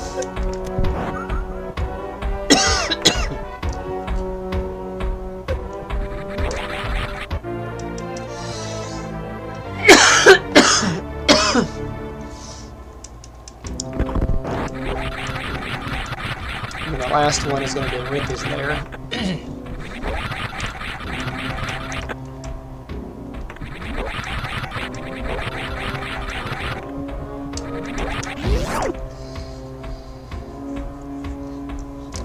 I guess I could go up and get the last two missiles.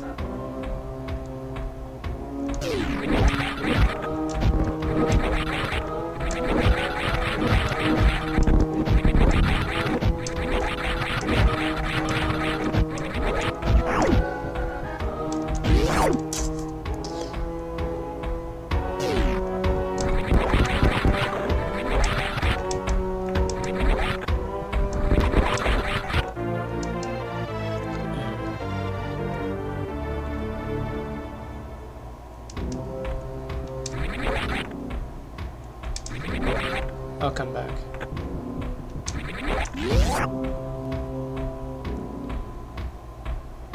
I'm doing this out of order, but normally I grab this on the way out.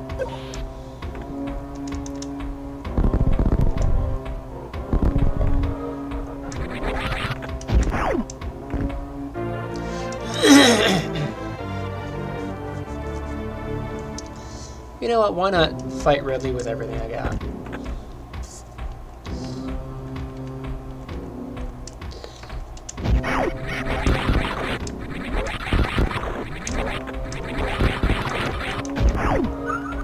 But I don't want to go that way because I'll get stuck.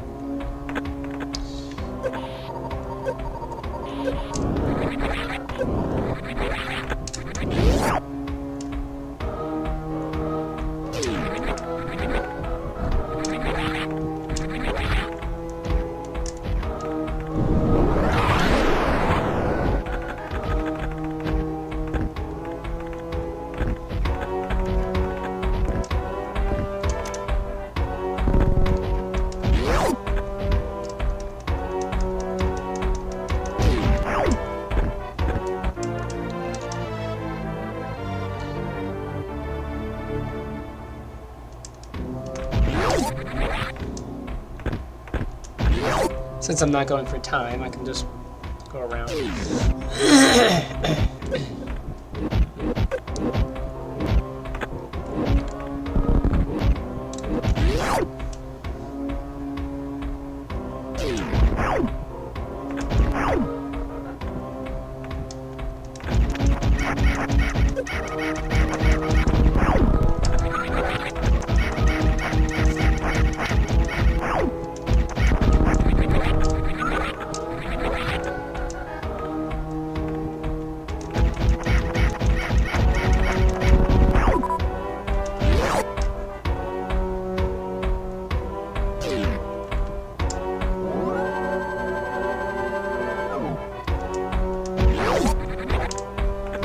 I don't know if you noticed that, but like whenever I was saving, the drum beat in the background disappeared. The reason that happens is devices usually only have a set number of audio listeners, and I think Super Metroid, well, the Super Nintendo was limited to 8 listeners. So whenever you have a listener that is exceeding that, one of them gets silenced and gets traded off.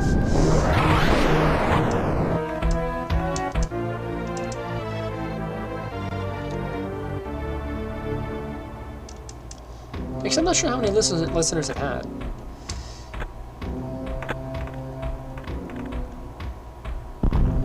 It might only be 4 concurrent listeners.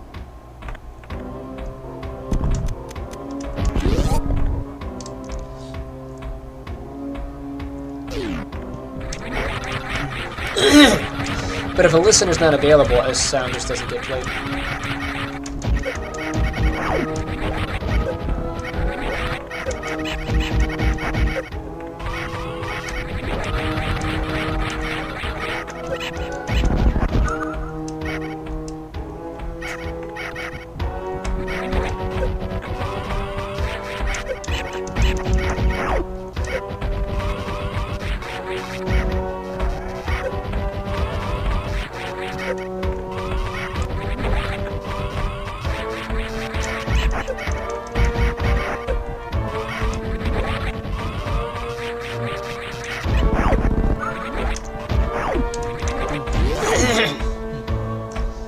It's like a weird mechanic.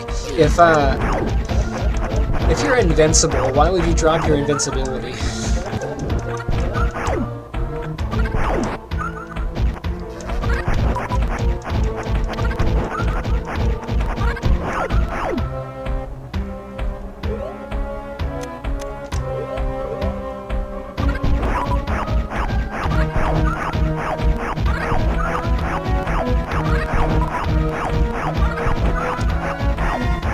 And I want to have the max count for super missiles.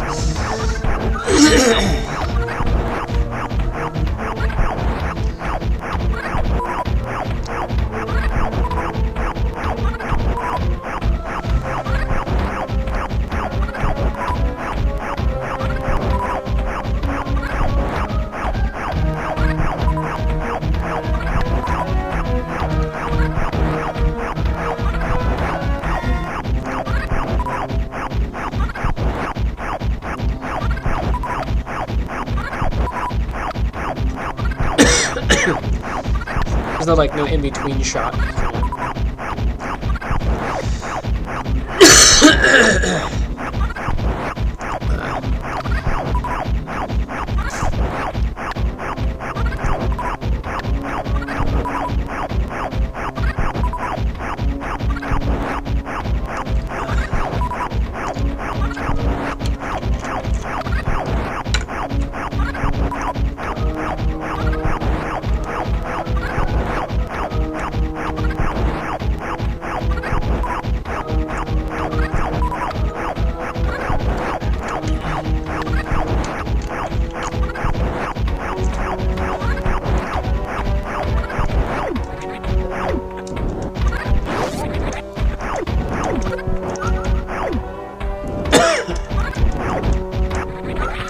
I don't need the power bombs.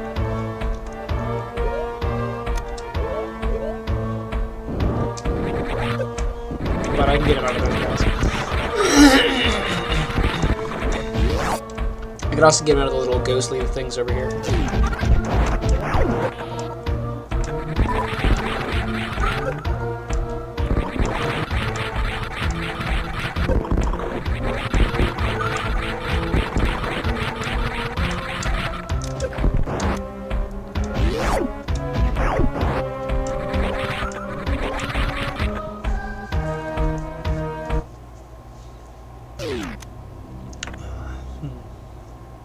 Hi.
He's probably already dead.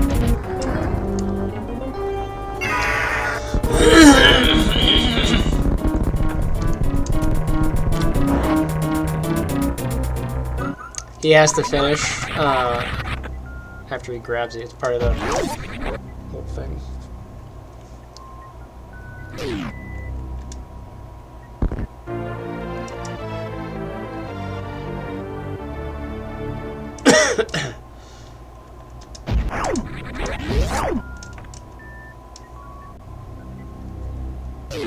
So now Samus is all full.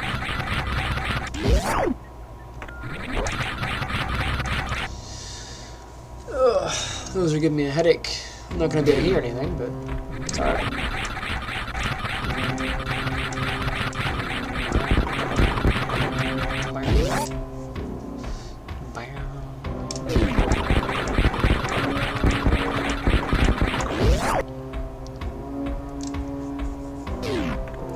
What's up, guys? Hey, guys.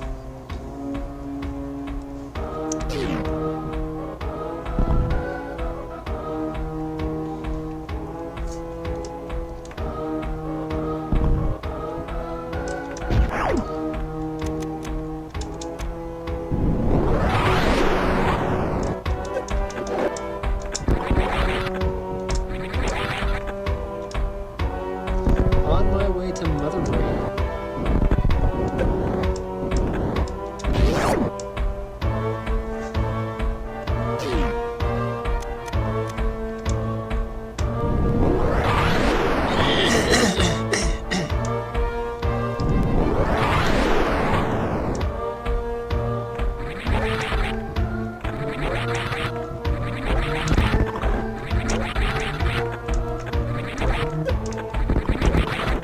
I may start a Secret of Evermore game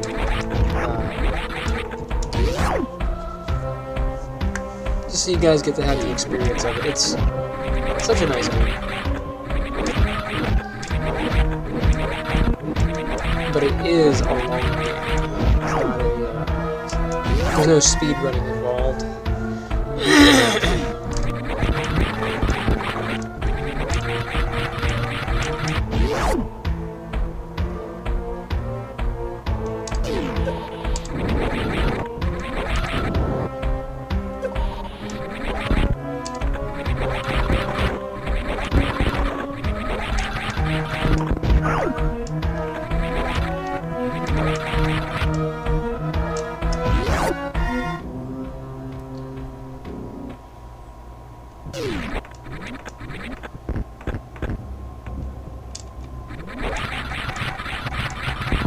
I think of other games that use crumbling blocks like this. The other Metroidvanias I've played. What do you think of any?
Going up this way is a pain because of the technicalities.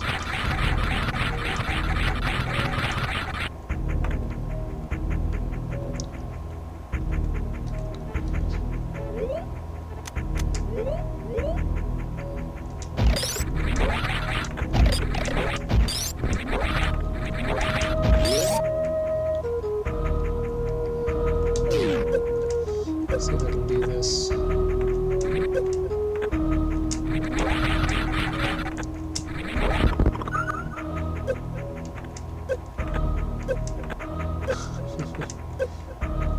I'm so bad at that technique.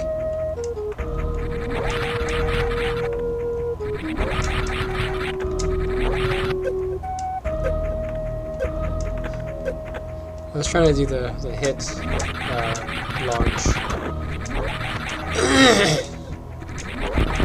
but screw attack protects you from the spikes, so I couldn't do it.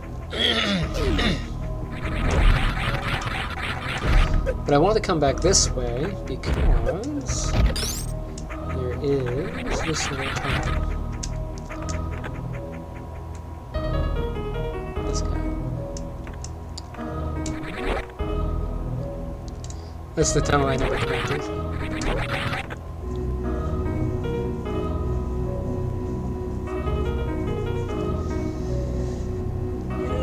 These lights have been running forever.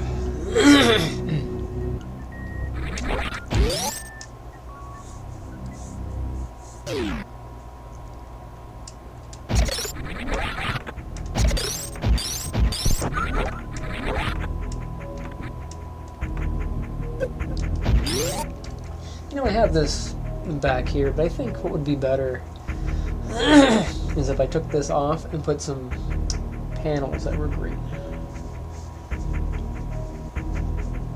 Just because they're flat.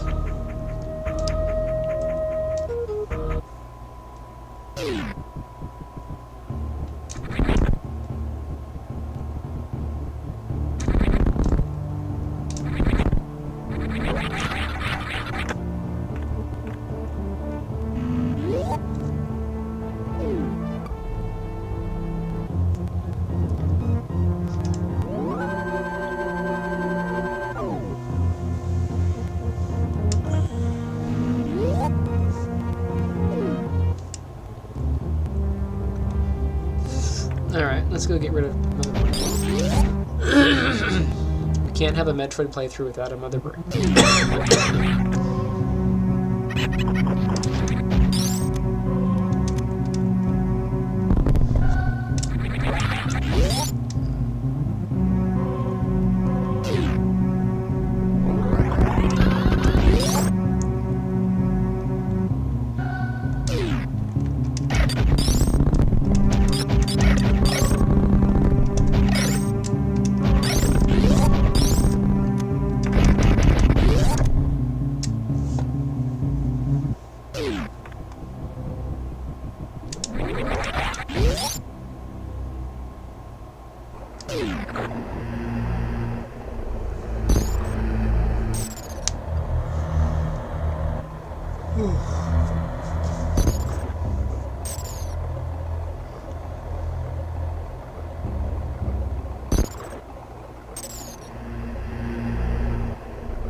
So now I need the ice beam on for the Metroids.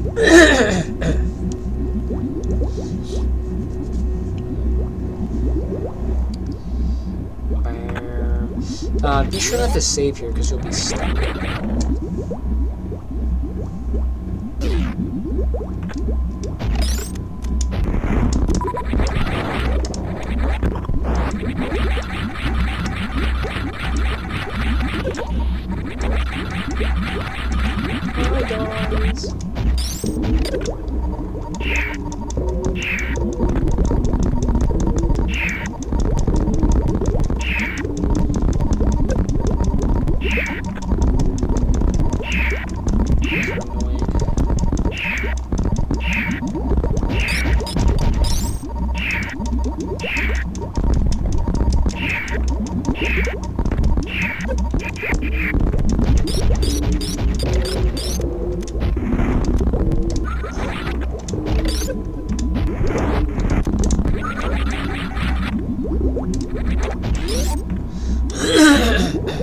They were successful at climbing the Metroids.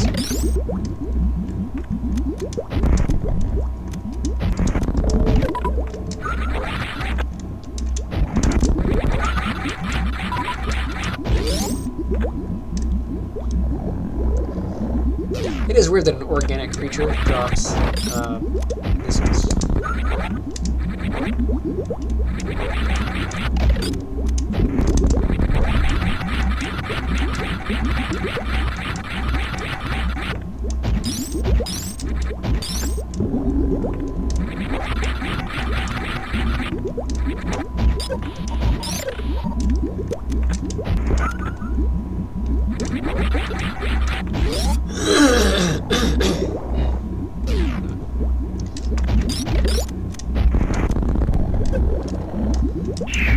that the baby Metroid gets as big as it does, because this is supposed to be a larval state.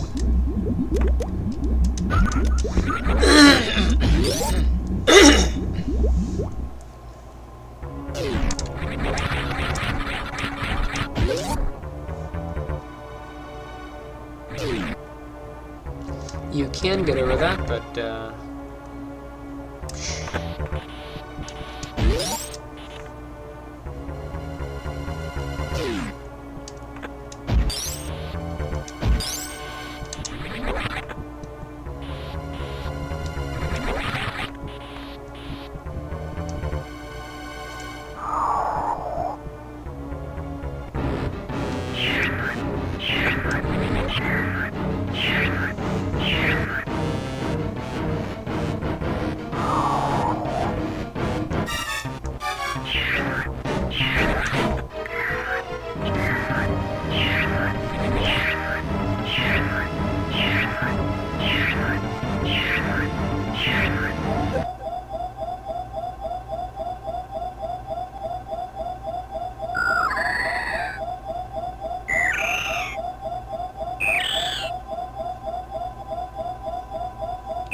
you can get away from the Metroid,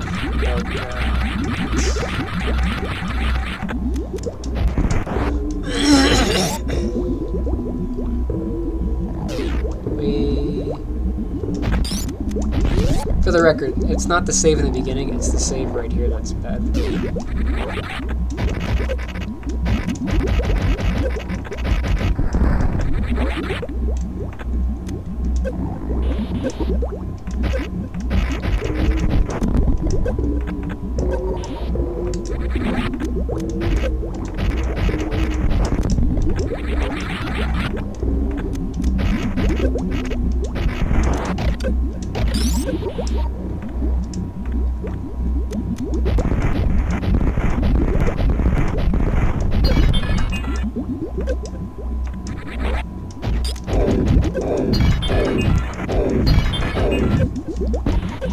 Excuse me.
shoot with like a game junior or something, you give yourself like an infinite number of energy tanks.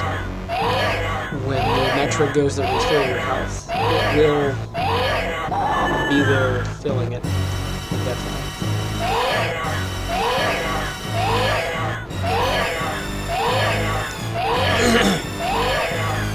Because it will fill up all your tanks. It checks to see if your health is weak.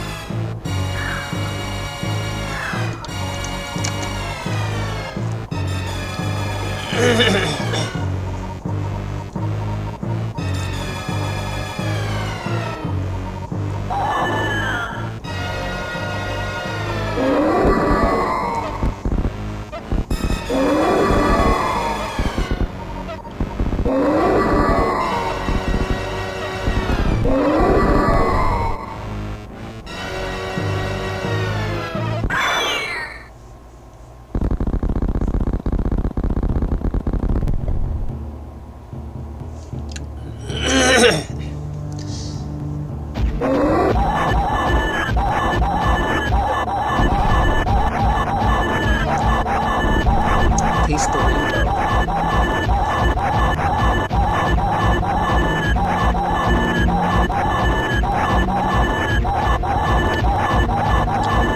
Now the question is, do I save the entrails?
Actually find all the explosions to be visually distracting without the sound.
Three friends.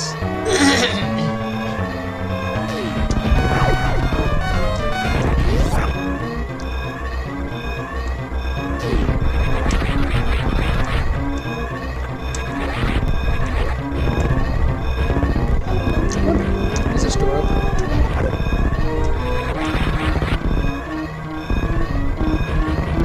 Just check.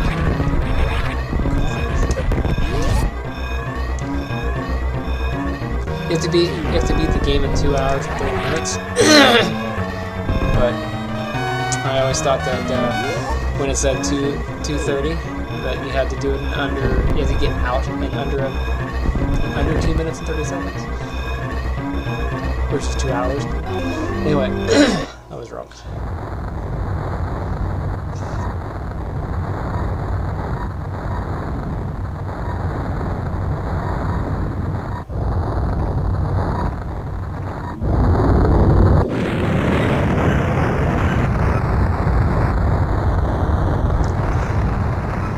Somebody ripped off Aliens. Of course, He said that he was very much inspired by aliens when he made the game, so... Well, like the Angemals got away. Clear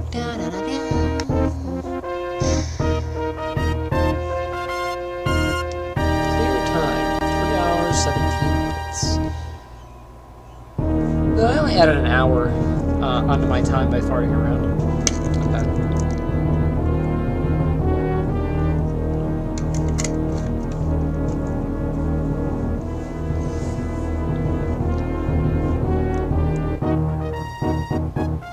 Director Yoshio Sakamoto.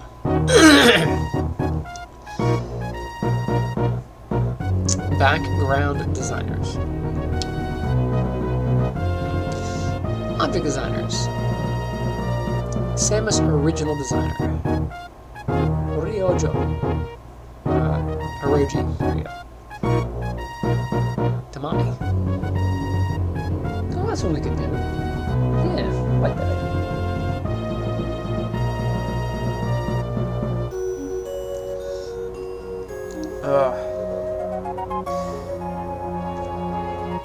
My sore throat is almost gone, period. I'm just a tad sniffly, period. I am probably no longer contagious, period.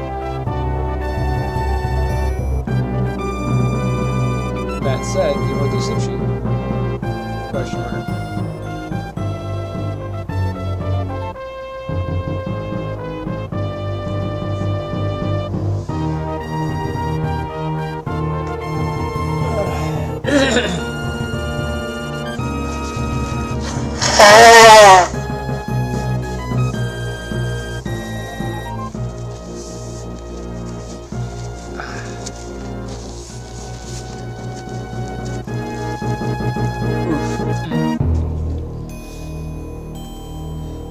So yeah, I've got the controller here. I'm gonna have to do some testing for my Metroidvania.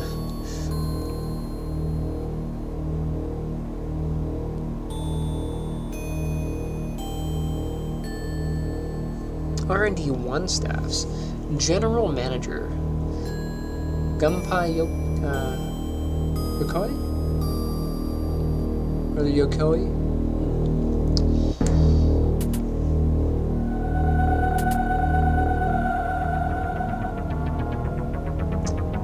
Careful, if not old enough, you can't see this.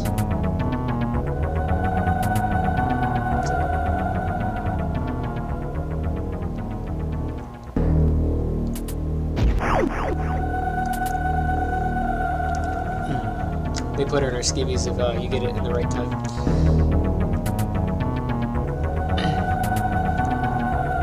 %. Yay! See you next mission.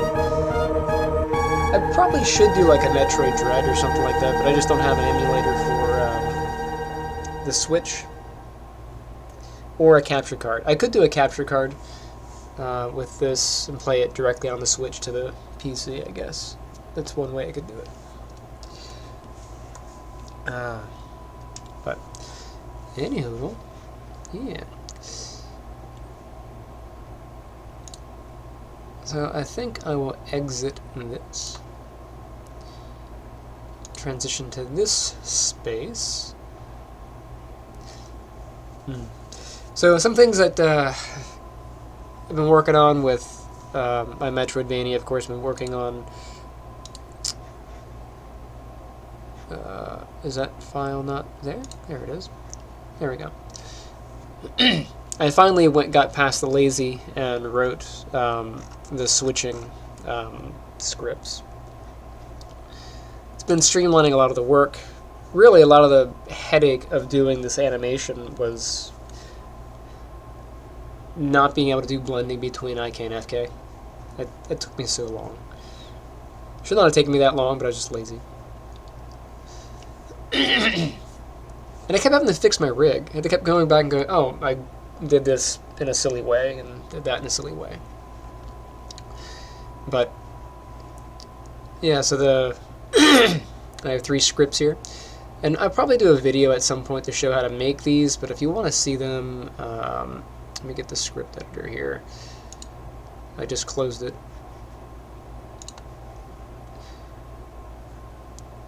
So my flip script, this is the one that flips my model left and right.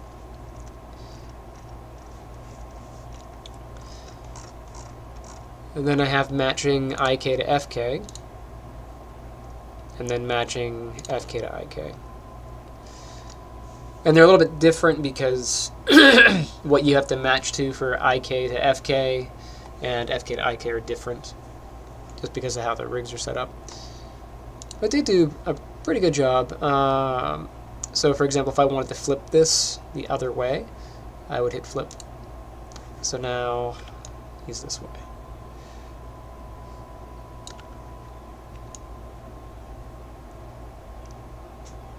Pretty handy.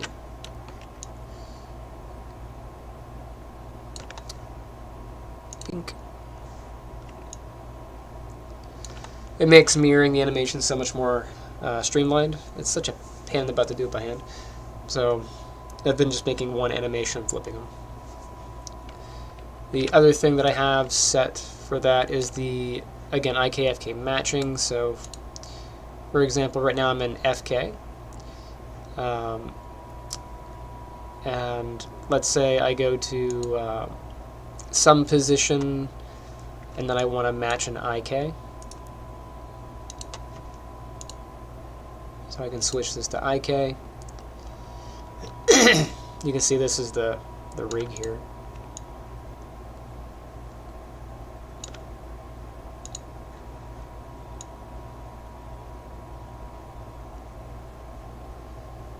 Right? So I can be like, hey, I want this position to be matched. So I'll do a IK match, and it matches to the position for IK.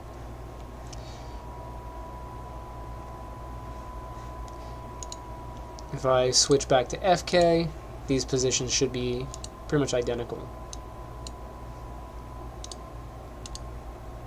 A little bit of a pop. There's a slight difference where this head is.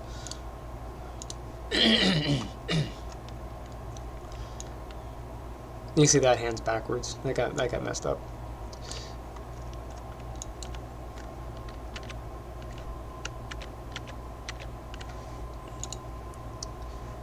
And then I can do the other way. So I can go to FK. Not sure what's going on with that hand. Oh, I guess it got flipped at some point. I'll have to check the actual animation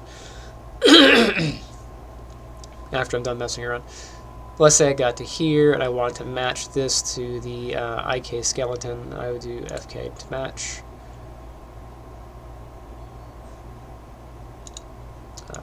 There we go. That got broken.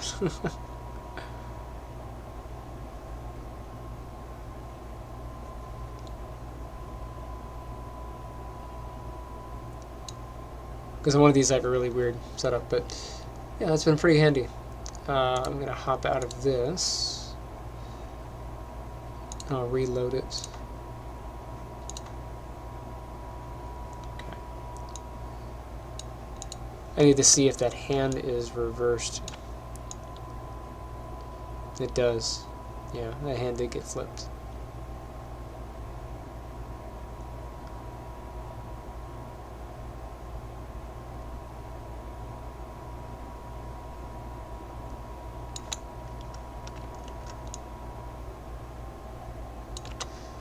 Let me check the other one.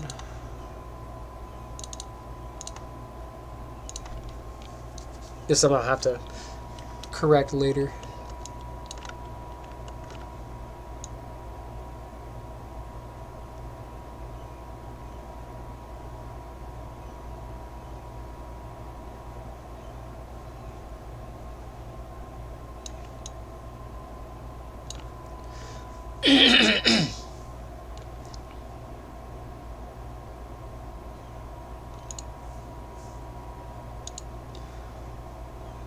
But anyway, this is the transition animation that I'm working on.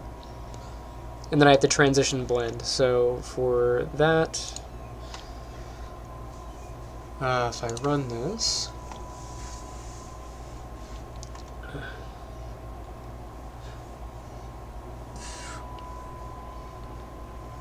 theoretically this should work with the gamepad. I haven't tested it with the gamepad recently, so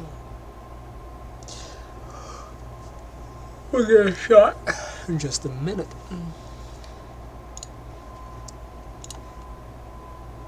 Alright. Gamepad works. So there's walking and then stopping. Walking and stopping. You can see he just flips left and right. I don't have a transition here, but I have a transition for this and a transition for that.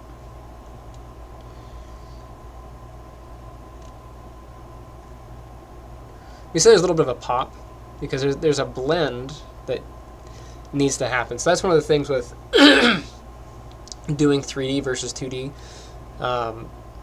That pop,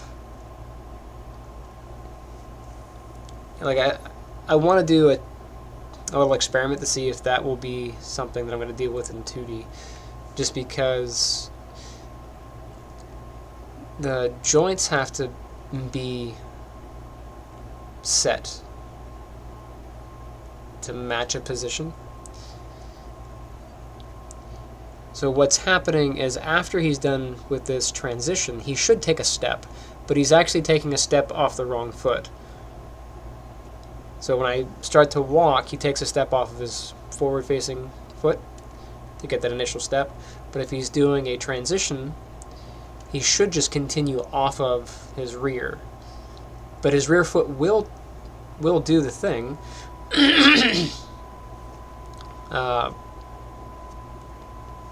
He's just not entering that state. He's supposed to. He's supposed to enter the walking state from the turn, or after I'm done turning, he should face the direction. So there's a hiccup with where that animation is finishing. So I have to take a look at how that's going to work.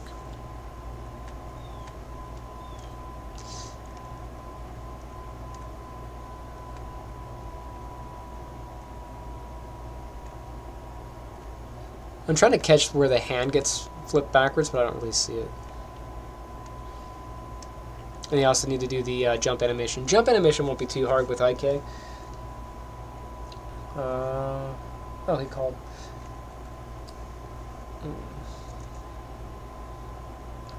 One second, got a phone call.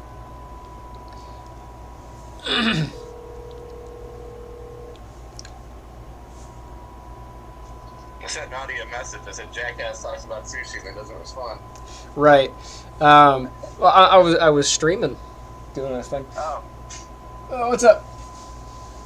Oh, you're talking about sushi and then you didn't respond. I'm like, well, what time? I'm food. I do sushi. Yeah, I mean, I'm down for now. Like but she was snacking on pizza, so maybe she won't be hungry for like an hour. But I'll go bug her. Alright, well, let me know if it's going to be, you think about an hour? Probably, yeah. Like 5, 5:30? Okay. Yeah. I think the wheel will work just fine, so. Nice. I was tempted to come down and visit you, but I was like, well, I don't want to get you sick, but I'm probably all right now. Come on over. All right. The house is, yeah, house is a mess, but, you know, fuck it. That sounds good. It's a mess than usual. All right. Alright, see you shortly. Bye. Bye. For the record, I don't control what other people do, so if he chose to swear, he chose to swear. So sorry for parents who are like, oh my god, you have a swearing on stream or something. I try not to swear on stream, but I don't control what other people do. Anyway,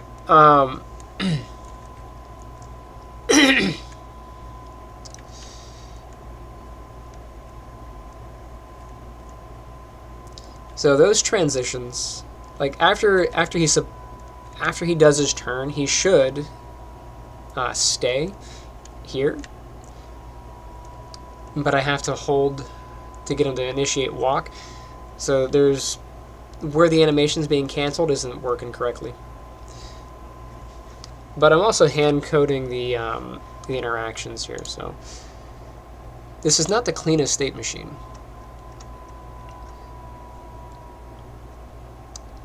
The way the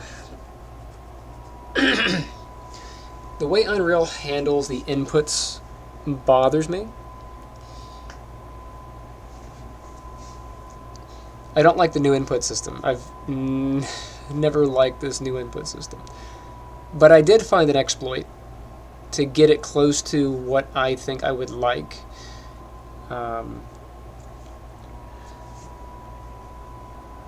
So for example, if I were doing this in Game Maker,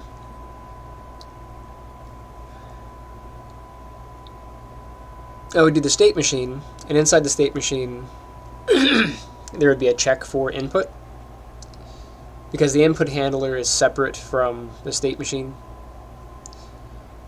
And the way Game Maker reads the keys, it's just pulls the keys. Unreal doesn't do it that way. All the keybinds are run through an event system.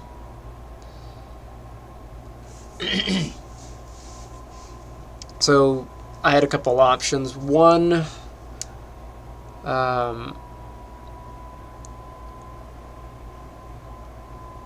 one way I could do it, and kind of what I ended up going with is this. So on these events here, I just have them set up to be released. So I experimented with it to see what it would do with the new event system. So started, there's completed, there's triggered, started, completed, triggered, and ongoing. So what those do is started checks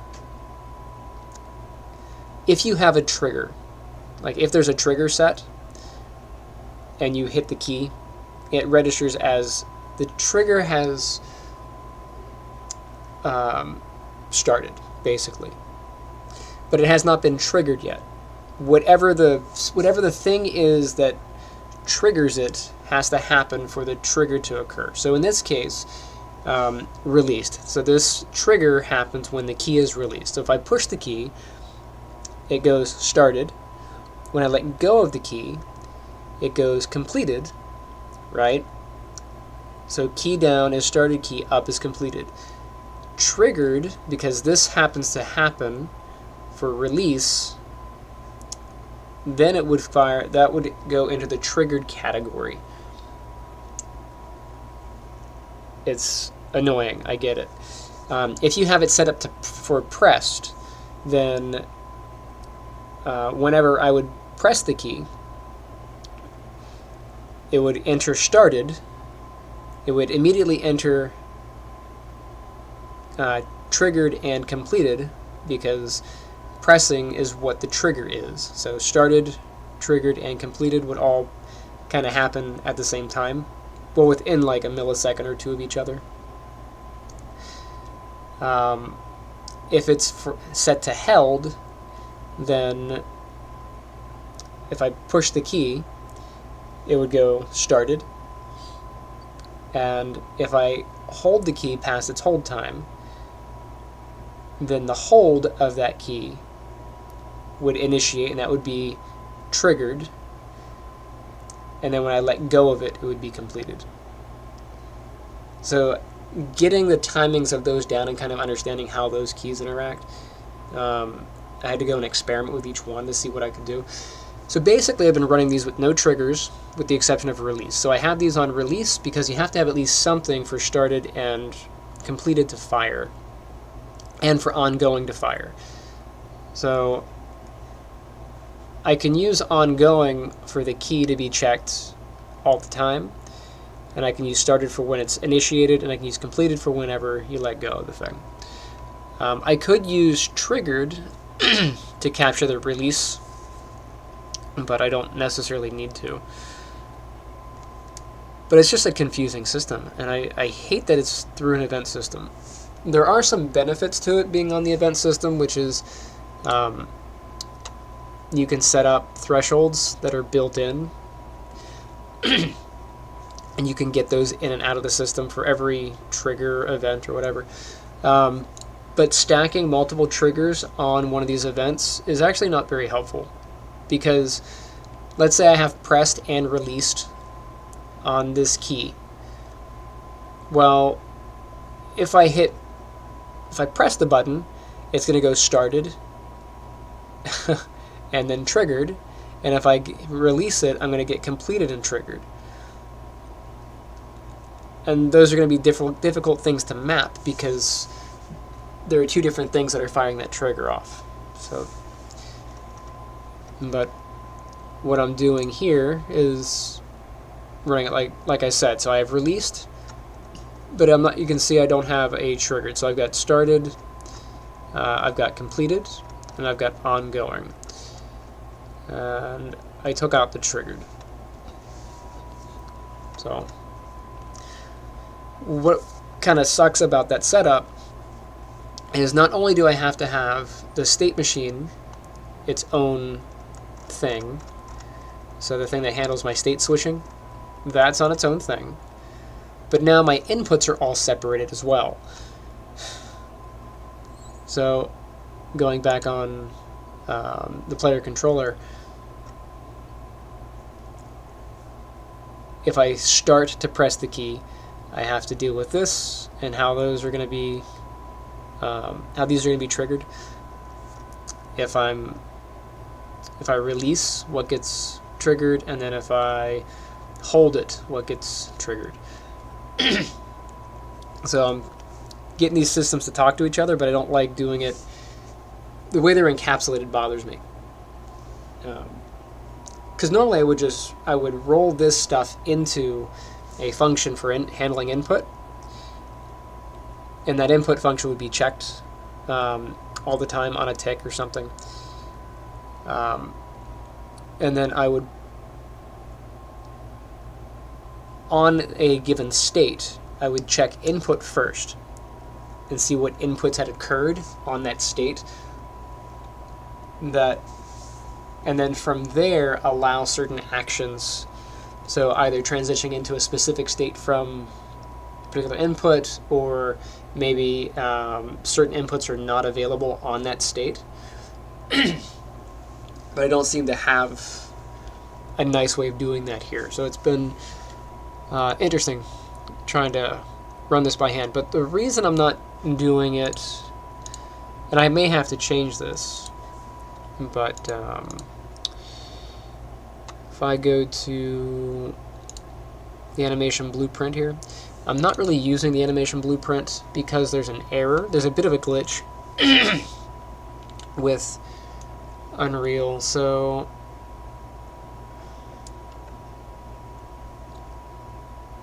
on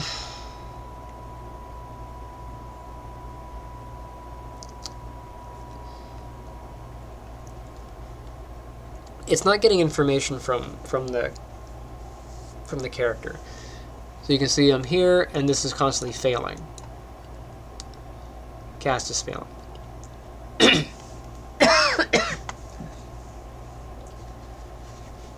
So I ran some experiments to see what was going on with that. This event is kind of running. It's not really a construction script, but it kind of is a construction script. So these functions, this event blueprint update animation, that is happening all the time. It has a tick event in the background that's ticking that.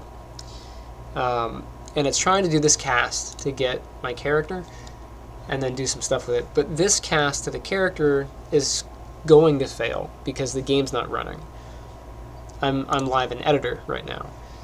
Whereas once I play and my character has spawned, then this cast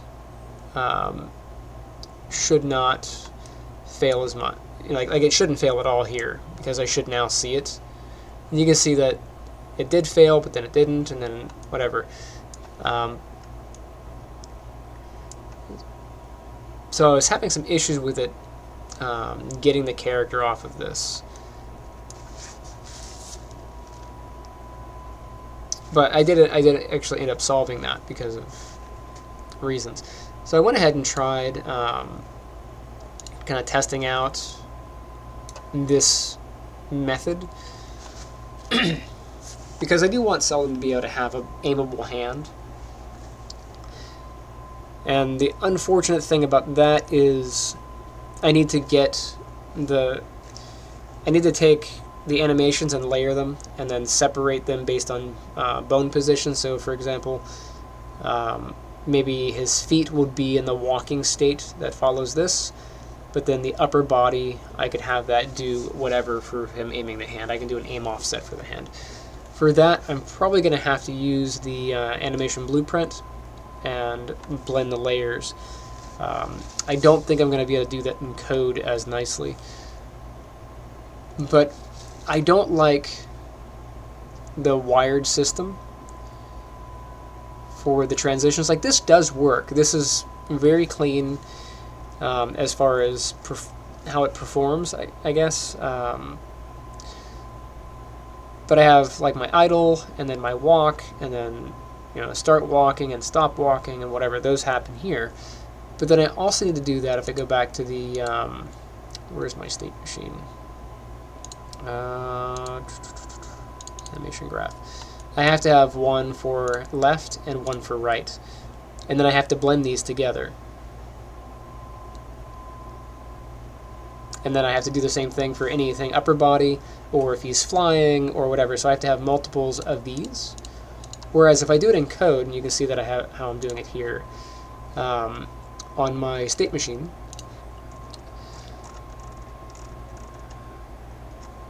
I just pass in what state I want and the direction that I'm facing. And if I'm idle, I play my idle animation. And if I'm facing a certain direction, it just grabs that particular animation from the address, and then it stores it on the path. And if he's facing right, it'll grab this address. And of course, I've tried doing it with the animation file path, and I've also done it with the montage file path. The montages have better blending than the standard animation sequence events, but they don't always behave the way that I want them to. So I'm pretty much going through the motions of testing which one I want for a particular instance and then running that one. But by doing it through code here, I'm able to very quickly switch between whichever side I'm facing. So I have one state machine that's handling my transitions versus having to do it over here and then blend these together and then flip the layers. And so hopefully I can get the behavior that I want doing it this way, but we'll see. There are some things that are a little bit trickier. So for example, the update current state, this basically just checks if there's a transition state, if that transition animation is currently running, and the time that is on that animation. And if that time is finished, then it should run the transition. And that's been working, but this doesn't seem to be as clean as these little state machines. So like in here, for example, there's a rule in between each of these states for when that state can engage. So in this case, I'm checking this. This is the time, basically the time remaining ratio. It's checking to see how much time is left, and then if the time is, exceeded or whatever, then we exit. This, if I hit this, this is the C++ equivalent of that particular function. But this function exists specifically on the animation instance, which is the animation blueprint, basically. So to have that behavior that I want, I might have to go back and do it on the animation blueprint. But one of the other headaches that I'm having comes back to the cast failing on Selden when he's being created in the game here. So this does not all the blueprint of this does not always read him. So there's a signal loss happening. I'm not sure why that's going on. So, yeah, it is what it is.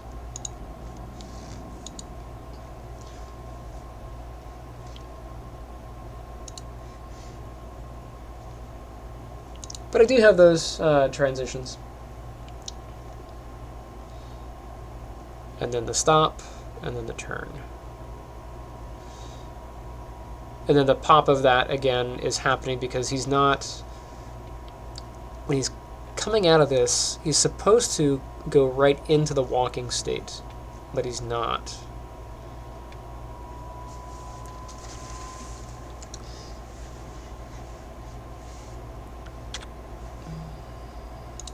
So let's see.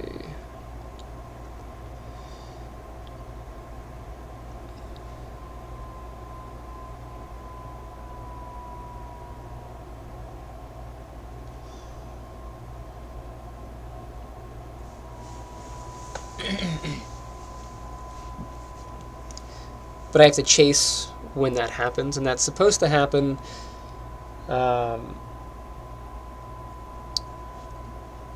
where are we at on the controller? So let's go to write started.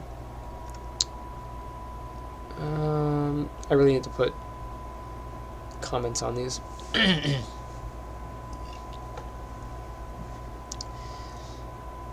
Let's see, so if I hit the left or right key, it checks if I'm idle and if I'm currently facing the direction that I need to be facing. So if I press the right key, am I idle and am I facing right, basically. So if I'm not facing right, then it will flip my idle stance. At some point I will have a change state, the transition idle left and idle right, but I don't have that made yet.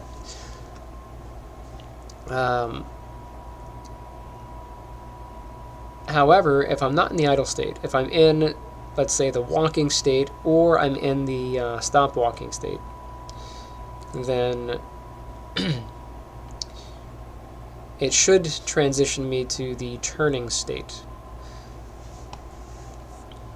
Okay, cool. Now this key only gets read on the down. This is the started, so it gets read as it gets pushed. So there's no secondary loop that happens. That happens on ongoing. So if I go down to ongoing, if I'm in the ongoing state, it checks to see if I'm currently in the turning animation. If I'm currently turning, it's just going to exit because that animation needs to finish. But if that animation finishes, then it should be checking to see if I'm currently in the start animation. So if I'm not in the start animation, then it should check to see if I'm walking. If I am walking, then it should exit.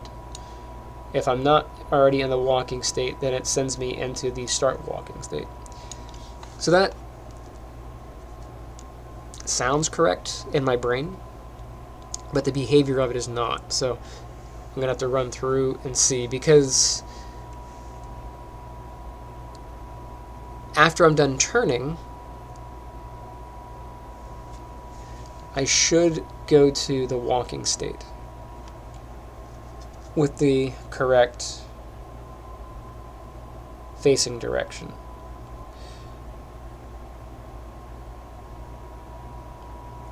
But this stuff isn't showing up on here. So if I grab him,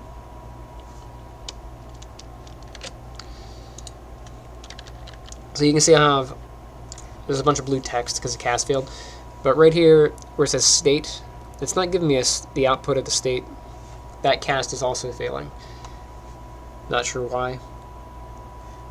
He should be gettable at this point.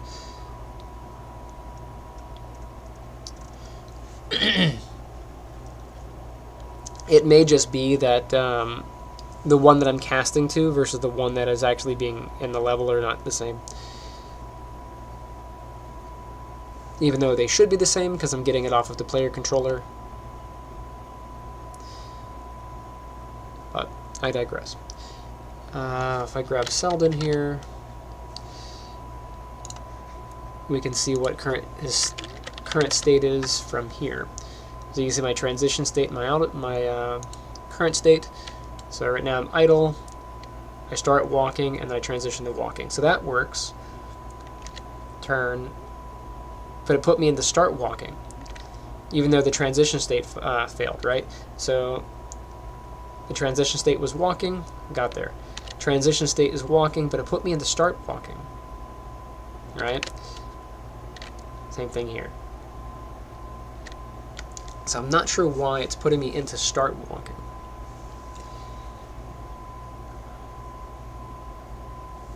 My guess is, if I had to venture a guess,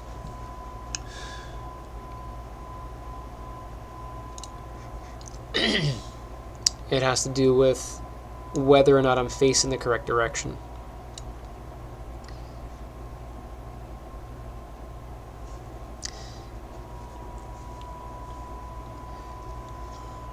So let's go to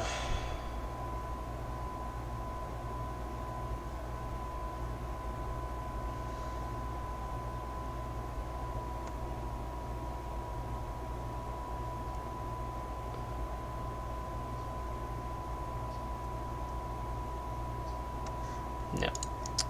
I should be able to see that from here.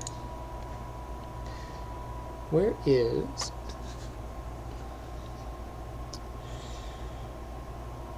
it's the animation blueprint. Where's the widget?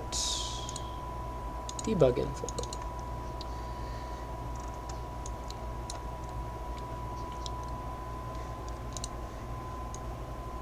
You can see this is a cast that's failing.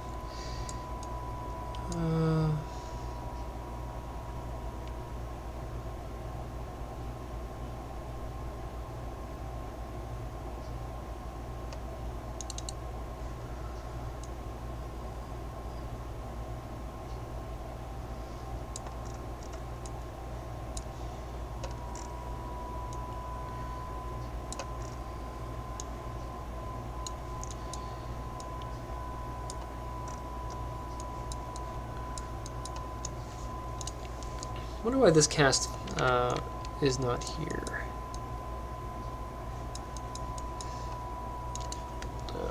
Cast to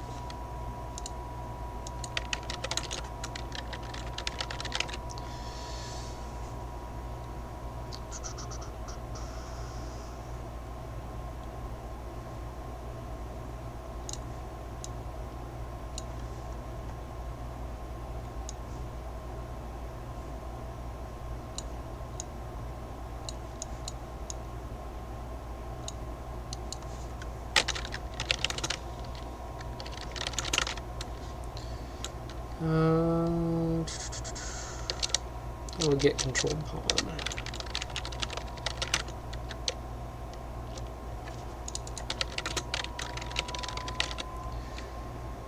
Player controller.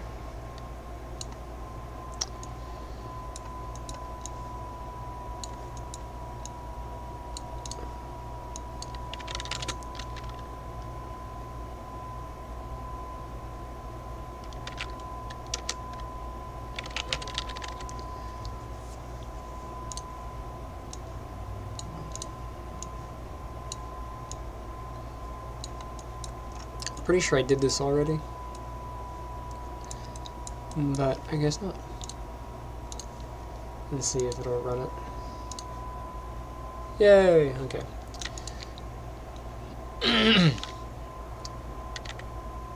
Yeah, so it is running there.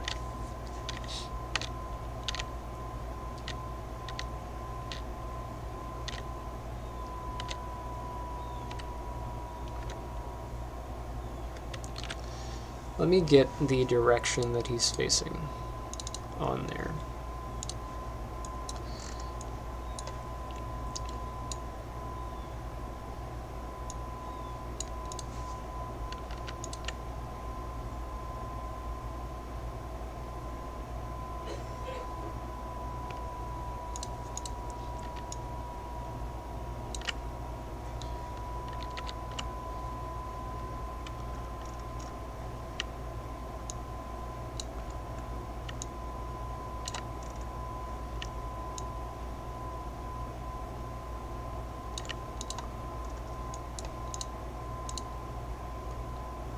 Where are you at? You're in the top corner. I wonder why. That's bizarre. Those should be centered.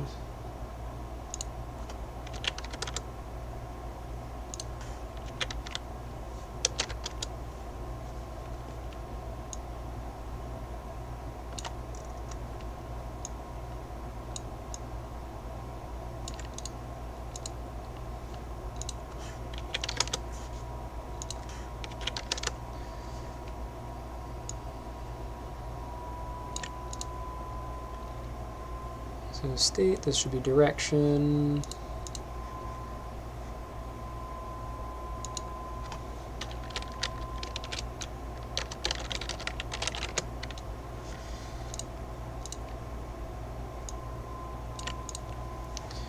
Alright, let me switch off direction. I guess I didn't name these.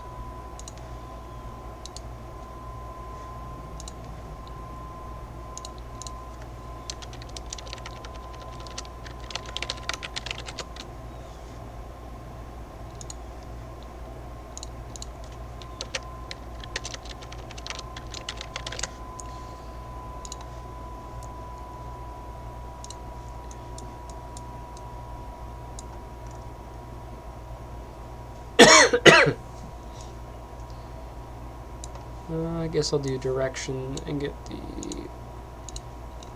set text of that.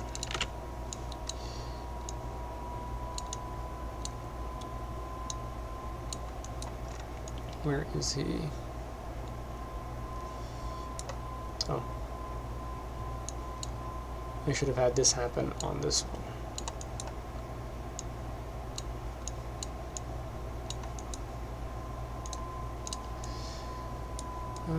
From you, I need to get direction. Get direction.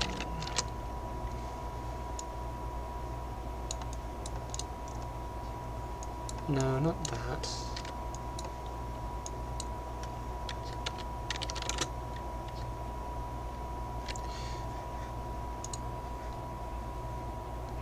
Yeah, it should be player direction. I may not have made it blueprint accessible. Direction, yeah, anywhere. It's an E-facing quality, so I should be able to get that.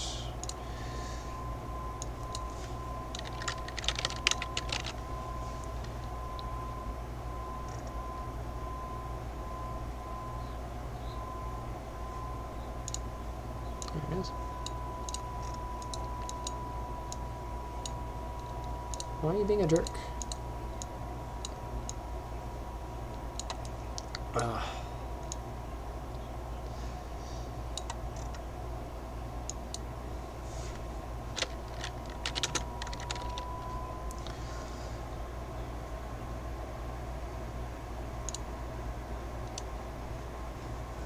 Ugh, there we go.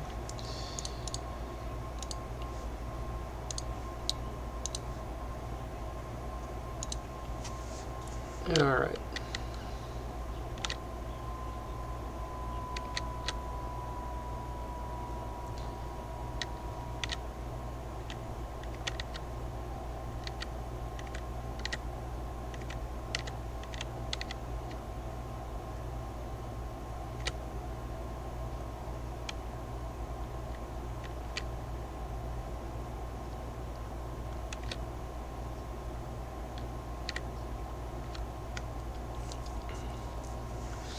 So I think what's happening is I get a short cancel.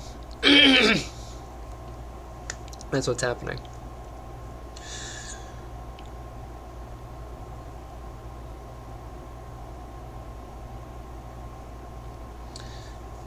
Because let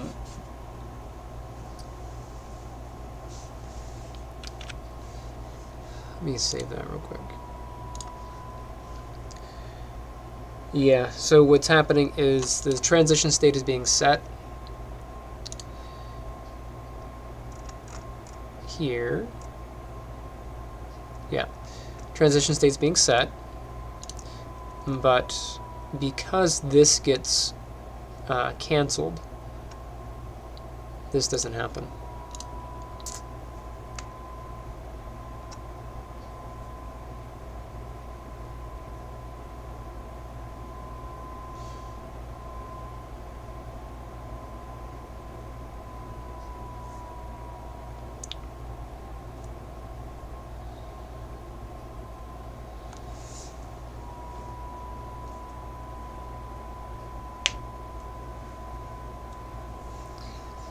So I'll have to think about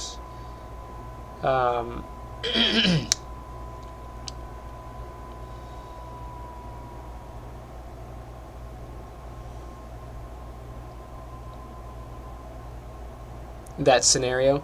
If you're in the turning animation and it gets canceled.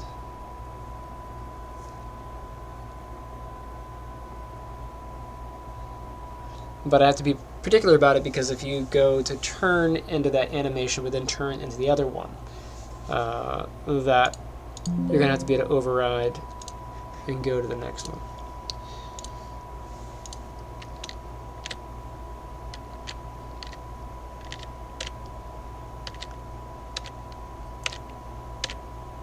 Because right now I can't go back and forth very quickly.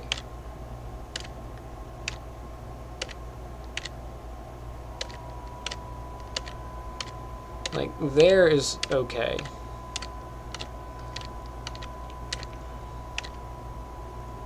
But if I'm already in motion,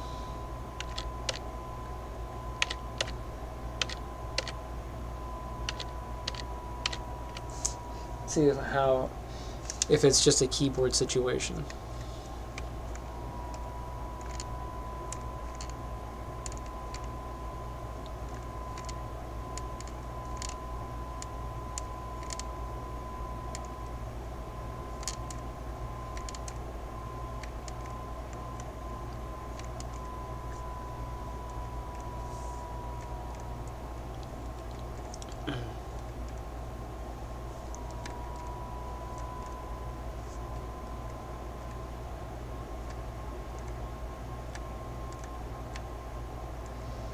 So I can change direction a lot quicker on the controller.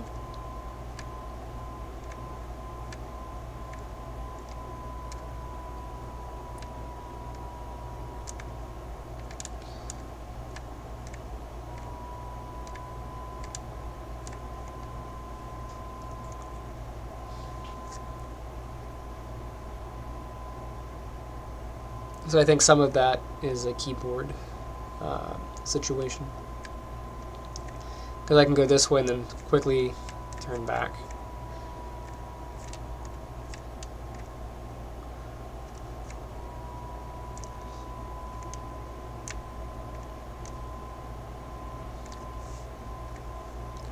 There is a bit of a glitch though. Let's see if it'll still do it. I think I fixed it yesterday.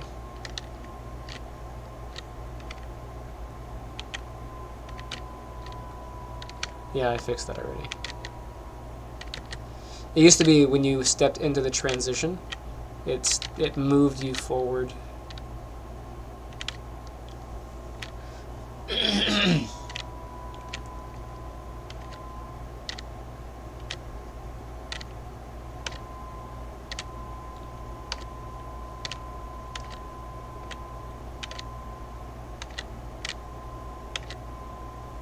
You see, it didn't fire there. Yeah, sometimes it doesn't fire. So, I need to work on those transitions. Any hoodle, we played some Metroid, played around some game. I'm gonna go hang out and eat some sushi. So, thank you for joining me.